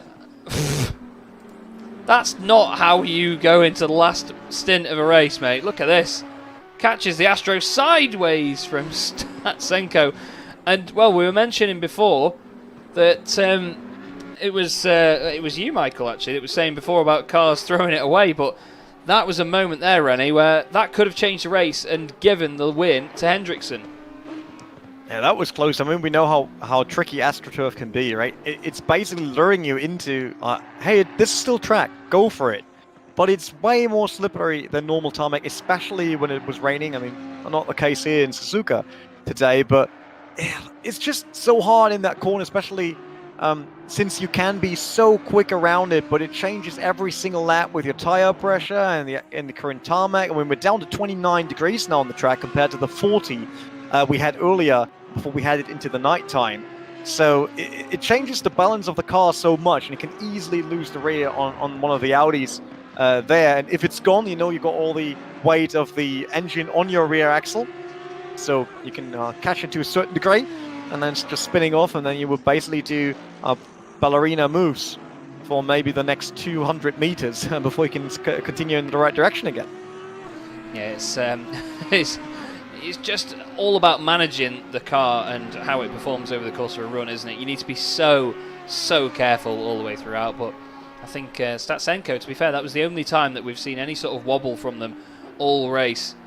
And I think that over the course of the series, they're going to be the one to watch. But second place, though, William Hendrickson, you cannot take anything away from these guys. They've been an amazing competitor for them. And I'm sure they will also continue to be over the rest of the season. Looking a bit further down the order at some of the other drivers, we've got Stefano Bonsignore in 20th place at the moment. He's got a sizable gap ahead to Martin Lorenk in the connection lost car. I'm just trying to see if there's anybody that's really that close. Looks like it's 14th and 15th. Harry Spears and Jules Sky are only about 1.7 seconds apart at the moment. So it's closing up a little bit here again in the middle, Jack, but I think Harry's going to be right on the back of him soon if they keep moving around in front and battling. But that is one of the back markers getting in the way there. But you know, they're on the pace. They've got the chance to just stick it in front and crack on with it. So it's helping Harry Spears. I think that is, we alluded to it earlier. Just if you do get stuck behind, whether it be a quicker car or a slower car, you can just sit behind them and make the most of it. And that's what Harry Spears is doing. He's just sitting behind one of the slightly quicker cars, and that's all you need to do. Because this late on in the race, you've got to remember you're just trying to play it safe and make sure you can get to the end. And I know Rene alluded to just saying, well, you don't really think about the final 15 minutes, and it's much easier said than done, as I'm sure he's well attuned to. But Harry Spears, he's doing a great job behind the wheel of that Mercedes, and much like all the other cars, he's making it look so easy just to pilot that big front engine Merc around here. And I'm sure it's a task on its own, but this late on in the race, he's doing a brilliant job. And looking at it at the moment, the closest cars we've got is this battle we're looking at, Harry Spears and Jules Sky. Yeah, Harry's trying everything at the moment in this Mercedes just to close up to the Aston Martin, which is the back marker. Apologies, he's already got past Jules. And Jules in the 601 car with the nice sort of aqua LEDs down the right hand side of that car. And where is Bolton Lad Scouser saying, where's the 37 Rookie Monsters Honda at this time? As things stand, mate, he is down. It's hindsight in 37th position. 35th now. They've just gone past somebody in the pits there. And they must have overtaken somebody on that lap. But Belgian driver P35 at the moment. Definitely not a bird as well. Just had the same issue I did. He was like, 36. But no, 35th. Doing everything they can at the minute in the Honda, the lone Honda of the field. You can see the exhaust glowing away as well. Looks absolutely brilliant. Here is the 101 Audi. We've not seen too much of this car throughout the course of the race. The Silver Racing Team 101 car. This is Conrad King, who's recovered in this one in the metallic red with the red LEDs on the windscreen. Plenty of LEDs on show out there at the moment. We've got a Mercedes in the background with bright blue outline on the roof as well, which is quite tasty to look at. But we've been treated, haven't we, over the course of this race? To be honest, Rene, there's been stuff going on all the time, and a great mixture of cars. It's been a great visual spectacle as well because of the fact that it's gone from day to night. We've had beautiful conditions, but the racing as well that's gone with it has just been top notch, really top notch. Yeah, the drivers are all pretty good. Like the teams are serious about what they're doing, and if we look at the car choice, even we got 4 different manufacturers in the top 5, and I have to say I'm really surprised to see Nissan in there. That just shows how great it is. It's not like we have all the Mercs up front or all the Porsches up front, which kind of makes it boring, right? If we know which car is absolutely dominating the track, but instead we have a great field of drivers with a variety of cars, and due to the varieties, we have a lot of fights with different weaknesses and strengths of the drivers, which is of the cars, which is amazing, as it forces them to actually think about their car. What does it good? What does it not do that well? And what's about the opponent's car? What can they do? Not just tires in the current stint, but also the actual base of the car. And I think that that turns this into a very interesting race throughout this 10 hours. I'm just loving the fact that this Bentley's still doing quite well as well. I mean, Getvan at the moment still in 12th place. He's quite a while off Malinowski ahead. That Mercedes on track is not for position. But Vasily Anufriev at the moment, he's trying to chase down second place Hendrickson, but that gap has opened up now to 13 seconds. It was 9 seconds when we checked a while ago. 8 minutes and 24 seconds left to go in this fantastic race to start the SimGrid World Cup by Thrustmaster. And apparently I'm a bot, confirmed by Rene in the chat. Bolton Lad says, you're talking for 10 hours plus. You must have been to my wife's school of talking. Well, I'm going to play you my sob story now because I've been doing the 10-hour race today. I did have a break earlier on from the comms, I must admit, but I was still here broadcasting as well. But tomorrow, from about 5 in the morning, I'm driving down to Thruxton with a 3-hour drive when I'm going to do a full day of commentary there for the BRSCC and then get home at about 10 PM tomorrow night as well. So it's it's a very, very long weekend for me, but a very good one, and then it's off to work at 7 AM on Monday. So it's a weekend full of talking, which I won't lie, I do quite enjoy talking. I don't really shut up. I mean, Jack and I are good friends away from the commentary, and I'm sure you can vouch. I never shut up, do I? Can I get a word in now? Oh, right. Yeah, so...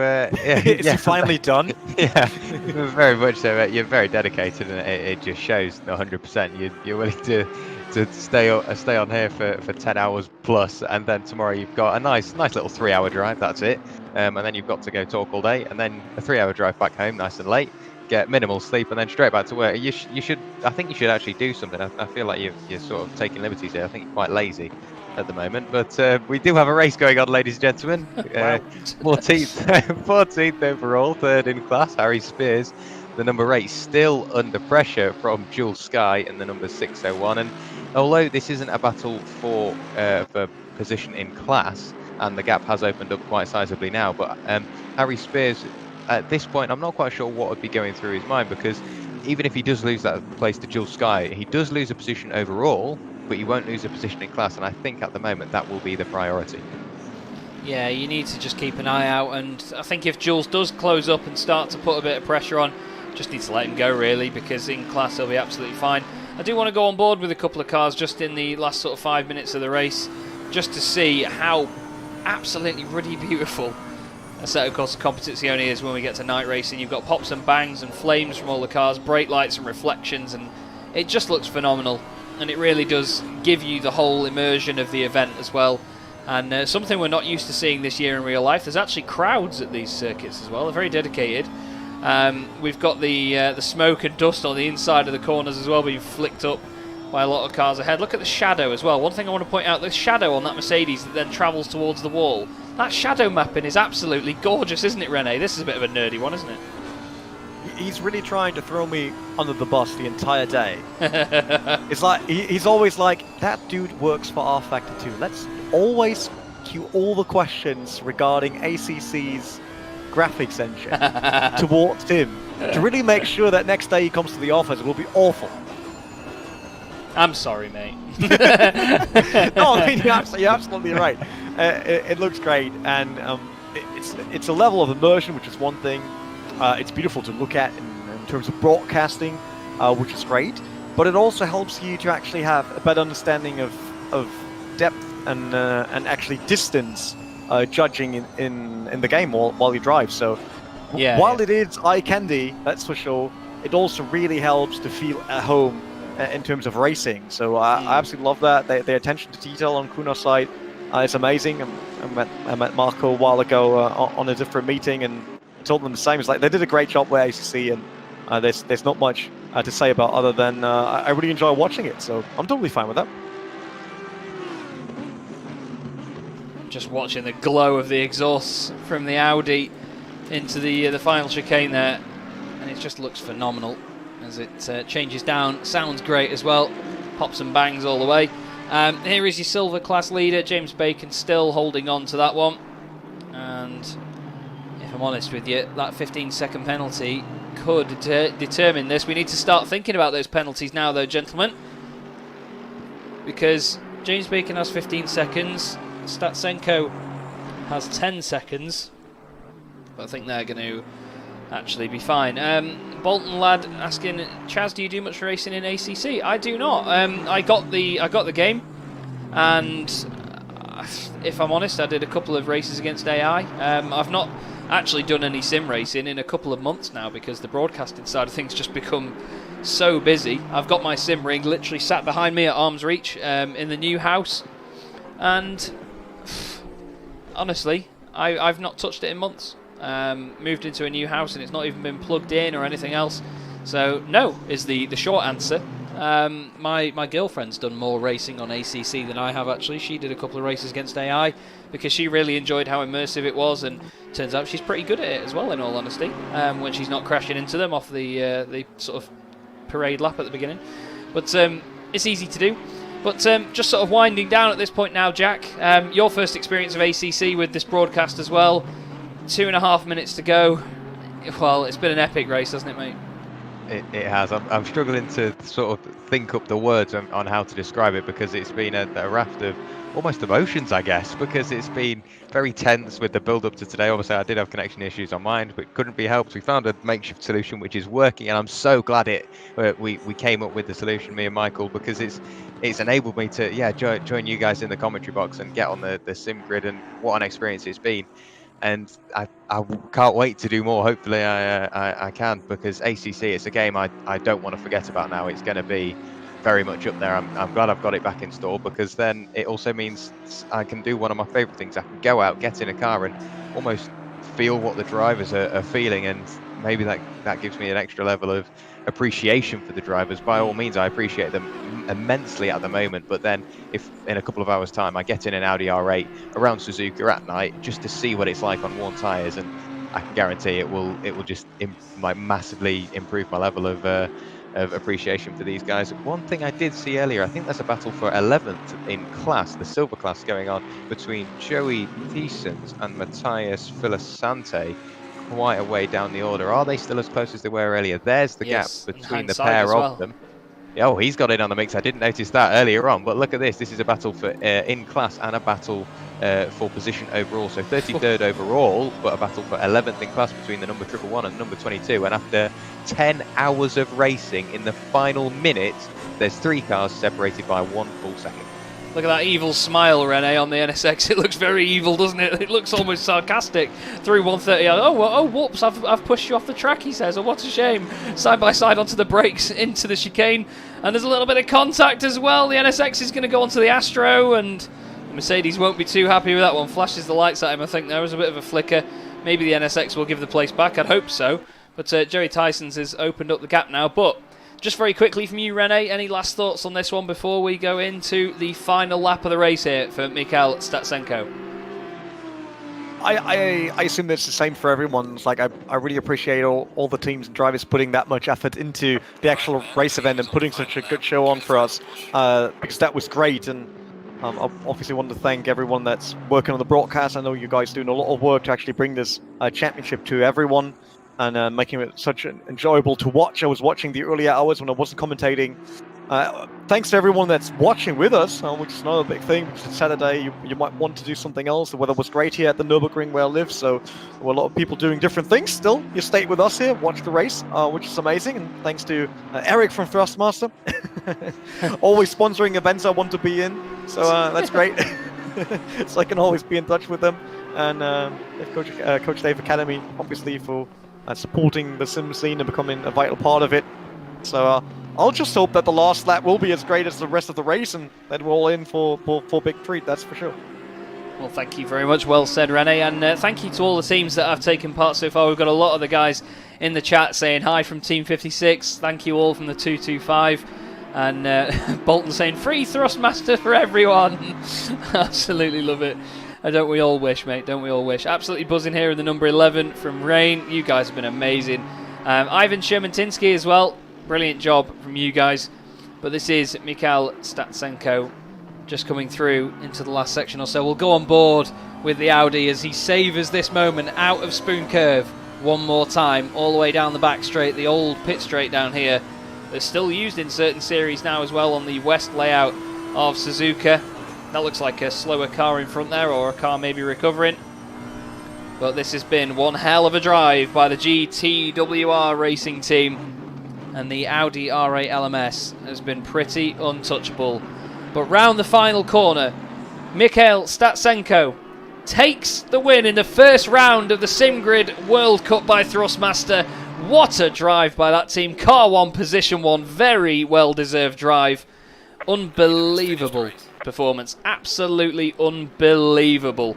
And William Hendrickson is still only halfway round his lap, to be honest. He's not going to be anywhere near the end at this point.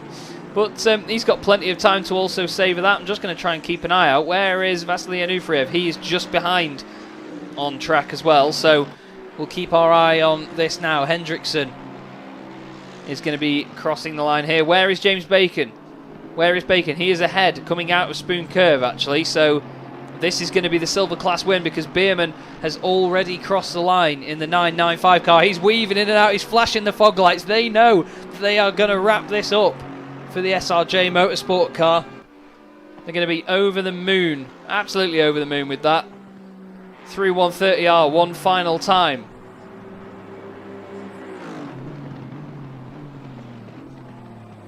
It's just going to be an absolutely beautiful moment for them. The 125 Aston Martin. Brilliant performance by them this afternoon. Well, today, James Bacon brings home the bacon. I've wanted to say that for so long, and he actually does it. James Bacon, what a drive. What a guy. And there, just behind them, William Hendrickson crossing the line in second place overall. They can be so pleased with that. A fantastic drive to come back, especially after the incidents and the bad luck. Vasily Anufriev rounds out your podium in the SimGrid World Cup by Thrustmaster. And thank you all, everybody, for getting involved in this one. There is the Nissan GTR. Gergo Panka has finished the race, and one of your drivers there, Rene, giving them good congrats. But just coming to you, Jack, what a great way to round that out, and what a deserving winner in the form of the GTWR team. They've done a brilliant, brilliant job, and I've got so much respect for them, so much respect for everybody that entered, whether you finished first or whether you finished not last, at the bottom end of the order, let's go with, because we saw a car, I can't exactly put my finger on who it was, but they're 20 odd laps down and they're still continuing with the lights flashing, all the LEDs on, just having a great time. And I think that it's pretty much suddenly just come to me as we were crossing the line there, seeing the celebration from all the drivers, the flashing of the lights, the weaving around, and the little sort of door-to-door contact. I've attended a couple of 24-hour races before, had a personal involvement in them, and just that team spirit, and everybody's so thankful and congratulating everybody on the grid, and it's brilliant to see. And bearing in mind this is only round 1, and like was mentioned in chat, 10 hours of Suzuka. This is one of the shortest events we've got on the calendar. I can't wait to see how the rest of the season shapes up.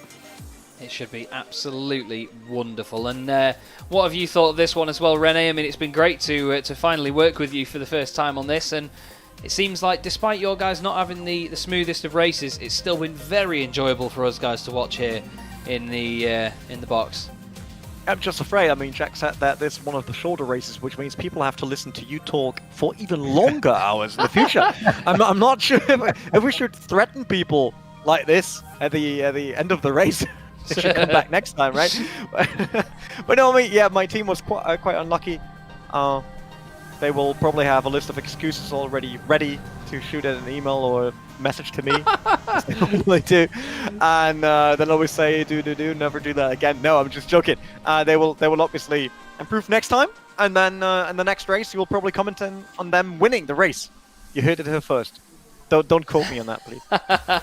Well, we definitely will not quote you on that, mate. Don't you worry. But there is your race winner, and it's up on the Jacks, understandably wanting to cool down because Statsenko and his teammates have driven the wheels off that Audi this afternoon, and it's been awesome to watch them as the Mercedes decides to give them a little ghostly bump as a well done there. But we'll catch some of the drivers in a minute for some interviews and just see how they feel after that, as the Mercedes seems to bounce back on the right of the screen.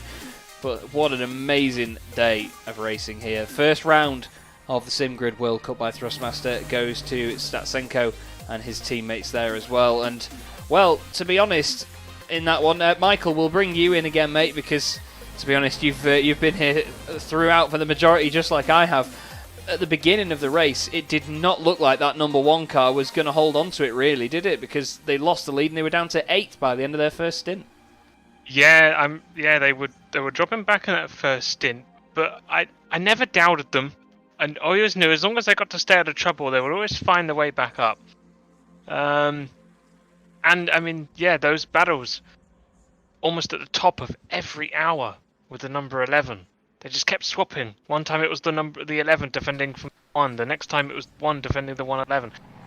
But it was like clockwork. Oh, here they are. They're battling on track again. And then I'm gutted that the number 11, absolutely gutted that the number 11 got caught up in two incidents that, unfortunately for them, led to some significant damage, but neither were their fault. And I think that was probably what maybe cost them the chance of really fighting for a win in the latter sort of quarter of the race. But a fantastic drive by the number 1 car to a dominating performance to get the win, and a fantastic drive from everyone. You've touched upon it, even the team at last place. Some 24 laps down, they wrote to the admins a few hours ago saying that they had some connection issues, going to DNF, and then they thought, actually no, do you know what, we're gonna stick with it. We fought so hard to get into this series. Yeah.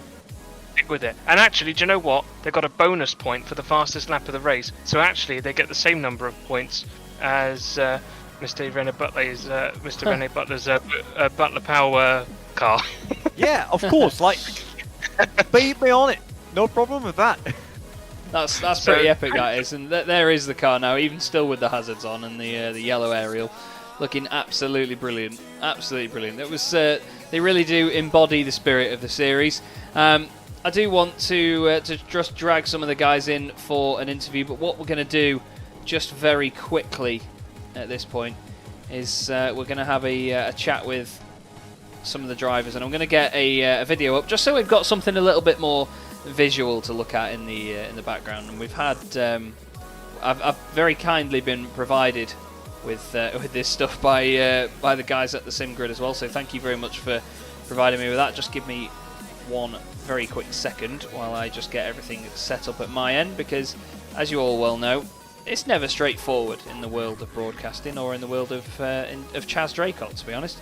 But we will have a shimmy over then to this, and it's going to be a bit of a shock to everybody because it's daylight in this video, but we at least have some nice sounds going on for some background noise for you to listen to. And I want to first off drag in one of the very first drivers that I wanted to speak to this evening, and I won't lie, I did sort of make a lot of the puns about bringing home the bacon, but he has done just that today.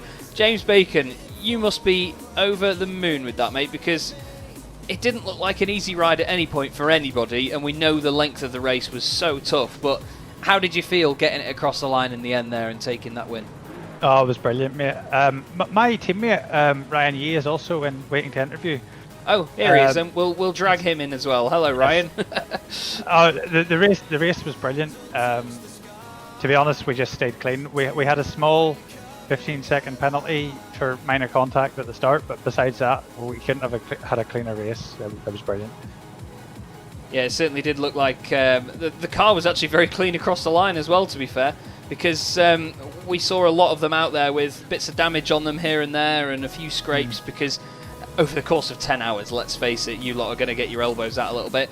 Ryan, just talk us through a sort of stint in your eyes with all the traffic going on about you, whether you've got cars lapping you, whether you're lapping people. How was it around Suzuka? Because it's not usually an easy place to overtake. It's a little bit stressful because, of course, the track is so narrow, so you're trying really hard to avoid contact. But in terms of lapping traffic and letting traffic through, it's just kind of, if I'm holding them up, even if they're a lap down, then I'll let them through. But because that way, that also avoids, any possible contacts. Maybe they broke later than I do. Yeah, that's all I can say. Well, it was a joy to watch you guys, and the Aston Martin looked like it was quite pokey out there, to be honest. A lot of them were battling for the silver class lead. Just coming back to you for a sec, James. The conditions in that last stint, obviously the light dropping quite a lot, the track was getting a lot quicker because of the fact that the circuit was a lot cooler. Did you feel a quick transition from that, or did it happen very slowly? But still, I imagine it was quite pleasant, was it, over the course of that last stint? I think the light dropped nice and gradually. I think as far as having issues with the light, Ryan had it hard. He was doing the sundown shift, so he had a lot of glare.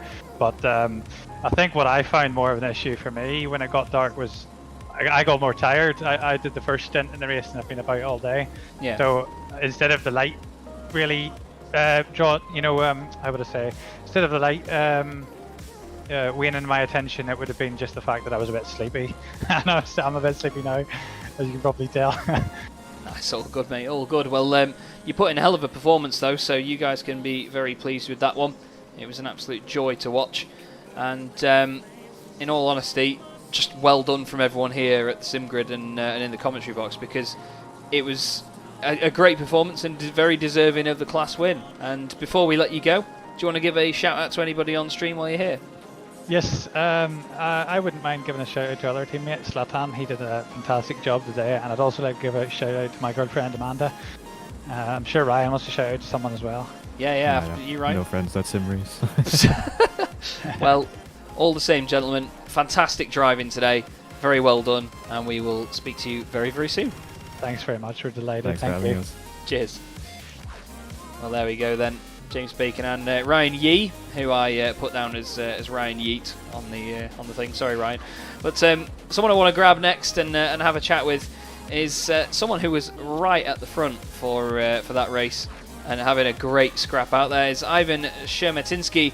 Ivan, it looked like actually, I tell you what, we'll grab all three of you, shall we? We'll get we'll get the whole lot in. Why not? Welcome to the commentary box, gentlemen. That was one hell of a race for you guys, but unfortunately the incident put pay to it. But you still managed second, though. You must be very pleased with it overall. Actually, we are very pleased, but that is mostly thanks to the Will and to the Joe. These two drivers have done the most stints of our team, and the pace was just awesome, like incredible. They did a lot of job.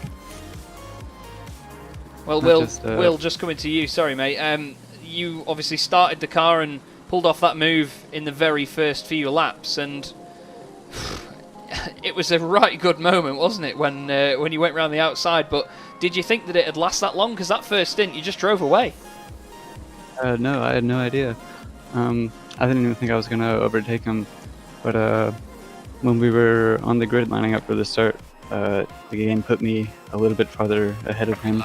So that was kind of unfair, but yeah, I did not expect to pull away after that. So it was a good feeling.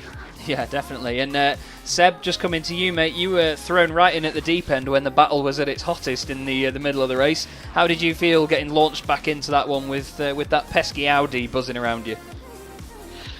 It was a little bit stressful, but car felt good, and yeah, I was fairly confident.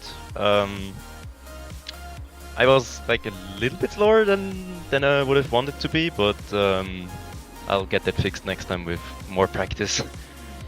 That's fair enough, mate. Well, just going on to the next rounds in the championship then, Ivan, just coming to you, mate. Bathurst next up, 12 hours there, obviously a legendary race for any racing driver and any sim racing driver as well. How do you feel like the Merc's going to get on around there? Well, actually, if we take a look at this race, the GTWR team, which finished first, they had two very good drivers like Jordan Charrett and the Mikhail Statenko is on the next level. But today's race showed us that we are probably can be competitive and fight with them for the first place, because if it wasn't for very unlucky crashes, we could finish like 20 seconds behind them. So in the Bathurst, the Audi will be a bit better than it was here at Suzuka, so we expect them to show even more. But the Mercedes at Bathurst feels really awesome. So we again will be fighting for a top 2 or even the top for even the win. Well, it'll be good to see if you guys can manage that. Seb, do you think that you can do that as well? Do you think that the win is in reach at Bathurst? Absolutely, I have way more time to practice for Bathurst due to not having to work next month. Yeah, I basically I had work today. I came off an 8-hour shift. Wow! And jumped in for a stint. Yeah, I'll be very pleased if I have a free day for Bathurst to actually have a more pleasant experience to kind of say. Definitely. And Will, just final words from you, mate. Are you expecting to have a good start at Bathurst there? I know that overtaking isn't as easy, but if you get near the front of the grid, there's no reason that you can't pull away like you did today, is there? I hope so. Yeah, Bathurst is one of my favorite tracks on this game. I think since a 12-hour race, I feel like the Merc is a bit more stable than the Audi. So I don't want to pray for a crash, but I'm not saying I wouldn't be happy if it happened. We all know what you're thinking, mate. Don't you worry, it's all good. But gentlemen, lovely to speak to you, and well done on your results today. It was absolutely mega to watch. Just before we let you go, starting with you, Ivan, do you want to give a shout out to anybody? I don't think I actually have someone to give a shout out. Only for the Statenko, I guess, and for the team number 56, which finished just. I mean, Team 56 just who finished just behind us because there are 4 Russian guys, and I'm also from Russia, so yeah, I'm speaking quite close to him, and we're more like friends. So yeah, these are the ones who I want to give a shout out to. Brilliant stuff. And any from you, Will? My mom, yeah. She bought me my wheel, so very happy about that. Cracking stuff. And finally from you, Seb. I only have a shout out to give to all my teammates, even Jack and especially Will. They're blazing fast. They did an awesome job. I couldn't be happier. Well, thank you very much, guys. Great to speak to you all, and we will see you at the 12 hours of Bathurst in around a month's time. Yeah, I just want to make sure that we are looking for providing a bit more close battle, because this race, last 5 hours, it was a bit lonely for the GTWR, so I think they might expect us to be a bit closer next race. Well, we look forward to it, Ivan. We certainly do. Thank you very much for joining us, gents, and we'll see you next time round. Thank you. Cheers. Thank you. Thanks a lot. Great bunch of guys there, and one final interview then with Jack Bird, who's going to join us in the box. Jack, it was, well, one hell of a race. People may not have seen your name on screen so much today, but you are one of the admins and stewards of the event. How did it go from your perspective? Honestly, the event itself was absolutely amazing. I can't thank yourselves, the broadcasting team, Michael for the work he puts in, Vojta, Jens, the entire stewarding team behind it. I mean, we started at 9 o'clock this morning, having meetings in terms of, for example, what happens if the server crashed halfway through the race? What do we do? How do we restart? Coming up with all the eventualities, getting all the prep work done. Yeah, honestly, been absolutely amazing. Watching all the racing, it's been back and forth. Really unlucky with the 11 car, with the random DC that got hit, which is, but as they said, they were closing up. Could have been 20 seconds, could have been even closer. But yeah, really, really good. It did seem like a hell of an event, and it was very enjoyable from up here in the commentary box. I was here throughout. I've streamed the entire thing in just 2 runs from my PC, and let me tell you, my right leg that sits near the PC is warm right now. This RTX 2070 is ready to melt. But to be honest, it's been a fantastic event, and just from a stewarding perspective as well, talk to me about the driving standards in that one, because even early on when the field is bunched up and you usually see a little bit of chaos, it was very tame, wasn't it, to be honest? Honestly, I was surprised. We were sitting watching like turn 1, lap 1, and going back to the SimGrid launch event, it was chaos. But turn 1, I'm pretty sure lap 1 in its entirety was clean, and we were like, oh, okay. And yeah, people picked up. I think there was one car in particular that had 3 drive-throughs over the course of the race. I think that was the worst, but genuinely, on the whole, driving standards have been very consistent, very well done throughout the field. Yeah, it seemed like everybody did a good job in that one, and the racing as well. It didn't detract anything from the racing, the fact that it was so clean. I mean, the overtaking that we saw was still fierce. There was a lot of great moves going on, and to be honest, I really enjoyed it, and hope you did too. But before we let you go though, Jack, do you want to give a shout out to anybody on stream? As I said already, thanks to everyone behind the scenes that gets everything going. Michael, the board, for all the time they put in with all the ideas and the different championships. The stewarding team, we're all volunteers, so we put all our time in to get it up and running. Thank you to everyone that watched for their support. Thank you to all the drivers that entered, all the drivers that took part in qualifying. I tell you what, watching the qualifying and the fact that a car missed out by 1,000th of a second was absolutely ludicrous. Yeah, I can't thank everyone enough for being a part of this, and I can't wait for 12 Hours Bathurst in a few weeks. It will be an absolute belter, but thank you very much now, Jack, for joining us, and we will see you next time round, buddy. See you soon. Cheers. Well, gentlemen, just coming to the final sort of roundup of things here then. What an amazing, amazing afternoon we've had here. Jack, just starting with you, mate. I've been saying it all afternoon. Your first experience with ACC and first broadcast here on the Sim Grid. What did you make of it overall? What an experience. It's been absolutely crazy to be part of what is such a well put together group or community of drivers and racing enthusiasts, and it really does show the commitment and the respect within everybody, whether you're the leading car or whether you're a back marker compared to them. It just all shows within the racing of everybody, and it's been a great couple of hours for the time I was there, and for the various few little segments I saw before then. It was as I expected. As soon as I rocked up, I was in an environment which maybe I wasn't quite used to, because it's a very different style of commentary. It's very much say what you see, and I think everybody out on circuit, while it's probably not at the top of their priority list, they made it very easy for us because they produced very close, quick, clean racing.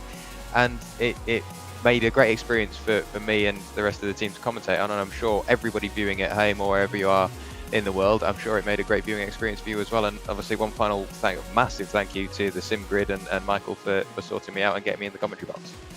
Indeed, mate, it's been an absolute pleasure to work with you once again. And final words from you as well, Rene. I mean, we've had a right good laugh this afternoon. It's been great to work together after this, and well, the racing was immense for us, and to be honest, I really look forward to the next one. Unfortunately, I won't be here for the Bathurst 12 Hours, but we'll speak about that afterwards.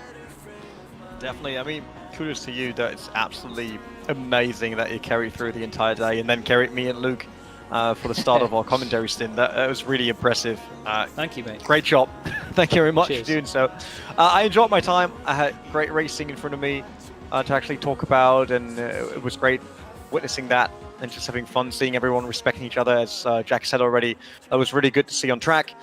And that such an event, I mean, like I said, I'm working in esports for years now, and seeing such an event being put on by, sorry to say it like that, but community in this case, and not by a big publisher whatsoever, working so well and looking so good, it's just, it makes me really proud to be part of the sim racing community and part of this this project. It's amazing to see, and I just hope that you guys will carry on and that we see some improvements here and there, and turning this into a really great sim racing show for everyone to watch that want to see some good racing.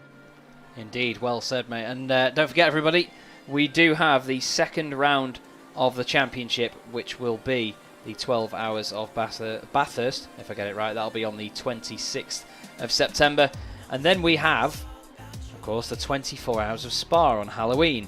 I am, as things stand, ready to be part of that one. Whether I'll do the whole 24 in one stream, I don't know, but I'm well prepared to, trust me. I really want to catch all of that one. Spa's an amazing circuit, this is an amazing series, and then of course we round it out with the 9 Hours of Kyalami at the end of November. Thank you very much to everybody involved. Michael, any final words from you, mate, just before we go? Oh, thank God you threw it to me. I was just begging to jump in to say one thing. So on the topic of Spa 24 Hour, for anyone watching, any teams already in the sim grid, or viewers watching who are not in the sim grid already, if you have a team and you fancy your chance of earning a slot, a wild card entry to participate in the Spa 24 hours, then go onto the simgrid.com and sign up for the 8 hours of Laguna Seca, which will be held on the 19th of September, Saturday the 19th of September. 8 hours of Laguna Seca. The podium finishers from that 8 hours race will be invited to race as a wild card entry at the 24 hours of Spa, which to my knowledge will be the second 24-hour race ever held in ACC, and by far the biggest 24-hour race ever held in ACC. So if you fancy a chance of trying to earn a slot, get to race in that race, sign up to the simgrid.com and sign up to the 8 hours of Laguna Seca for the 19th of September. So make sure you do head over then to the website, guys, get signed up and make sure that you bag yourself that spot, and it'll be great to see how you get on as well around Laguna Seca as well, so you get a fantastic race thrown in to just prove yourselves in that one. Now it's just time basically to wrap things up with a quick advert from Thrustmaster and from Coach Dave Academy as well. But I just want to say thank you to Michael as well for all the amazing information behind the scenes. Thank you to all of the commentators that have joined me over this one: Connall, Courtney, Richard Herring, Rene, Buttler, Luke Rogers, Jack Werrell and George Smith. It's been an absolute joy to commentate with you all. My name is Chaz Draycott, and this has been the SimGrid World Cup by Thrustmaster, Round 1, the 10 hours of Suzuka. We'll see you on the 26th of September for the 12 hours of Bathurst. Have a fantastic evening, everybody.